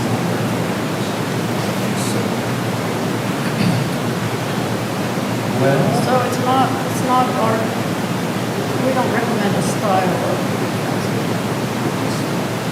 or even It's for anything. close with the house. It says, They have some, yeah.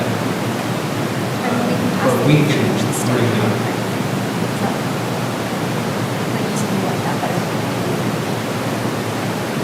well, but it fades more, it disappears better if it's these dark colors. It's in my color your house is, but personally, and I don't think it's my right to say, I think good wire it disappears.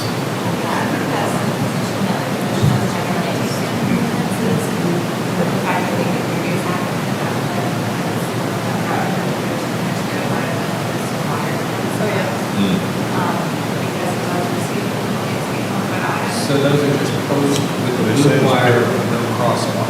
Right. Not there. I think it's sitting there. That would make sense in this particular situation, but I honestly think that the picket fence suits the architectural style of this house more than the Western wire fence. Right. That's unusual for me to take up. Usually Yeah, I'm it's not. just We've got it recorded. So what's in front of us is a picket fence. Is someone ready to make a motion on that?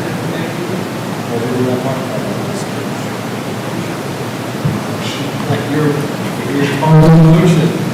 Are they gonna be fixed into this particular stay based on the approval? Is that, or, I mean, I think it sounded like they were open to progress, but.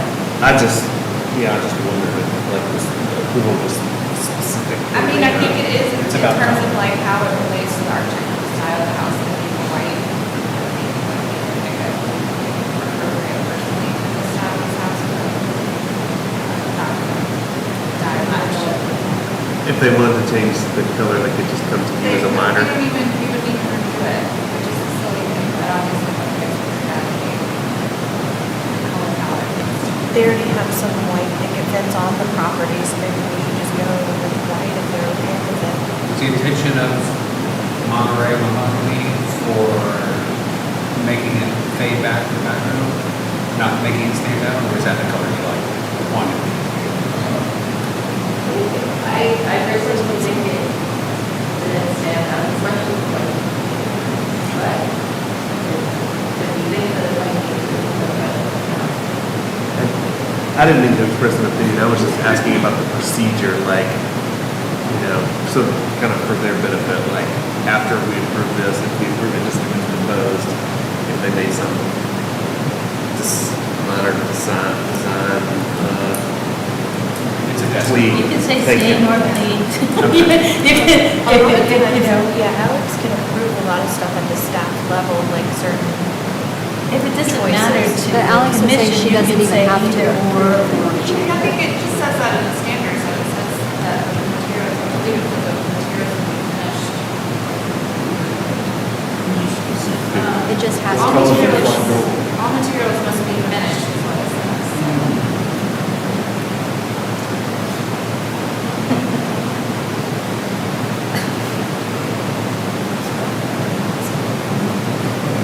So, I guess.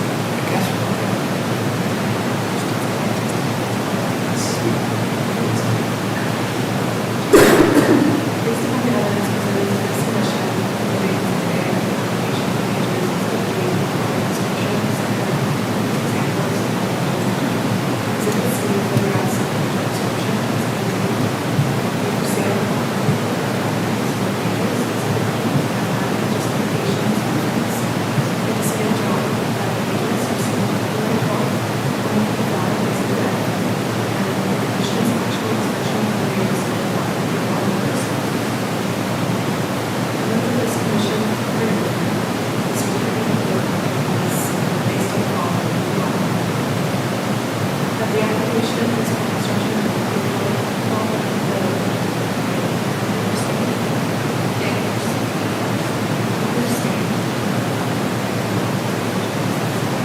It's been 3 to 1 by 3 feet. Board posts in the front and side yards, all work will be the corners of the attached and the front. All corners variances of the walls required by law as a The standards for fence walls number 6 and 7 on was the design of the standard with April 14, 2010, and within December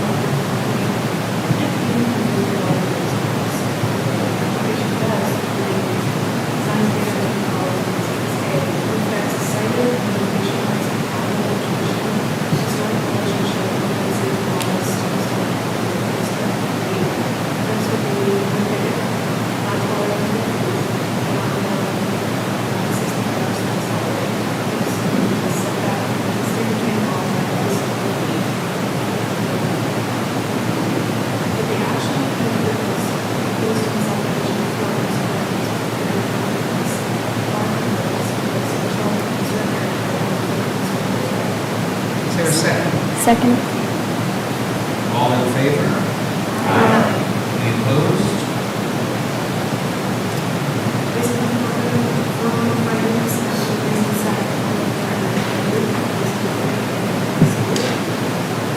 Second. All in favor? Aye. Any opposed? Thank you very much. Thank you. Appreciate it. Yeah. Next time, just come 4 hours later.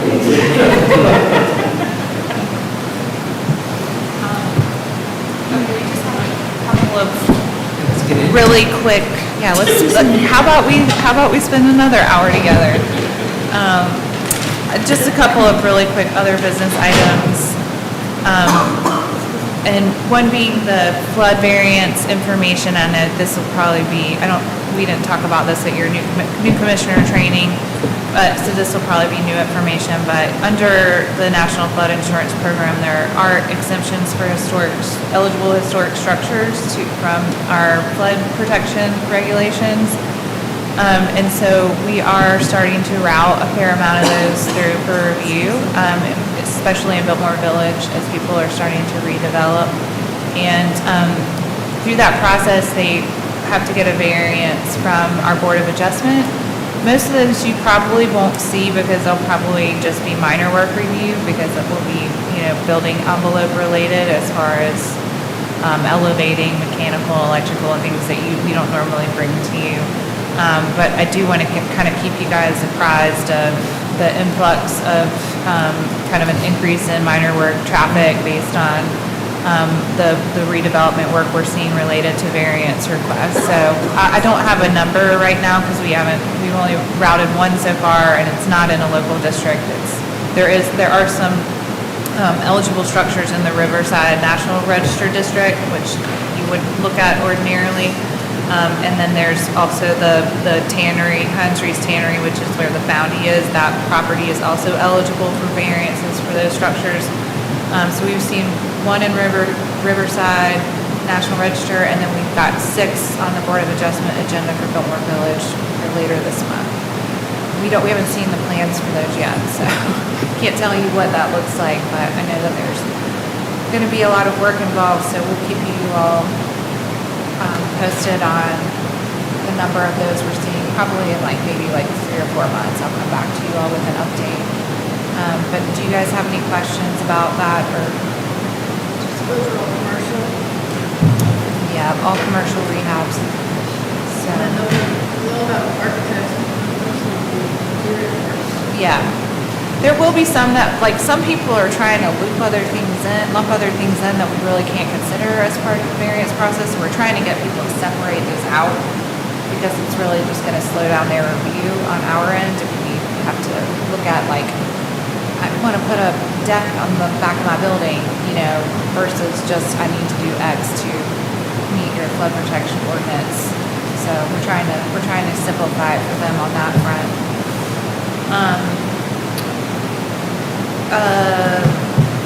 Nominating committee for the upcoming executive committee elections, that is right around the corner. So the bylaws for the commission say that by the March meeting, the chair will appoint a slate of members to be the nominating committee, which is our weird annual process by which the committee nominates the new slate of officers, which will be voted on before the end of June because the new officers will need to take their seats in July.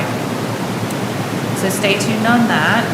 And then just a notice on the Historic Resources Champion Award, that's also something that we do in the spring. We don't have a set schedule for that. We typically follow, that award is typically presented at the Preservation Society's annual Griffin Award event. They are, because their big fundraising gala happened to be the weekend immediately following Halloween, they had to cancel it, of course, and so they have moved it to be in place at the Griffin Award event in May. And so we're probably going to give the award here in this meeting space at probably the May meeting, since that's Preservation Month. But I just want you guys to start considering who you might want to nominate.